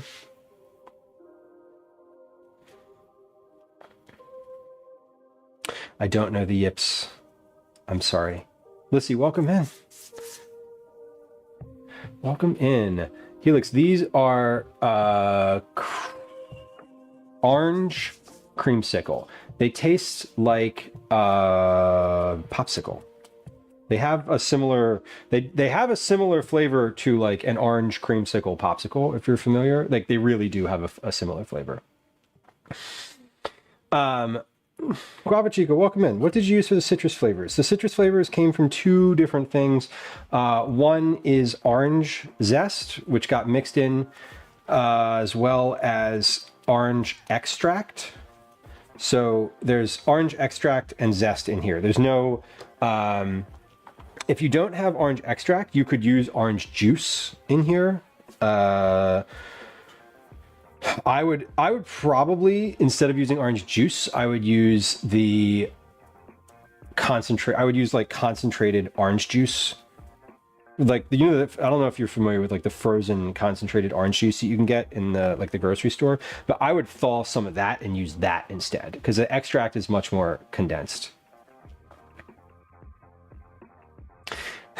Broccoli says, I was taught as a child to answer the phone. This is blah, blah, blah. With whom would you like to speak? And then she's not available at the moment. May I take a message and have her return your call? Yes. Yeah. Hello, this is Lou. How can I help you? Like I was answering the phone in a fucking business. We're 180 degrees away from the kids being insufferably polite. Aren't we ever? Aren't we ever? Your aunt, it was your aunt. She was like, don't you recognize me? And you're like, no, you're on the phone. What do you mean? That's funny. That's kind of great. Oh man, this is definitely a little easier with this process that I just am doing now. So sometimes it takes a little while to figure out like the best practice.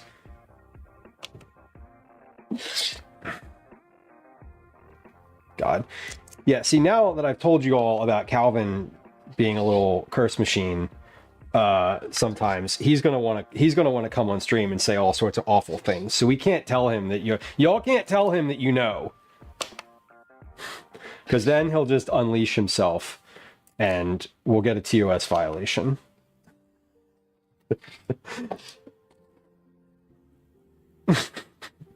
Not actually, but maybe.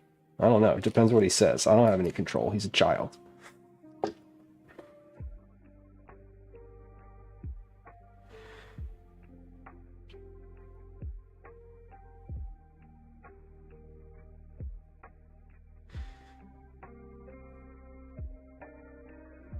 The fellows, Lee Iacocca used to be president of Chrysler Dodge. I answered the phone and he's like, hi, can I speak to your father? And I'm like, who is it? And he's like, I'm Lee Iacocca. And I'm like, yeah, right, asshole.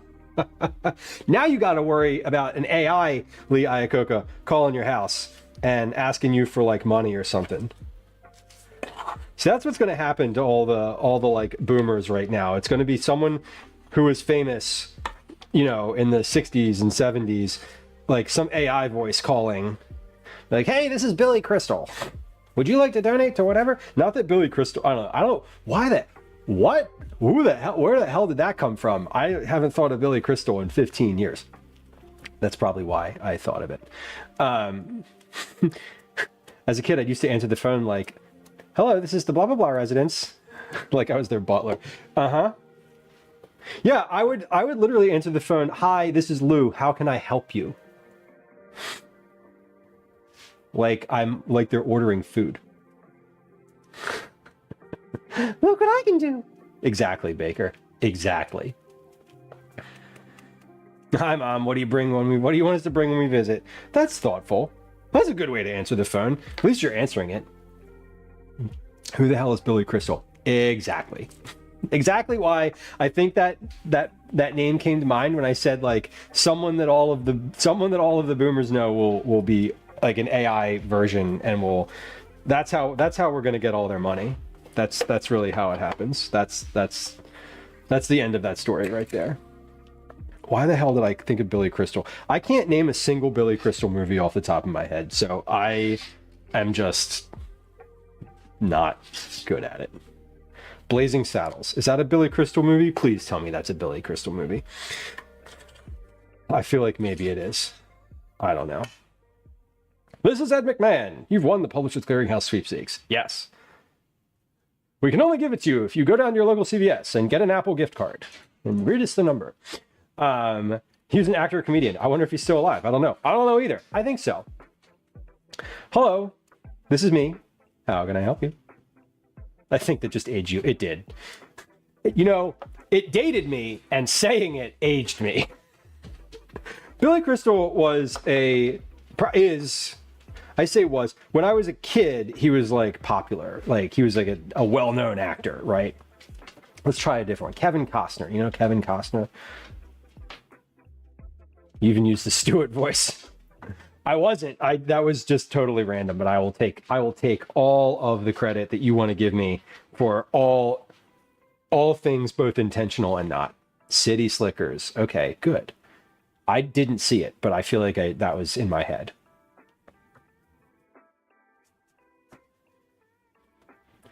Iago was Gilbert Gottfried. Yes. Gilbert Gottfried.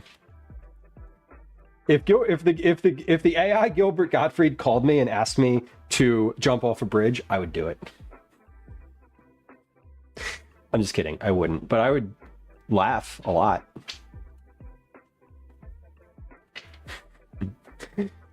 Lou's Pizza and Mortuary. You stab him, we slab him. My dad will occasionally answer the phone with like something wild, something weird and silly. He'll be like, "Ajax Liquors, what do you want?" That is one I've actually heard him say before, so I can confirm that is a very real greeting that has been used in my proximity. Okay, cookies. Here they are. Look at them. Look at them. Look at them. Let's put these in the oven. Isn't that famous romance comedian wasn't sleeping in Seattle? Maybe. Was that Billy Crystal? I don't know. Lilac blooms, broccoli, sweet Mother's Day gift. Mother's Day is this Sunday. If you are, if you have a mom in the world, might be good to call her on Sunday, or really any day. But you know, Mother's Day is always a good. If you're gonna pick one day, that's probably a good one.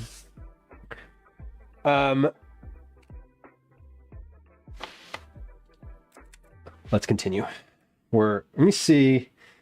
I wonder if I can, I'm pretty sure I can't, but I was gonna say, I wonder if I can get a full tray done here before those are finished in the oven. Probably not, but I bet I can get farther than I did last time, in the last round of cookies.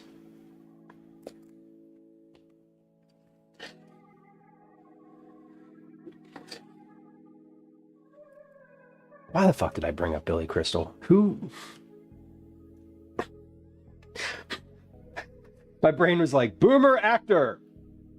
And the response was Billy Crystal. What? Yip Yip's one of the most important Martians on Sesame Street. I didn't grow up watching Sesame Street. I don't know Sesame Street. And Calvin didn't watch Sesame Street as a matter of like habit. I mean, it was on in the house occasionally, but I have honestly, Amber, I have no idea who you're talking about. And I'm really sorry. Like, I have failed. Every time pop culture things come up for me, I feel like a failure because I just have zero idea of anything. That's why we have this sound. No, I don't know what you mean, but I appreciate you. That's the one. That is from Aqua Teen Hunger Force, not Sleepless in Seattle. He plays Calcifer in Howl's Moving Castle, another thing that I've heard of. I'm more familiar with Howl's Moving Castle than I think I am with Sesame Street, which is to say I have not seen either one of them. Oh God, listen, my media diet is really bad, or good. I mean, good insofar as I just don't watch much of anything. I had a friend of mine tell me I needed to see some movie called Arizona, something. It was like it's a Coen Brothers movie, something about Arizona, and apparently it has Nicolas Cage in it. Because I was talking about Big Lebowski. Put the best yips in stream doc mix. Thank you. I appreciate it. Technically, Billy Crystal was the voice in Monsters, Inc. Okay.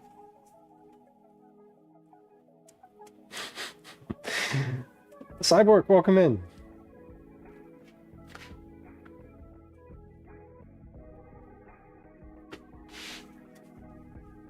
Mix, I'm a clone of my 20-year-old uncle. Isn't that lovely? Go me? Hell yeah. Go. If you're a clone of your 20-year-old uncle and you're 40, you're doing great. Marvelous. Well, I feel like he was on Saturday Night Live or something too. Or he was I know he was a comedian. He like got his start doing comedy, I believe. But again, my knowledge is basically zero. Good old Meatwad. Good old Meatwad indeed. You watch stuff 10 years later? Same. I don't usually watch like a lot of contemporary stuff. Occasionally I will, but I'm sort of like, usually I watch things that someone has recommended to me. That's like basically all I watch. All rules, welcome in. Raising Arizona. Yes, that's the one. Catch me up. Oh gosh, have I been live for 5 hours? Holy crap. Okay. Let's see. We started stream, Cyborg, we started stream today by making a bunch of bags to put the cookies in. I also made popcorn for the cookies to package in. That took the first hour and a half of stream. Then we made a single batch. No, we made a bunch of cookies. Then we started our first batch of cookies. I weighed everything out. I read the recipe. I sort of futzed around for a while, figured out how to mix things the right well. I worked, figured out how to portion them, figured out what the portions were, kind of got myself into the sort of the rhythm of the thing. And since then, we've been making cookies. So these cookies have taken quite some time because they're a little stickier. They're more work than I anticipated, and not like there's like 2 extra steps that I didn't really consider or think that were going to happen. They're very sticky, so I couldn't roll them with my hands, which is why I'm using a scoop. And so like this step I was not anticipating. So it's taken a little longer than I thought, but we've basically been making cookies in this way now for 3 hours. So definitely a little longer than I thought.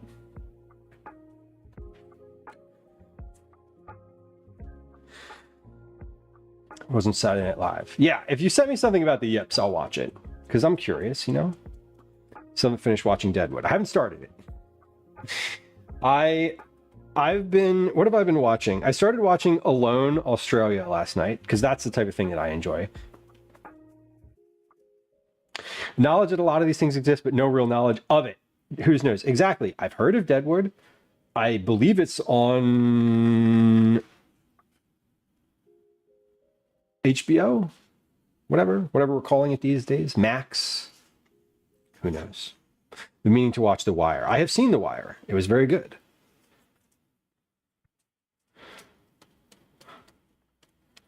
I watched The Wire. There's some series I've definitely watched. Right now, I've been sort of starting and stopping Outlander, and I really wish I'd have just read the books. Weird how 5 hours sneaks up when it totally does. Yeah, we'll probably be at 7 by the time we're done stream today. 7 p.m. Certainly 7 hours worth of stream. But this is going a lot quicker here than the last time. Honestly, like this batch is so far easily twice as fast. Because once I have a process and a rhythm, I can do, you know? No Sesame Street, Cyborg, no.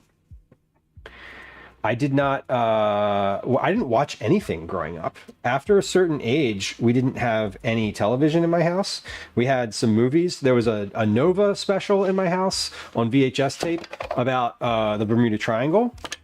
There was the Godzilla. There was a Godzilla movie, and yeah, and then there was books, and you could read those if you wanted. So I had zero media at my mom's house growing up. My dad's house had... My dad taped movies off of like HBO. So when I went to my dad's house, it was sort of like that was where I got my media from, which was good because I wasn't getting it anywhere else. That was a good thing. But I definitely grew up in a little bit of a media shelter in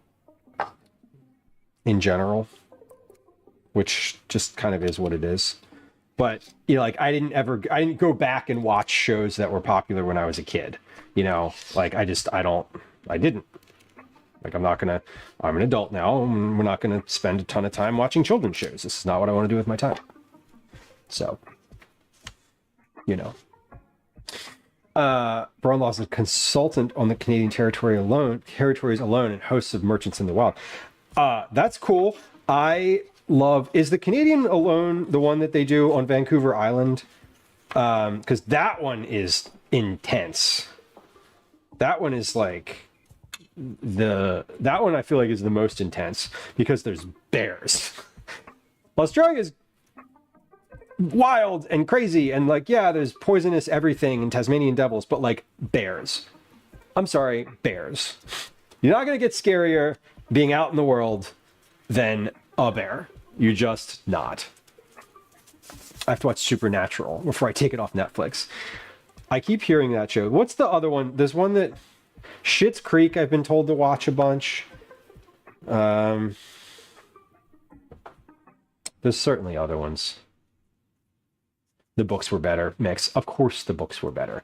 What happened was years ago, I took a picture of the books in a bookstore and was like, I'd like to read these. These look fun and interesting.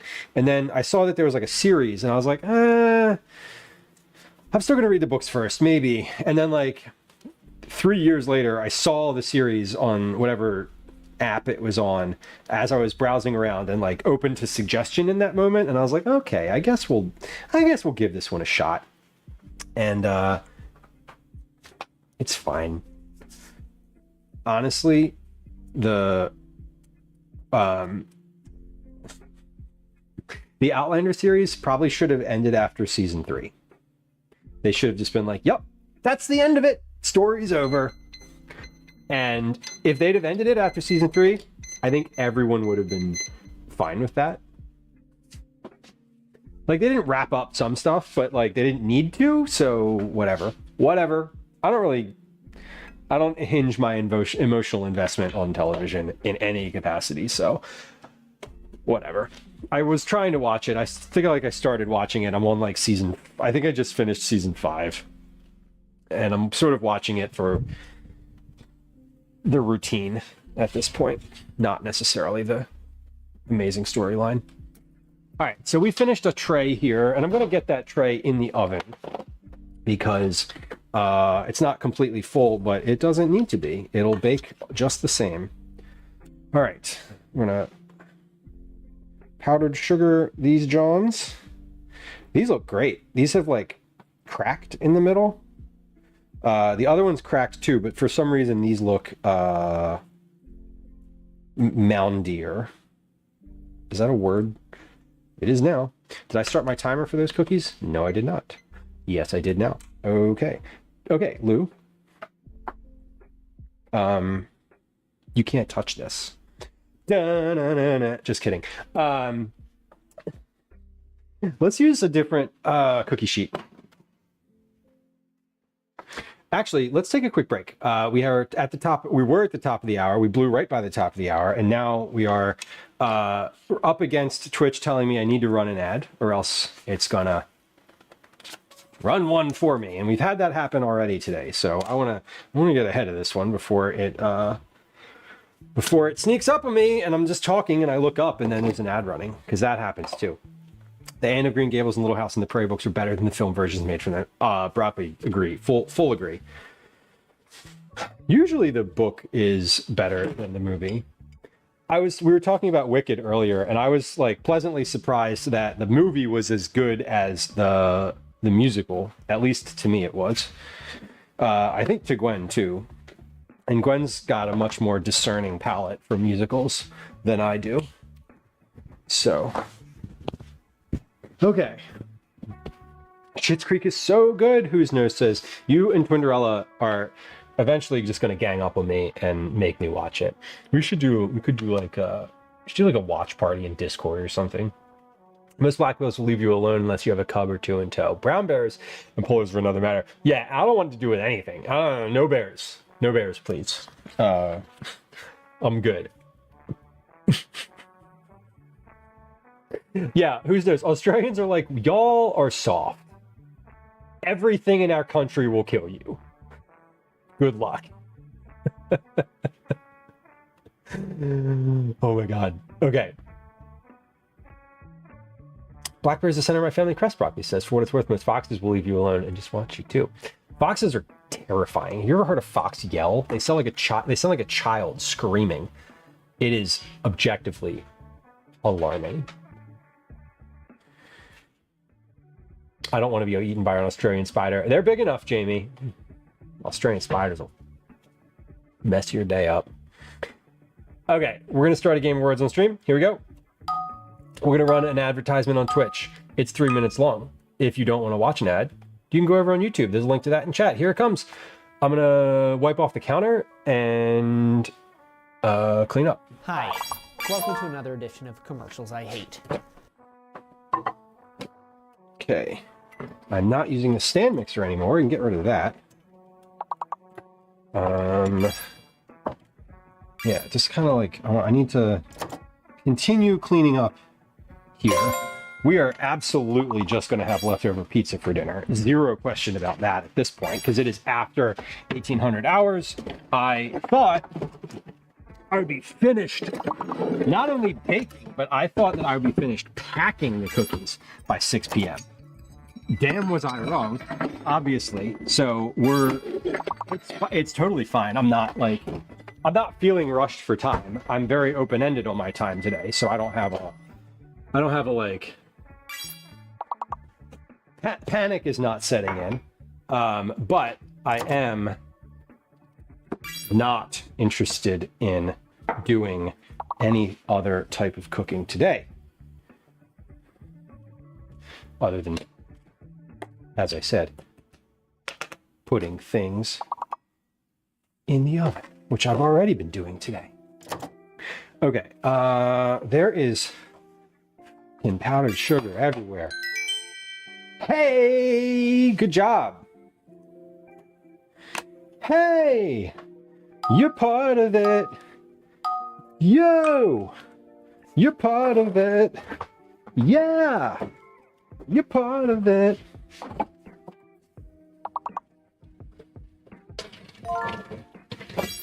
If you listened to early 2000s music, alt music, you might be familiar with that song. It's called You're Part of It by the band Piebald. All right, I know that we're going to do more powdered sugar today, but I can't possibly get... There's so much just on the counter right now. I have to wipe it now because every time I like touch the counter, it's on my fingers. This is a working surface, obviously, and we're using powdered sugar here very intentionally, but still, let's just keep it wiped down in between things, shall we?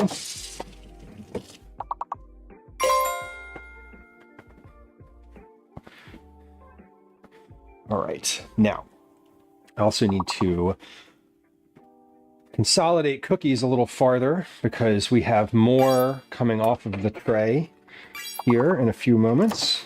These cookies are very soft, so these will be interesting to package because I cannot squeeze these, for lack of a better term. I can't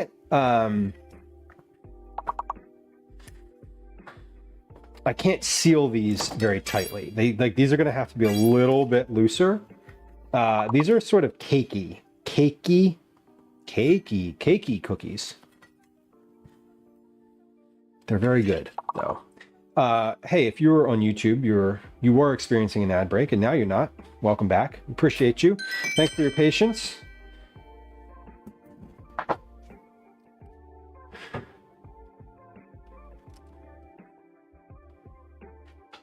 Okay. In that time, we've cleaned up just a little bit, and we are cleaned up, consolidated cookies onto a cooling rack. We have cookies in the oven. They have 3 minutes left to go. I have a tray of cookies that I pulled out of the oven 7 minutes ago. These look good. They collapse a little bit. So they were very puffed in the oven. Now they've been sitting and they've collapsed nicely, which I like to see that. The ones that like stay super puffy when they are the ones that stay super puffy, these aren't like hard enough to do that. Nova, welcome in. Good afternoon or good day. Happy Tuesday. Nope. Happy Thursday. Let's try that again.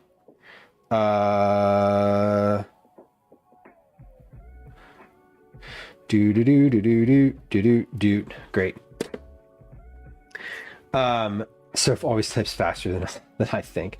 This is true. I feel like you can set it. I don't have it set this way, but you can set Twitch so that moderators see chat like X number of seconds before it goes out, which is basically like, you know, to help moderate action, to help like moderate things that people say. And as I'm speaking out loud, I'm realizing that that really doesn't have any bearing on playing words on stream. I was thinking like, oh, maybe the, you know, oh, maybe the moderators see it beforehand. No. Also, there is no delay. I didn't turn on the delay, the chat delay on this channel, so it's not even relevant. All right. So these cookies are interesting. Like I said, they are a little bit sticky on the tray. So getting them off, they're still quite pliable. And they are, they're getting like flat on one little side because of just the pressure of pushing them to get off the tray. It's kind of, it's notable.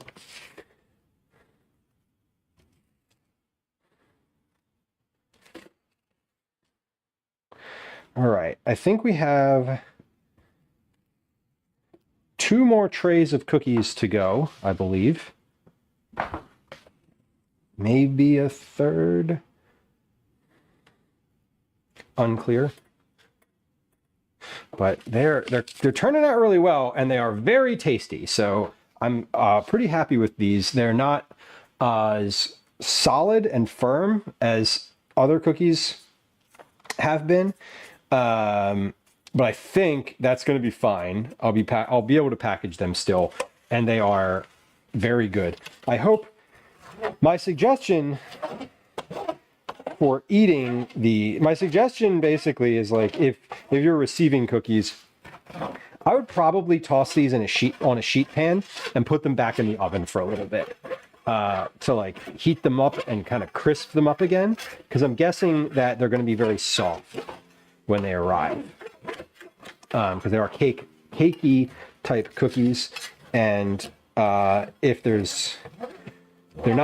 sitting out in, you know, room temperature, they're not going to, if they're sitting in the fridge, they'll solidify, but they're going in the mail, so they're not getting in the fridge.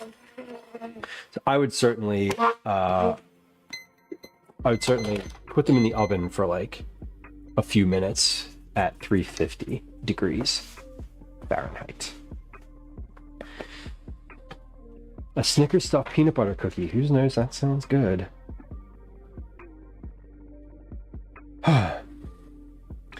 Parchment next time or not? Maybe. Baker. Maybe that would have made a difference. I mean, honestly, I'm sure that parchment would have made a difference. How big of a difference? I have no idea.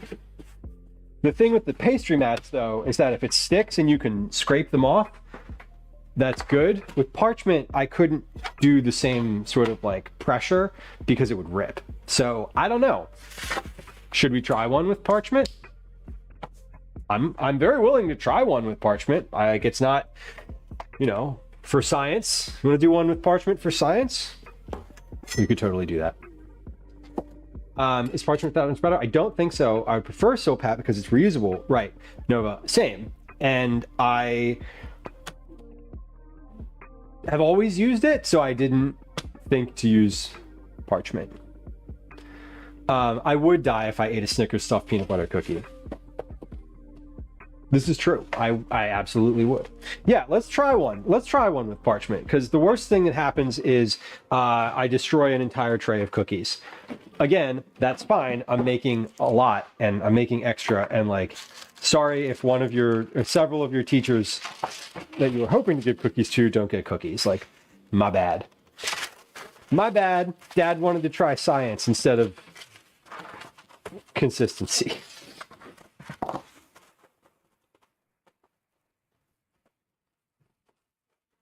I am really excited about those garlic cookies. I took them camping with us last weekend when we went and fed them to friends, and everybody was like, these are really good. These are very, very, very, very good. And Calvin the other day was like, hey, where are the rest of those where are those garlic cookies? I want one now. And I was like, all right, that's good. If it fails, blame me. Okay, sold.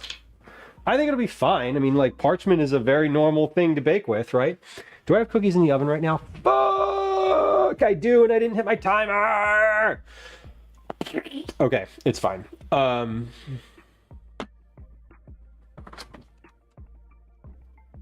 Okay, I'll just cook these. Let's give these. I'm gonna check those in 2 minutes. I don't know how long it's actually been, but they're looking. They're visually, they don't look like the ones that I've taken out of the oven yet. So we're gonna give those time, and once they look like the ones that I've taken out of the oven already, we'll take them out. Nice how that works, right? You scoop the cookies off with the paper away from the cool. Nova, that's a great point. If I used a new piece of parchment, which I generally don't when I'm baking, if I'm baking with parchment, I do the same thing. I like peel the cookies off and just reuse the parchment because you can use it multiple times. So far, I'm waiting to get the garlic cookie recipe right, and then I'm gonna pitch it a bunch of places. So we'll see. I may do what I think I might do with the garlic cookies is I might do like a special edition cookie club of some kind. Like, I might do those for like, and I know I've only ever done one of these, but I might do those for like a subathon reward. Like a special one-off type of thing. But I have to get them right first. That's the other thing, is that they gotta be perfect. They're not perfect yet, but they're much better than they were. And the thing that I really love about the recipe that I'm working on is that I am losing my mind and putting these on the wrong thing. The thing that I love about the recipe that I'm working on is that it is completely my recipe. I got like a base cookie recipe and like really tweaked it from what I had, from what it was. And the base cookie recipe had no garlic, no cayenne, like it was just a basic butter cookie. And so I'm happy with this one because it's like, you know, it's not a riff on something else. It's like a fully my recipe, which is fun. Yeah, in Texas, I've been working on a butter. It's the basic ingredients are butter and roasted garlic and cayenne. Those are your big flavors. Butter, roasted garlic, and cayenne. I've been using brown sugar in it. I think I'm gonna I'm gonna test them again at some point pretty soon and do it with white sugar and no brown butter. We're just gonna use regular butter and see how that makes a difference. Because the thing that I didn't like the last time about them was not the taste, it was the color. They were just a really dark brown and they looked burned, which wasn't great, right? Fun idea. Yeah, I kind of, I sort of think like Cookie Club is a little different than like recipes that I'm writing myself. I feel like Cookie Club, I would definitely do them, but I feel like it would be like a nice special one-off type of thing, as opposed to like, these are just this month's cookies or like these garlic cookies. You know what I mean? NutriStudent, welcome in. Welcome in. Nice to have you. Ghee. It might be, yeah, you could use ghee. It was the brown butter made them very brown last time. Like all the little brown bits in the bottom, I think, were the main culprit, and the brown sugar. So there was a lot of like, the taste is there. I feel like the butter, I feel like the having brown butter and cayenne and garlic, like roasted garlic, you definitely need the roasted garlic. You could not use regular garlic. But I do think that like all of those things sort of together make it a very dynamic experience anyway. And so I'd be fine just doing a white sugar situation, and because I feel like it's reducing complexity, but it's also not, it's like letting, I kind of see it as like letting the garlic shine a little more and not taking away from that, which is what I actually want. Because I want these to taste like, I want the first thing that you think when you bite into these to be, holy shit, that has garlic in it. And the second thing I want you to think is, wow, that's really sweet. That's like a good sugar cookie. Is that butter? And then the third thing I want you to think is, holy shit, my mouth is on fire. And then the fourth thing I want you to think is, can I have another one? That will be a success. But I was very happy with them. The last batch I made, I was very happy with. So I feel like we're almost there. We've almost iterated to the point where they're good, where they're what I want. Yeah, and uncommon, the ghee would definitely work. I could use that. Just clarified butter, anything like that. Softy, welcome in. NutriStudent, the recipe that I'm talking about is one that is not like online anywhere. It's just one that I'm working on. So one of the things that I do, I don't work like full-time 9 to 5. There's no office situation for me. I do a variety of like freelance things, and one of those things is recipe development. And so often, occasionally, I'll be working on something that is a personal interest project that's not like an assignment from somewhere. And this falls in that category of something that no one's assigned me, but once I'm finished with it, I'm gonna like put it out into the world and see if anyone wants it, for that matter. I don't have a self-publishing. I don't have like a Substack or Patreon or any of that. So I'm curious about a cookie with garlic in it. Well, the process was relatively straightforward. It is basically a butter cookie. There's like a ton of butter in it. But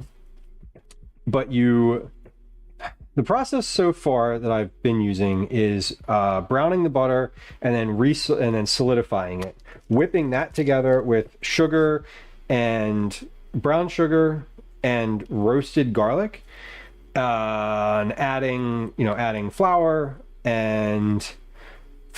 baking soda. I think this one has baking soda, and cayenne pepper, or some sort of like spicy element to it.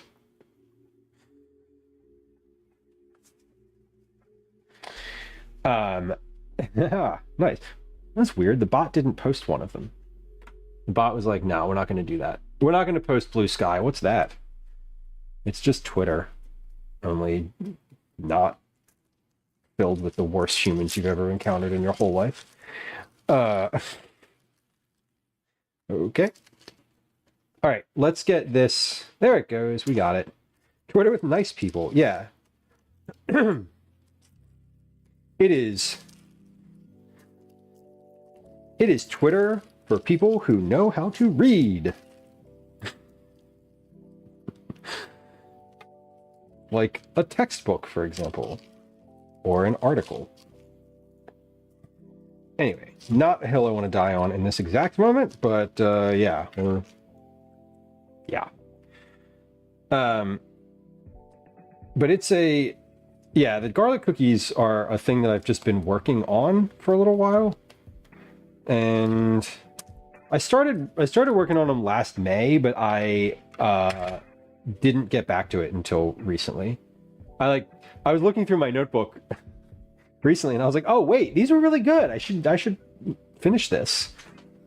I should finish this work that I was doing, because when I left it, I'd tested the recipe like 4 times and it was like almost there, and now I'm sort of back to the beginning. Not exactly the beginning, but I'm not as I have a little bit more processing to do. All right, last couple cookies going in.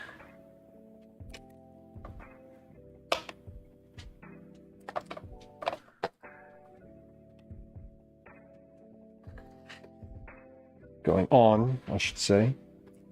2 more on this tray. And then I've got just enough dough in here to do like 1 small tray of cookies. Another smaller parchment tea type of tray. Seen so many arguments on Blue Sky ending amicably. Yeah, I think, there's sort of there's a bit of a civil discourse, more civil discourse on there. And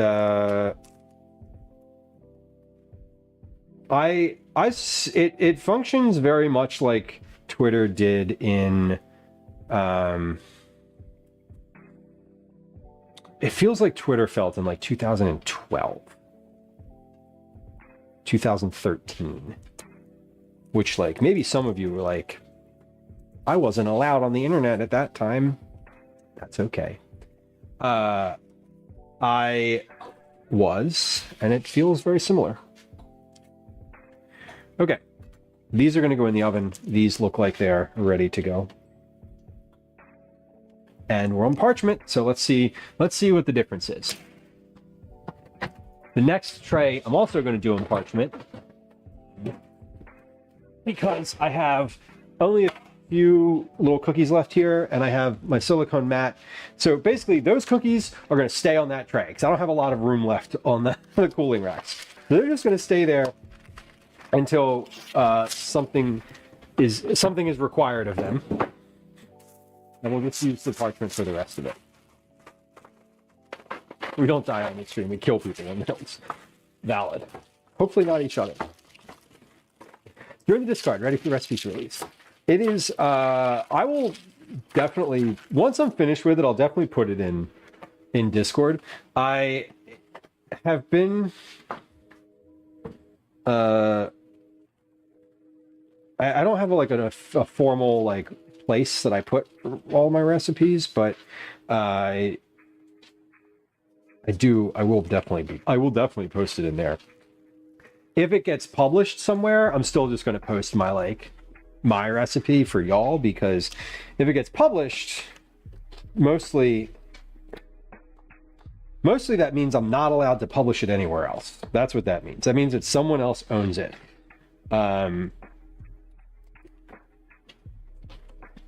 But that's, if I put it in Discord, I don't think that's a problem. How would they know? How would they know? Nobody's gonna know. Who's gonna know?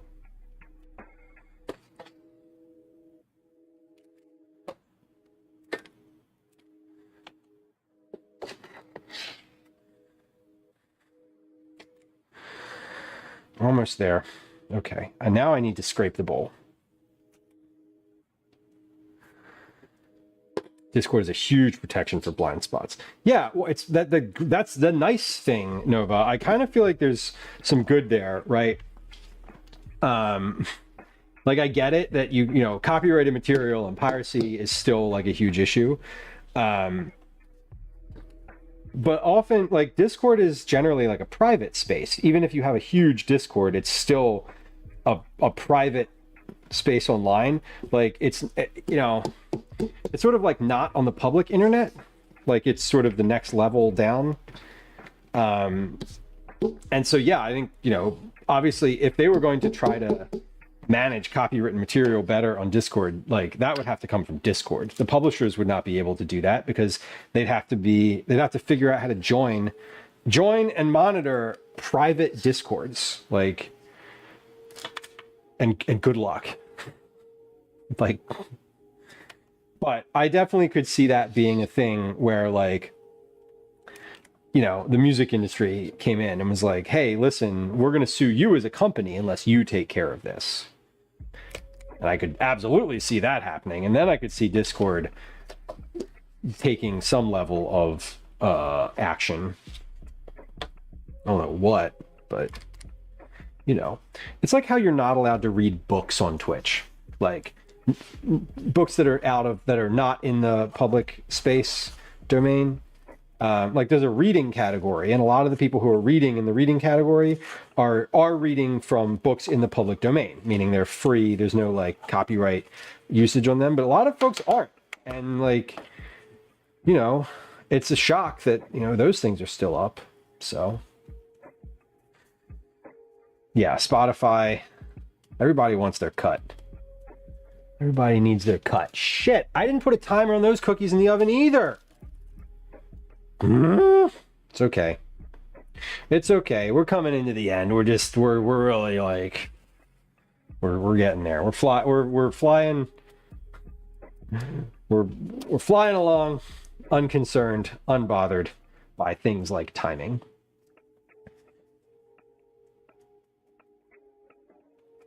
Yeah, I screenshot and share recipe all the time. What are they going to do? Right. Nothing.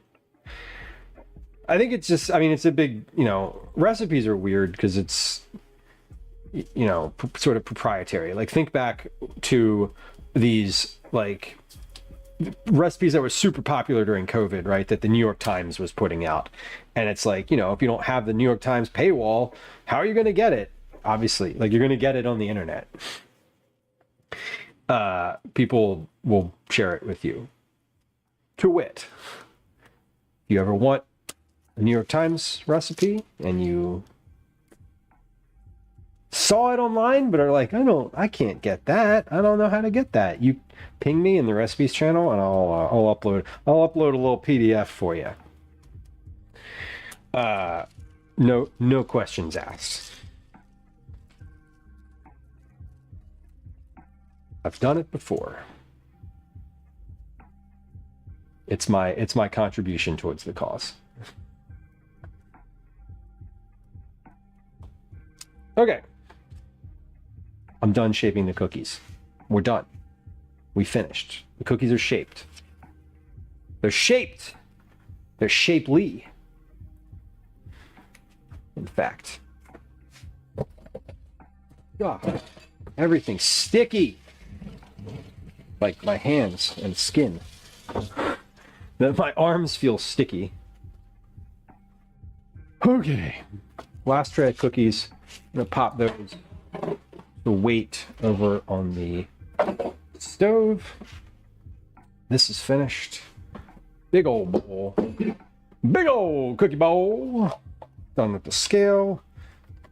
Shoot, I just dumped out all that powdered sugar and I still have cookies to top with it.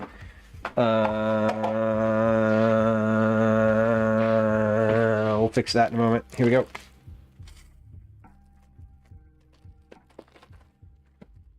Just pour some right into here and then put it away. There we go. All right. Looking good. Looking good. We got a big pile of cookies over here on the counter, ready to start packaging. And we are also actually ready to start packaging because a lot of these cookies have been sitting here for well over an hour at this point. We are good to go. All right. Before we do that, I'm going to wipe my mouse off. Wipe the keyboard off. Who's Knows says paying for news sites is another way to monetize education and make it less accessible. And that's my thoughts on that. I mean, yeah, I do agree with you. I think like there's a line, right? Like I think that major media should open those paywalls for students. Basically, anyone who has I think if you have a library card,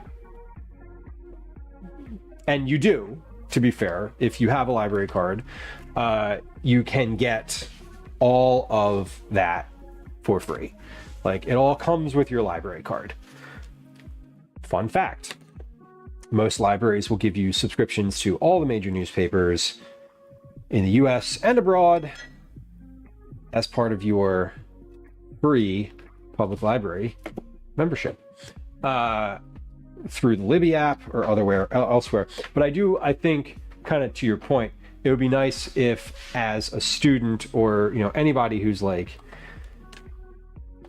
I don't know, to anybody, whatever, specifically as a student, but a broader like group of people, I feel like that should be accessible from like the normal channels, not through like a third-party app. Lady Stiletto, hello. Did I say hi? If I didn't, I'm gonna say hi. And if I did, I'm gonna say hi again. Hi. I still shop at the Walmart. No hate. No hate felt. Who am I to judge? We all get a little judgy. It's all right. I'm definitely known for that. I can be judgy. It's true. All right, we're gonna give these another 2 minutes. 2 minutes for those cookies. Almost 2 a.m. Sunday. Enjoy your Friday. Good night. I hope you have a good one.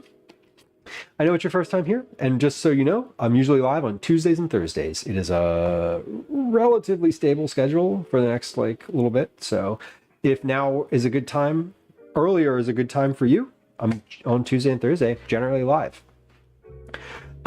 Take care. Ciao indeed. Nutri student, that's education is so expensive. It's incredible. It is genuinely incredible how pricey school is. I have like zero interest in any farther schooling, partially for that reason. I think that it would be nice. I'd love to go back to school and get a couple different degrees and all that, but I am not going to do that because of just the like cost and time and sort of. I've definitely hit a point where if I'm not going back to school unless I am compelled to.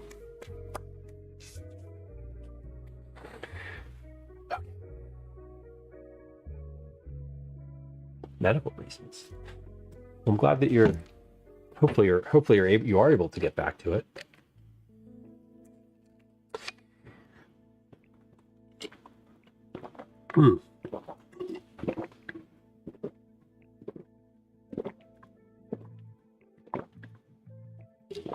Oh. Ooh, that was good. That was, oh wow. That hit all the spots. Okay. Timer's off. Let's get these cooled. We're gonna get my tray out of the oven. I'm gonna put some powdered sugar on that. I'm gonna put my next tray in the oven at the same time. I'm gonna hit the timer. When I turn around, I'm gonna hit this timer. If you don't see me hit this timer, say something. It's possible that I'm gonna forget in between now and then. Whoa. All right, these are in the oven. I'm hitting the timer. 3, 2. Time is started and confirmed that it's moving. Okay, good. When you're so thirsty, you don't realize until the water hits your throat. Yeah, my body was like, more. Why are you depriving us of this life-giving nutrition?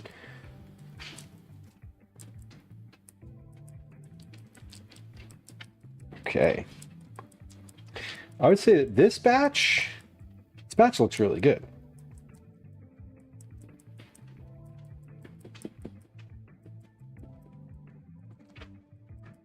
There we go.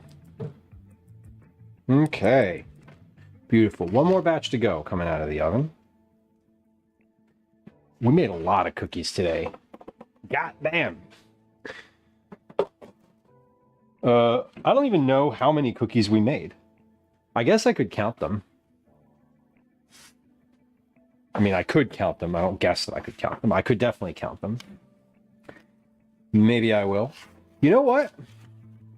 That's interesting. These, I had no timer on, and I baked them for longer, and they're more solid. And I'm wondering if I underbaked all the other ones. The other ones taste fine. No, these are still kind of sticking to the tray too. So I guess maybe like the longer you bake them, the less they stick, but I don't know.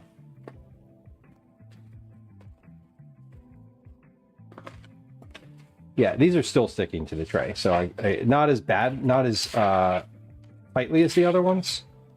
So who's to say? Check that you locked the door. Yeah, I mean, Cookie Monster's on his way. My child is on his way home, and he's definitely going to want one of these. Okay, let's see. Where are we at? Where are we at, cookie-wise?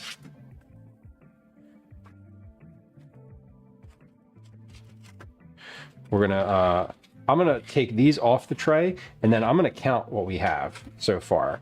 Because I can count what's on the, what's in the oven. I can count what's on the stove cooling over there. And yeah, everything's visible now. There's no more raw dough. It's all in a cookie form, either in the oven or on the... Whoa, that's still hot. That is still extremely hot. Don't touch, don't touch. Holy shit. Speaking of my child, I hear them coming. I'll be back momentarily. Okay. Now. Hello. Yeah, I'm still live. I've got a counter full of cookies. You may... Mom said she tried one. Yeah. I feel jealous, so I'm gonna try one. Take one off of that tray. Okay.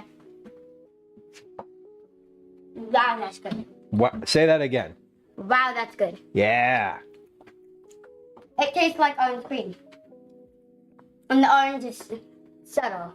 Subtle. Not too much orange. Okay. Hey, that's really good feedback. I will take that feedback happily. Okay. I'm just cleaning up the counter a little bit because now I'm in we're in the packaging stage, and I need this space again to put the packages in once I'm finished getting them together.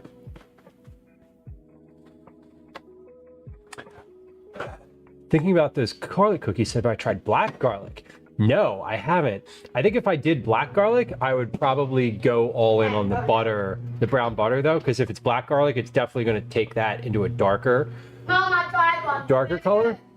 Black garlic would be good though. Roasted black garlic. Yeah, broccoli. Calvin is pleased with them, so that's good. That's good. Black garlic has an interesting texture to use. I've got some, and the flavor is stunning. It is. It is. Did he grab a poppy? Probably. It's like typical. He probably has like 4 of those a day. All right, let's see. Let's count. How many do we have here? 4, 8, 11, 15, 19, 23, 27, 30, 33, 36, 40, 44, 50. 50 on this tray.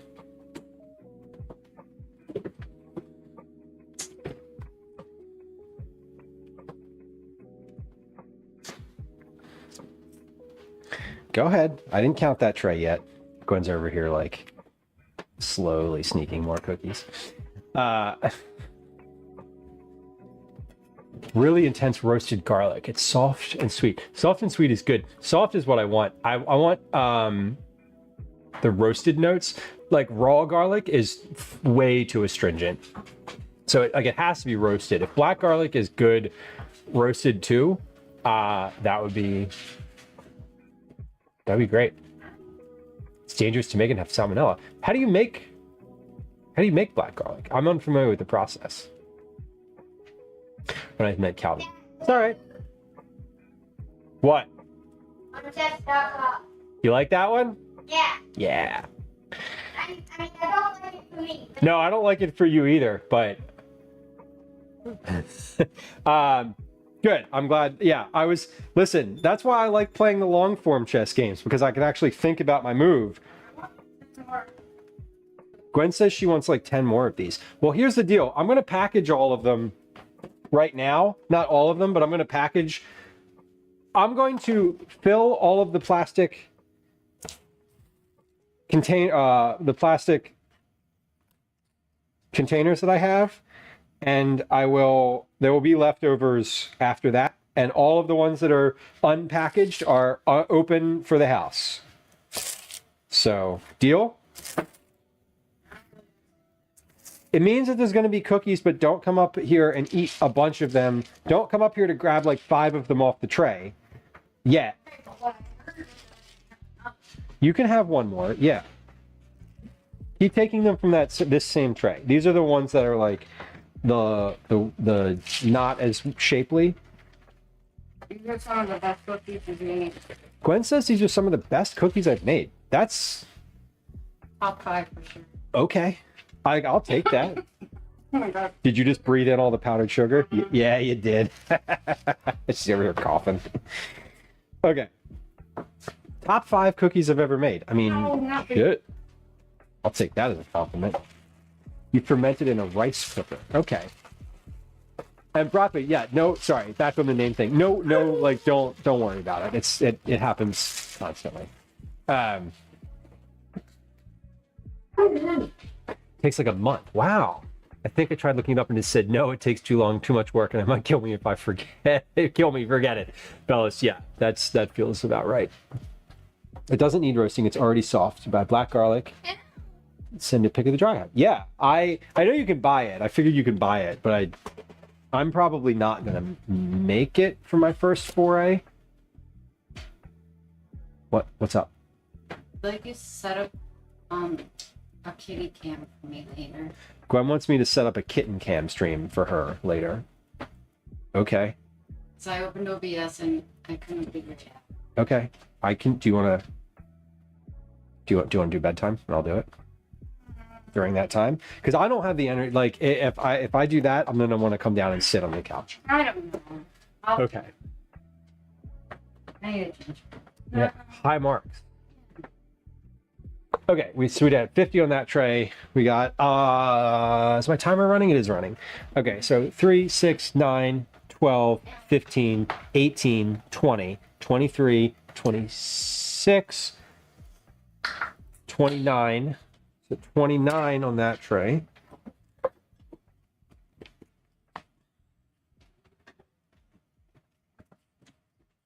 We got 3, 6, 10, 13, 15, 19 on that tray. Then in the oven, we got 1, 2, 3, 4, 5, 6, 7. Plus however many we all ate. Calvin, I think, had 2. Gwen probably had 4. I had 1. We won't count those. Those are just like leftovers. So let's see. 50 plus 19 is 69. Nice. 79, 89, 98.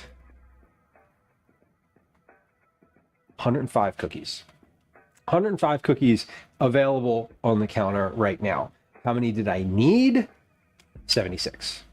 So we made a lot of extras, but that's good. That means that there's extras for the house. That means that I definitely have enough for all of his teachers, plus extras for teachers. I have enough for the United States Postal Service workers at the post office, who I will see in the morning. I would not make black garlic, Texas says. I'll get you over to that's a sentence. I'll get you info over Discord so you don't have to worry about it while streaming. Thank you. I do appreciate that. And there is in the Discord, if you don't want to, feel free to DM it to me, but if you want to like post it in somewhere in Discord, you can do that too. Yeah, test cookies.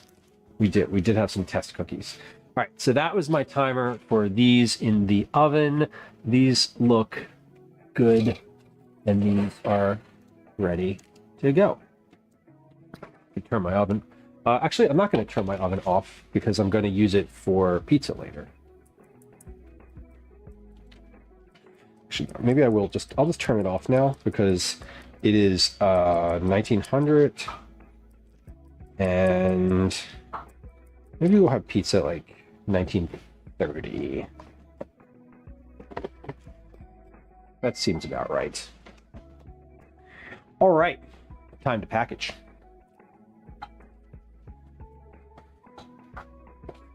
Time to package. We have all of our plastic packaging ready to go, and so this should be relatively straightforward. Again, I need to package these at a lower pressure than cookies in the past because they're a bit soft. Can we get a final verdict on parchment versus silicone? Who knows? I feel like the parchment firmed the bottom a little more, and that to me just, it's like the heat from the tray translated a bit more directly, like the metal. I would say parchment did a better job, but marginally. Went and saw Sinners today. I heard that was very much worth watching. I'm glad you enjoyed it. Yeah, the ones that came off the parchment, I also, like, to be clear, I also cooked those for a little longer. So I don't know.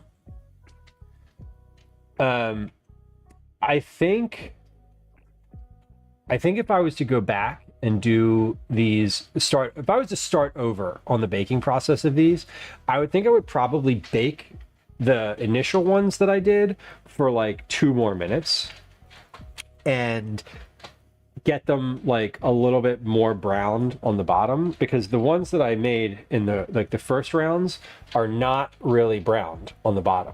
They're very kind of light and soft still, and contrast that with like this one. So you can see the difference, right? This is like a 2-minute in the oven difference. This one is a lot firmer. I don't think they taste much different, but the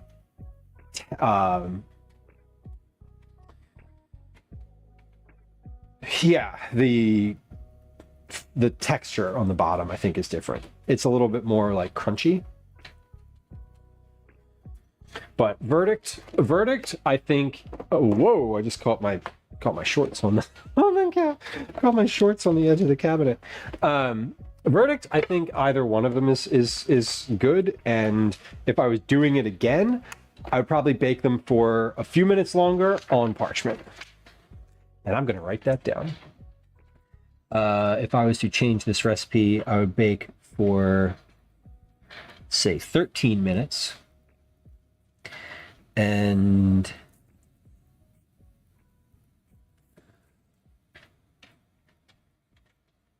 what other things?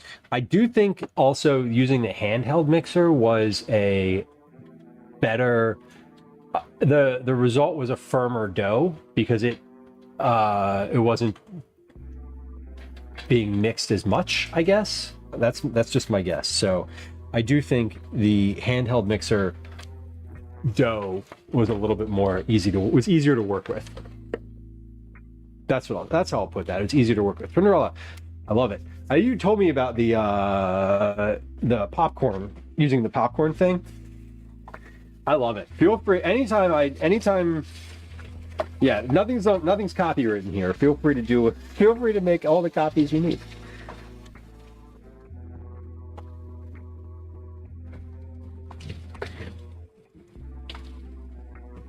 Making copies. There it is. Food is universal.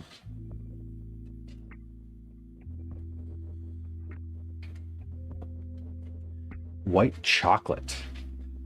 Yeah, these could have some good additions to them as well. You know, anything that is orange adjacent would be good.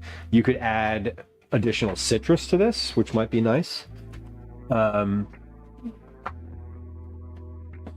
Certainly chocolate would work. Mint would work really well in here. A little bit of like, maybe not mint the green, but maybe like a little tiny bit of mint extract might go nicely in here. Not peppermint, just regular mint.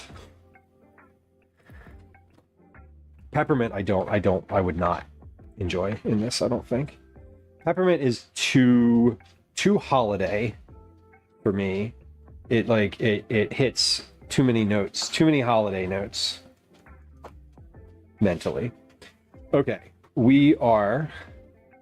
here's what I'm doing. Y'all can't see this, but I'm doing a lot of like counter space management over here. We've had all of our ingredients for the cookies there. I've had the cookies drying and resting there, and now I'm moving things again so that I can put all of the packets in a big pile. I'm allergic to mint. Oh no. I just recently, in the past couple months, had an allergy test, and it was very enlightening. I was really happy that I did it and got it done. Like I asked my doctor, I was like, is this covered by insurance? And they were like, yep. And I was like, let's do it. Half dash of special rub. The special rub is just Old Bay. Don't get ahead of yourself.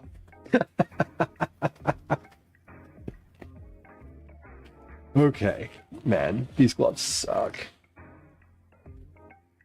These gloves are too small. They like keep ripping. They're a good size when you get them on your hands, but they're like difficult to get on. That makes sense.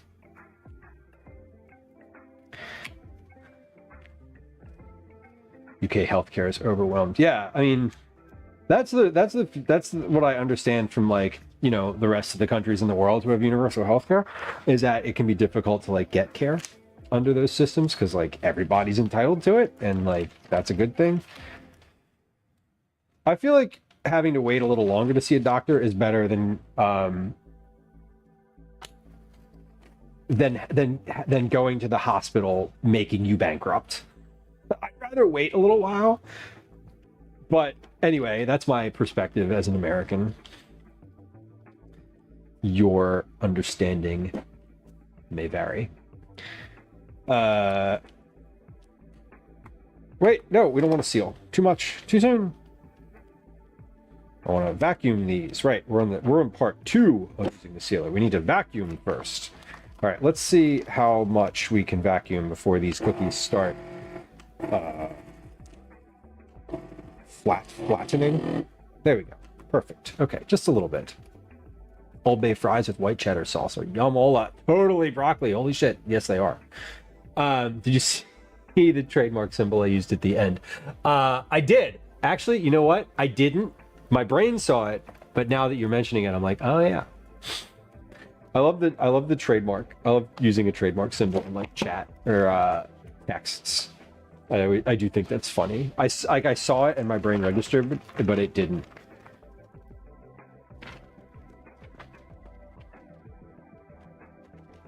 Yeah, NutraStudent. There's a lot. Healthcare's wild. Like, who's figured it out? Who's like the best country for it? I know it's not us.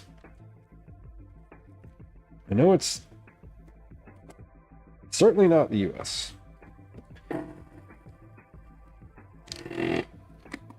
Okay. I gotta like. I'm sealing these only to the point where they are touching. We're going to have an ad running at some point in the future here, about 8 to 10 minutes. About 8 or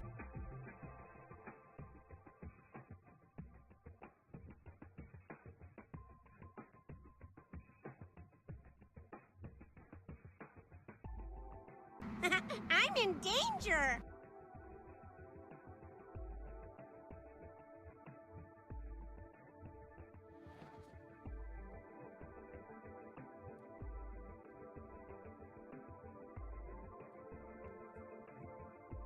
all right, we should be back.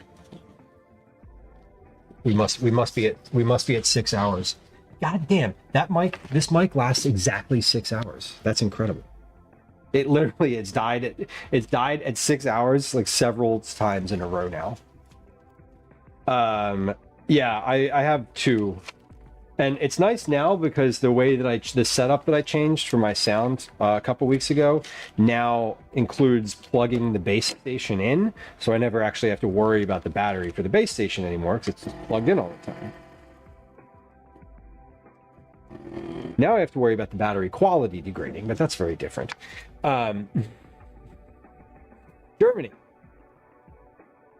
Let's cover additional staff, and people want to move there.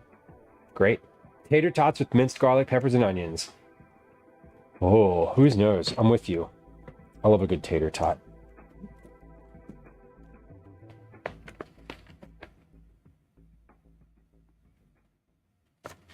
What mic is it? I am using the Rode Wireless Go 2 system.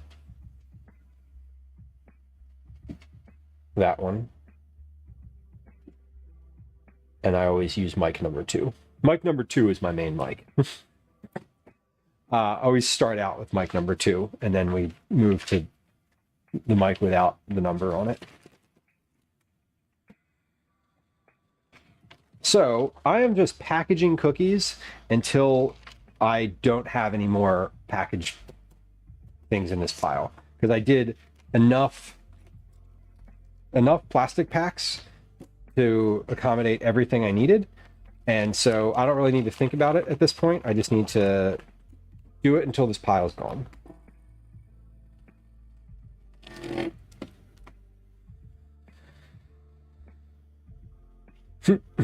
Q salt. Just salt. NutraStudent. Yeah, I used the same mic setup on IRL streams and kitchen streams. I used to have a mic that was like a desktop mic, like a large, I think Blue Yeti, I think was the brand. And that one I stopped using in favor of this one, which is on my hat all the time. So like when I turn around or when I'm elsewhere in the room, it's like the sound of my voice is the same. I'm realizing now that the microphone that I used to have probably sounded not as good because of the settings on the computer that I didn't realize needed to be changed until a couple weeks ago. So I bet a mic like that would work just as well at this point, but I don't know. Saw someone else using it today. Can tell. Yeah, it's a very distinct shape. It's like a little square package, you know. The IRL stuff with it is good though. I just sit the receiver plugs directly into the camera, And so the system functions relatively the same as it does on the computer here. Although on the computer I have it plugged into a USB now and not plugged into the 3.5 jack anymore. It was plugged into the 3.5 jack for the past like year and a half, but that has changed. We are learning, we are changing, we are adapting, and making it better. Okay, actively making it better, trying. Let's take a little break. We're gonna do our 3-minute ad break here for Words on Stream. And I'm gonna run a 3-minute ad. If you're on Twitch, you're gonna get an ad. If you don't wanna see an ad, you can go to the YouTube channel and watch there. Okay, we got Words on Stream popping off right now. Feel free to play Words on Stream in chat. I'm gonna run a 3-minute ad happening now. Hi, welcome to another edition of Commercials I Hate. And we're just going to continue packing cookies because I don't see why I need to stop that during this time. I'm not doing anything new. We're not changing anything. We're just working on the packages.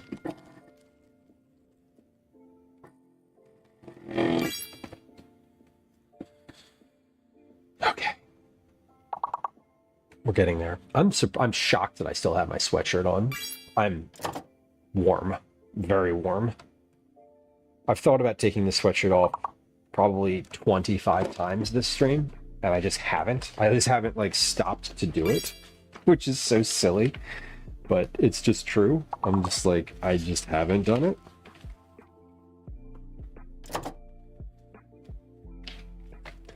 These are, I would say these cookies are very good, and I feel like they're the most delicate cookies we've done.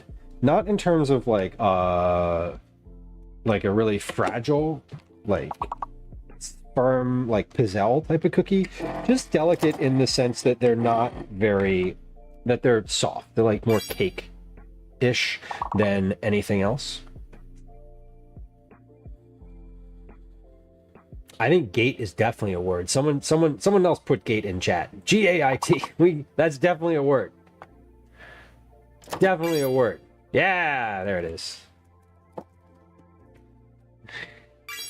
If we're getting down to the pro tip, if we're getting down to the end of the puzzle, and SoFluff is still putting words in chat despite being turn locked, just put those words in chat, and it's very likely that you're gonna get them. You're gonna get a board. We know this from experience. Wow. I don't think I've ever seen this few letters. What is this? Only 5 letters. Wire, wired, weird. Drew? What? Oh, like drawing. Okay. I was like, how is Drew a word? That's a name. No, it's also the past tense of the word draw. Right. I feel like this board's gonna happen. Like y'all got this.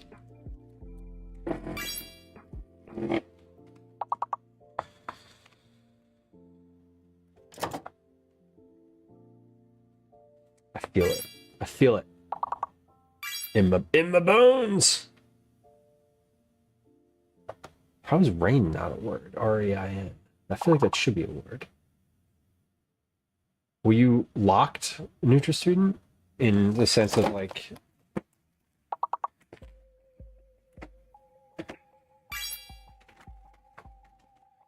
ard. The last word starts with a D.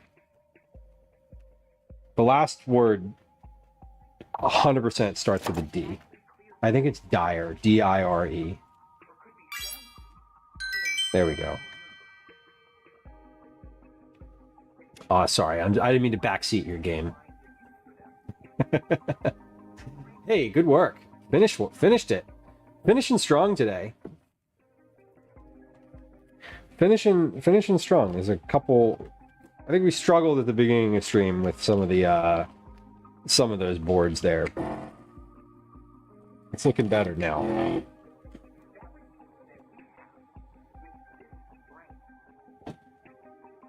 Looking better now. Good stuff. Been thinking about camping next week. We're gonna do a camping stream next week. Well, at this point, it's on the schedule. It's on the schedule, and I have the site. If the weather is uncooperative, then we're just going to bump it to a different day, not a different day next week.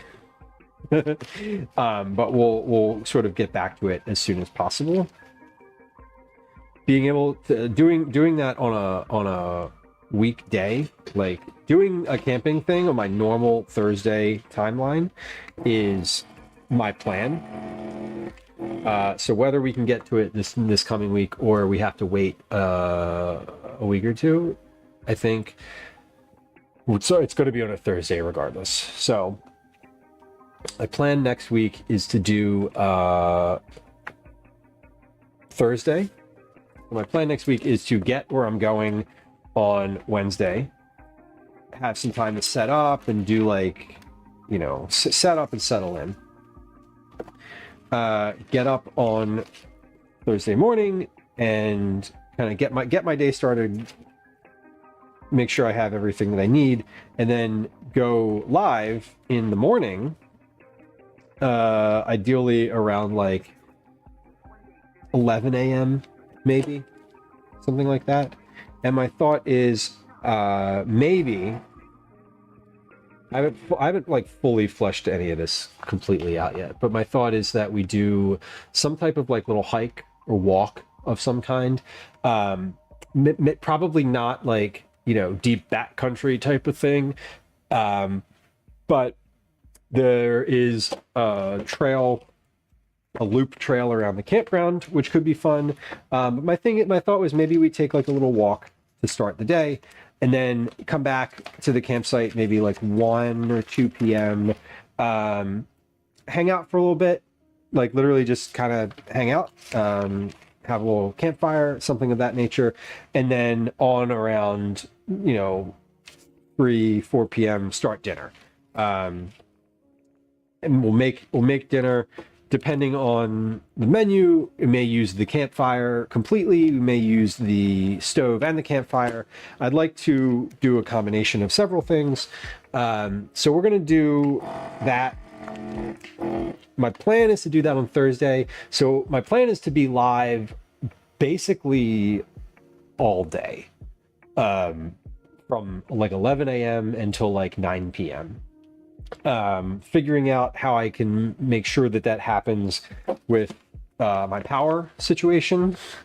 But I think I should be pretty good with just the batteries that I have, because when we did the Mummers Parade, right, that stream started at like 10 a.m. and I finished that stream at like 9 p.m. 10 p.m. at night. I feel like it might have even been later than that.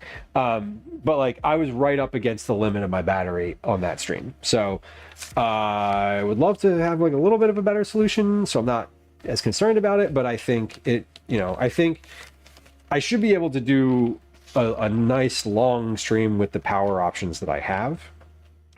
And the other thing is that I can probably plug one of those batteries in when it dies, somewhere in the campground. The site that I have booked does not have electricity, because the sites that have electricity are right on top of each other, and I don't want to be near other people. Not necessarily, I'm not worried about like being near other people, because like I go camping all the time and we're always next to someone else, some other campsite. But I don't want people to see a camera and get weird that like they're on camera, that I'm filming them or something like that. So I did some looking around in the campground when we were there last weekend, and found a couple sites that I have like a lot of good angles that I can use that don't have stuff in the background. So fully planning on doing that next week on Thursday. We're going to do a prep stream on Tuesday, a normal like trip prep stream, to get ready. Now, normally when I'm camping like with other people, and I may still invite a friend to come along with me just to have like, I don't know, a foil, conversational foil, and someone else to eat. But if I can't convince someone else to come along, I'm just going to bring a bunch of containers. Like if I make, say, beef stew, I will just package it up and put it in the cooler, and then we'll have beef stew at home for the next couple of days. So basically, I'm thinking about it that way too. I don't want to waste a bunch of food, but it's hard to cook for one over a campfire. So, Husno says, I don't really camp because dirt and bugs, but I think eating chili while camping makes sense to me. I love chili. I don't think I've ever made chili while I'm camping. I do often, one of my favorite things to make is beef stew because it takes a long time. And it's a good thing to have this like simmering over a fire. You don't need to worry about coal management as much with a beef stew because it's just like the heat direct, the heat. You just hang your Dutch oven over the fire and kind of let it go. Jamie, I am still plugging away. We're almost there though. We are much closer to the end than we are to the beginning. Like a lot closer to the end. I'm doing the packaging right now. We are almost halfway through the packaging. No, we're not even halfway through yet, actually. I did number these bags. So this will be bag, let's see, 8, 18, 17, 16, bag 16. We got 30, 38. So we are getting there. Or we want someone else to eat. Yes. Phrasing. Someone else to eat the food that I make. Rocky says, I'd have been fine in a sleeping bag under a tarp or pup tent, but mom refused to camp without making dad rent a tow behind top camper. Did that once and never more. I love a camper. I don't have one, and I've actually never stayed in one, but the idea of them as someone who is like purely a tent camper so far, I would love the chance to sleep in a pop-up. I just haven't though. Baker, always fun to watch. Well, I appreciate it. Part of it, part of the reason I do it all on stream is because if someone receives cookies, I don't really want there to be a question about like, how did you make it? What had happened? You know what I mean? Like I want to be able to go back and be like, yup, like you saw it get made, you saw me wash my hands, you saw me like change my gloves, that type of thing. Because this is, I don't know if you know this, but this is not a licensed food service establishment. So it's important. To me, it's important to be as above board as possible, which is basically just transparency. There's some of this candy and sausages in my air fryer. Oh yeah. That's why I didn't describe it as they come out like meat marshmallows. Did they puff up a lot? I'm assuming. Kind of good and a very interesting snack. Those Vienna sausages are great. I hope the vacuum sealer holds out. I know, right? Well, I have enough now that I could stop and like finish this later if I really wanted to. Parents had an RV. I don't know anyone who like has an RV or does RV camping, so I would like to, but I just don't. Not so terribly difficult to get inspected and certified. No, it's not, but I would not get certified here. I would not be eligible for certification in the state of Pennsylvania because there are animals living in this house. In order to get certified in the state and in the city, you have to have a place where you cook that does not have animals under the same roof. So there is zero chance I could get certified to have this kitchen be a licensed production facility for anything. But there are plenty of like commissary kitchens. Like if I wanted to do something in a food service environment like that, where I was making things to sell or whatever, I would just use a commissary kitchen. Mom brought a broom along. No wonder Dad refused to go camping. Listen, if you're tent camping and you have like a stiff bristle broom. It's great for clearing off your tent pad area of rocks and sticks. I don't have one. I use my feet for that. But I could see the appeal. They puff up a bit. Kind of airy. Okay. Like a chewable skin. Yikes. That sounds fun. I always think of the candy now. There's like freeze-dried candy. It's kind of fascinating, like the Skittles when they puff up. Yeah. Listen, Nova, I just know that if I was going to try to get approved, they wouldn't. I feel like the corner stores just like shoo the cats away or put them in a box when the gentle gigantic. What the fuck am I even saying? Shoo the cats away when the inspector comes by.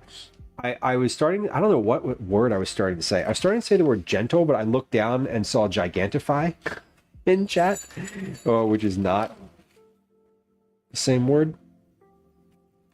They do both start with G. Haven't used the new tent yet. Bellis, I saw someone with a large canvas tent last weekend, and I was like, I want that. I want that. I do want one. I really want one of those. I would love to have a canvas situation. Big center pole, stake it around outside, put a little stove inside. Perfect. Yeah, words are hard. Sometimes they just don't come. The sound and texture of freeze-dried stuff makes my brain and ears itchy. It's always very airy and kind of light, and it's a weird texture to me. It's not bad, but it's always sort of like, oh, it's never what I was expecting. Does that make sense? Like, no matter what, it's always just kind of like, oh, that was odd. So some of these cookies are very different in size because, there's a sort of a difference between 35 and 39 grams, apparently. So the ones that have like a smaller cookie on one, I'm putting a larger cookie on the other. Broccoli says, I still have a 4-man tent with a rain fly. I have a 2-person tent, so we'll see when we do go camping. We'll see the smaller of my 2 tents, but the other tent I have a 2-person and a 6-person, and I prefer the 6-person in the summer, even if it's just Calvin and I, because it's cooler, physically cooler.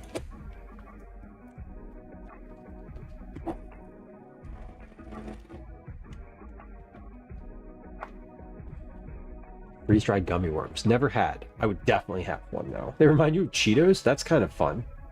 That's an interesting analogy. I should put that pizza in the oven so we can eat in just a few minutes here. Pardon me as I do that, because I'm realizing it's already 19:30 and yeah, I want to eat. So this is the pizza that I made on Tuesday, and I'm quite literally just gonna take it off the tray that it was on in the freezer and put it on a tray in the oven. I don't know how hungry everyone is, but well, should be enough pizza here for everyone.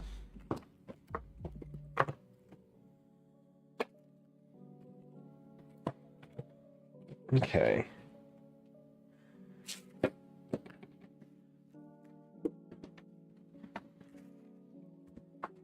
That's what's up. All right, just leave that in the oven. I'm gonna keep moving. By the time I'm done these bags, that pizza should be just about ready to go. Pizza Tetris, I know, it's so fun. Nude student, enjoy your evening. Thank you for coming through. I appreciate it. Thanks for saying hi. Thanks for chatting. you're always welcome to come back. We're usually here on Tuesdays and Thursdays in the mid-afternoon Eastern Standard Time. I'm often wrapping up stream between now and I'm often wrapping up stream between this moment and like the next half hour, which is 7:30 p.m. my time. So you're welcome to come through any time. And if you're in the Discord, feel free to check out the roles channel. I ping different roles for different things, and I do post my schedule very regularly every week in the schedule channel. So if you're like, I wonder when he's going to be live again, check that channel. That information will be there. Good to have you though. Thanks for coming through. I hope you have a good rest of your night. Happy Friday. Really need to get rid of some camping gear. Bellis, that feels like a Facebook Marketplace situation. My friend Drew sells on eBay and has sold some things for me before in the past, which is kind of nice.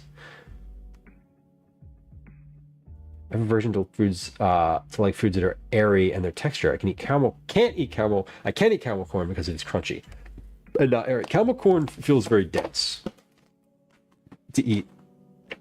Like it doesn't have the same. Caramel corn does not have popcorn vibes. There's 7 different tents. Holy crap! You put a small one inside your big one. Then you really stay warm. I don't use Facebook. Yeah, same. I did rejoin recently, but not to use it, but to join a parent group for the elementary school. Because they all just use Facebook to like announce things, and I'm like, can we not? Are we really still here? That's what you get when you get a bunch of elder millennials that have kids. They're all like, let's use Facebook groups for everything. And you're like, no. Meanwhile, I'm like, I've been using Discord for a long time, and I'm like, y'all need to get on the Discord train. Still in good condition. That's good. I only have those 2, and they're both pretty decent. The green one, the small 2-person tent that I have has a zipper issue at the moment, which I forgot about. And when we used it last weekend, I was like, oh, right, the zipper's broken on this one. But it's a Eureka tent, and they sent me new zipper pulls, so I just have to fix it. Everything is on Facebook so far. I feel like in this smaller town, too, it's definitely the gravity. Like, because it's just been that way for years, right? Like, it's been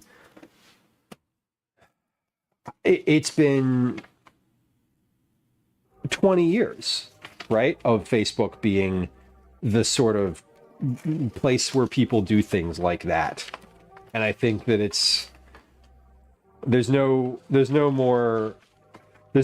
other platform right now that is sort of as like offers sort of all of those things. It's not to say that Facebook's good. It's just to say that, like, I get it why people are using it still.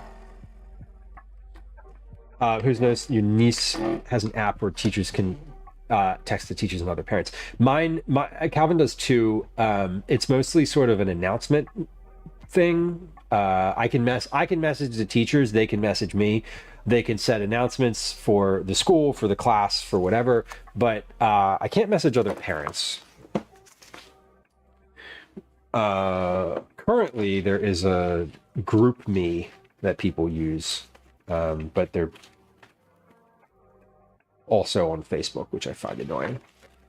Can't believe we're still having this conversation about Facebook like 15 years later. I know. I got off of it like 7 years ago, and I just reactivated my account so that I could join this like parent group of students in a specific class. And five minutes after joining, I got like all sorts of friend requests, and like I was so upset because it just like pushed the fact that I'd rejoined Facebook out to like every tangential connection I've ever had in my whole fucking life. And I'm just like, I don't want that.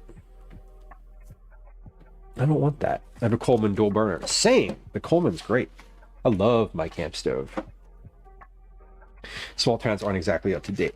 Yeah, and it's not to say that cities are either. So if I live in a big city and people are like, still Facebook is sort of the thing that people use for I think that Facebook is the thing that people use to connect with people they don't really know, which is kind of antithetical to what it used to be.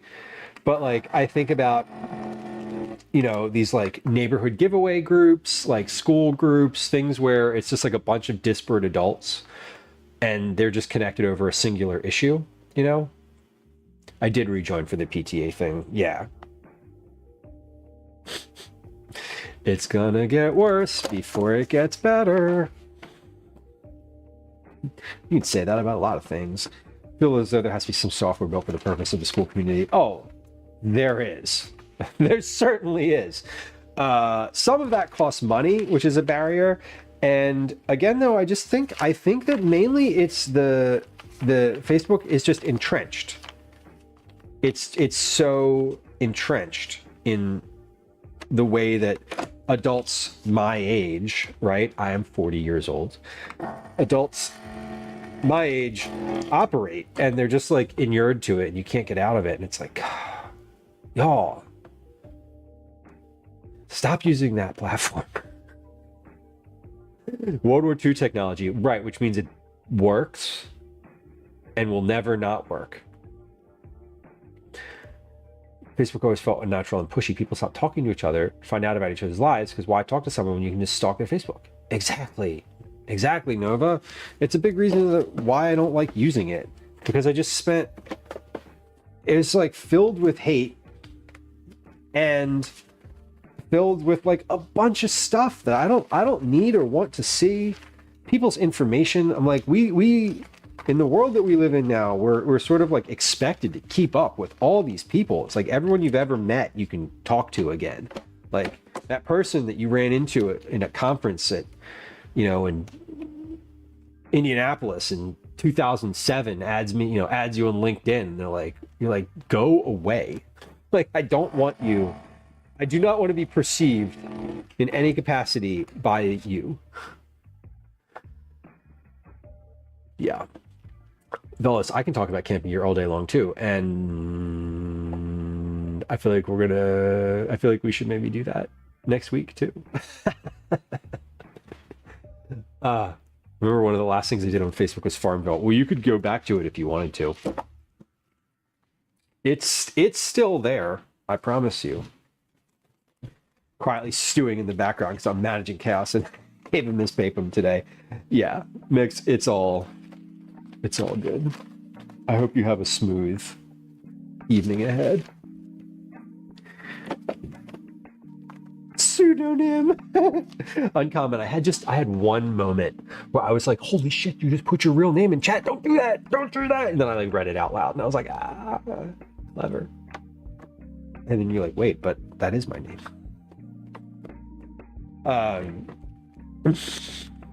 Delete. It's fine. It's not a real name. It is. Yeah, Velas, I'm looking forward to it too. I've been thinking about it for a long time. It was the reason that I got the IRL kit initially was I wanted to be able to do stuff like that.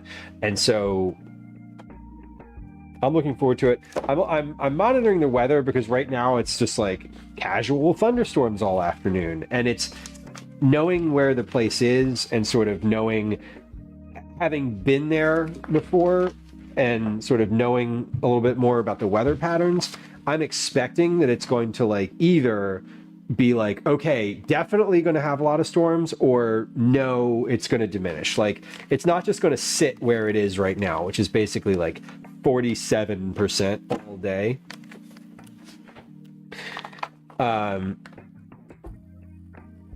Which is not, you can't really plan for 47%. Can we do a gear stream? Yes. I was thinking about doing that before going on this trip, basically doing a like gear trip prep trip.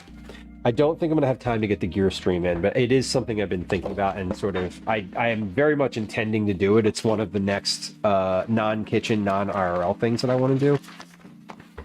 I tried sending you a message on Facebook, but it won't go through. I have it set not to receive the Facebook page. Where on Facebook? What do you mean?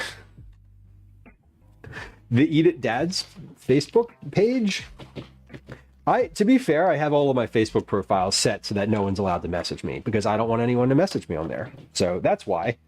The reason that you can't message anything Facebook related for me is because I have it set that way intentionally.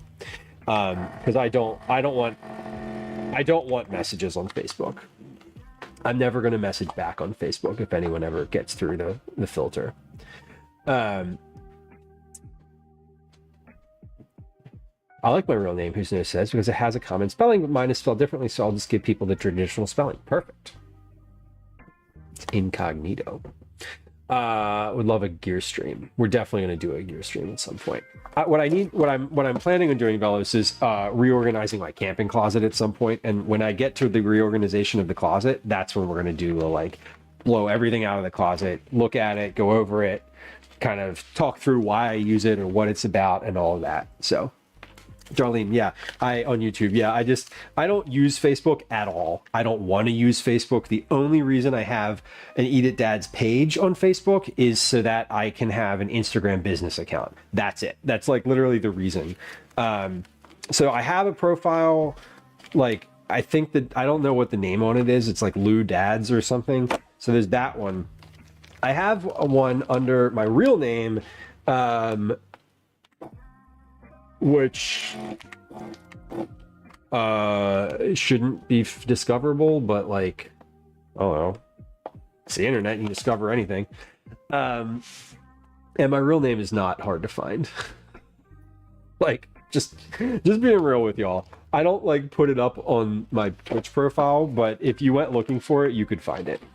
I can't help that.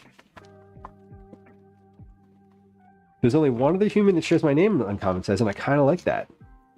I also delete myself from listings online. Yeah, I try to take when I see my name pop up, on those who is pages or whatever, I send them a takedown request. And so I've been doing that pretty consistently for a long time. So I do have less of a real name presence online than I used to. Facebook refuses to let me close out the account I set up 20 years ago but never used. That's about right. I have pizza in the oven, so it should be ready momentarily. It'll be ready when I'm finished streaming today.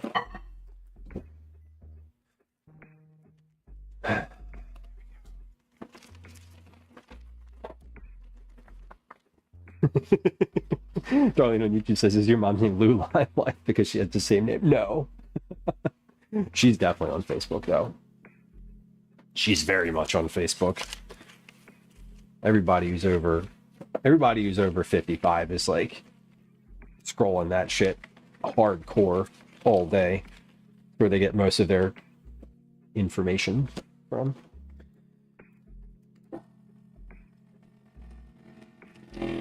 Facebook will rot your brain.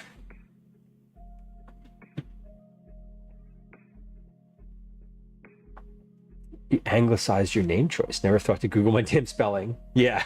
That's so funny. Yeah, that's for real. I was trying to come up with a new name on Twitch recently. And I'm having a hard time.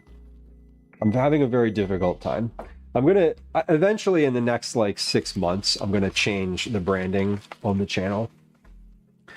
To be a little bit more reflective of not just food streams, because I'm not just doing food streams anymore. It's still the bulk of the content, but we're in later internet. All the good names are taken.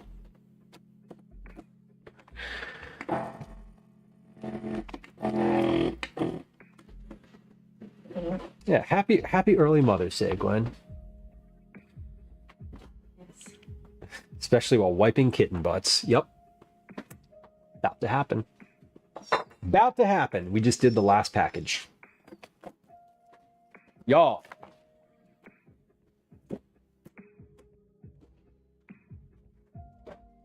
Whoa. Sorry. You all right? All right. We're all finished packing cookies. Would you like to see a kitten? There's a kitten on the screen. Oh, surprise! There's a cat.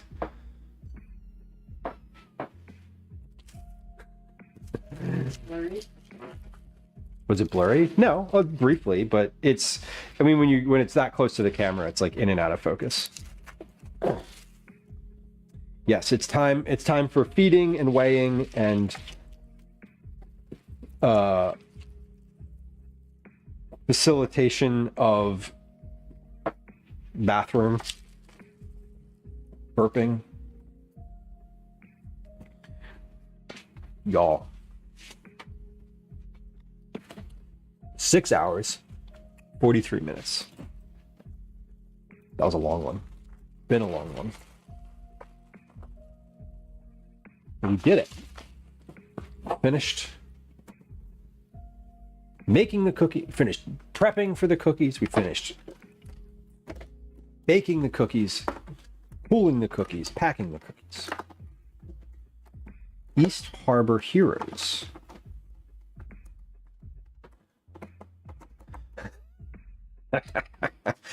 Next, that's an interesting one. That's really funny. There's one kid at the playground recently. He's like a young kid whose name is Calvin, which has been weird for me because like I hear the parent like saying Calvin, and I haven't heard that before in the wild. Because usually he's the only one. And I want to note that like we've had since I changed my approach and do half of the vacuum, I make the bags ahead of time and then seal them at the end. We haven't had any trouble since switching to that process with the vacuum sealer. It has held up beautifully. It just doesn't like to be overworked. You know, I'm like imagining doing that same amount, like doubling up the what I just did. I feel like it's a lot happier getting a little rest in between, because you can feel it. Like I can feel it's hot. Like this thing is, I mean, I can touch it now, but it's like wildly hot. I also need to order some more bags before we do this again. I will probably forget, but hopefully not. So we made all those cookies, right? And then this is the remainder. This is the balance. These are the household cookies. So we got a bunch for the house, a bunch for teachers, and a bunch for y'all. And we did it. Cleaning up a second here. Here are the household cookies. Here are the packaged cookies. Ta-da! Ta-da! It's done. Cookies are made. Cookies are baked. Cookies are ready. Yeah, no, but they just get really hot. And I found that was the hypothesis before, was that they were going to be that it was just overheating, and that there was no, like, it just had, because it would cool, I would have to cool down, and then it would work again, and then it would have to cool down. So Mix, that if they sent you that would be really amazing. I would love that for you. I think that would be fun.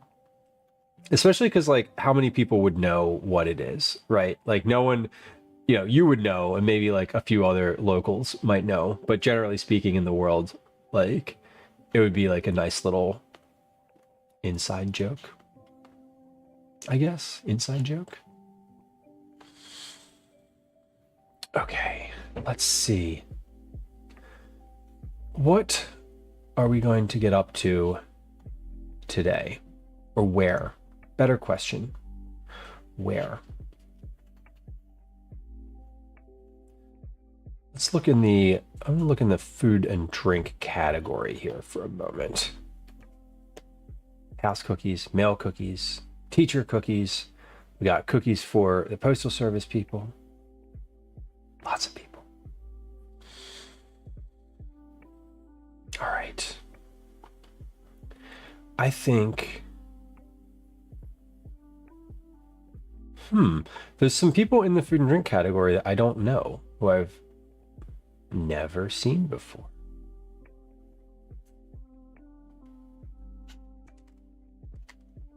So yeah, folks I've never seen.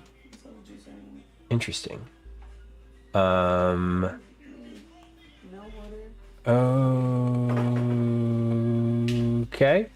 Let me see.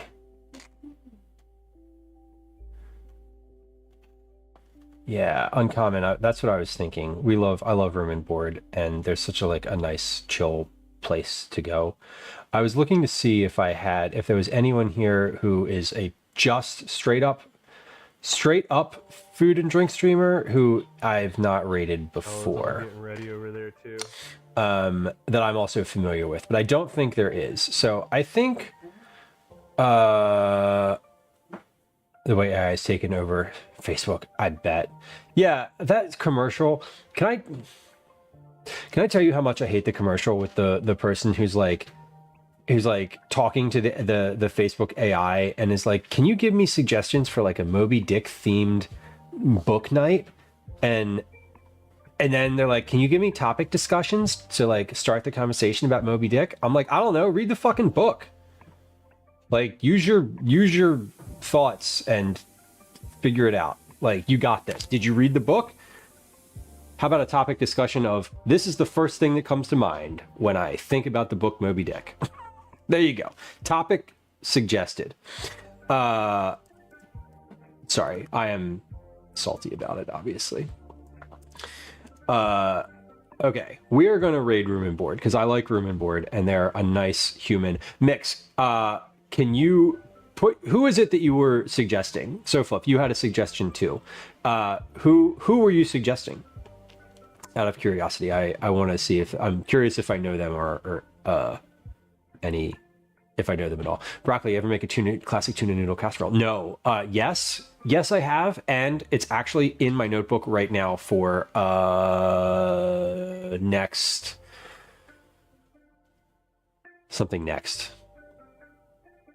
I've been craving it.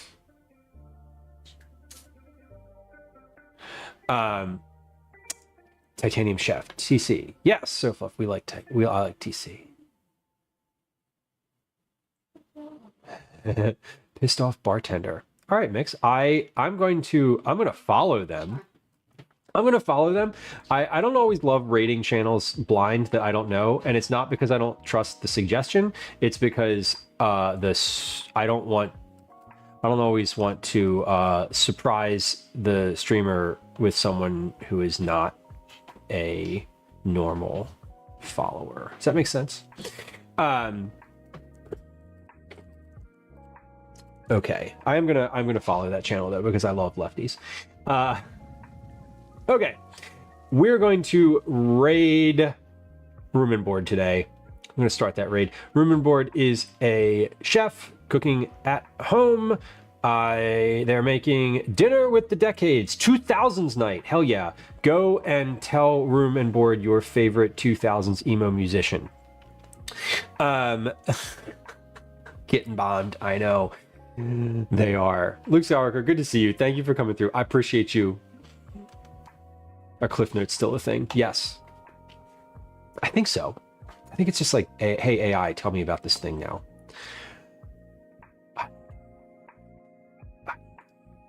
Okay.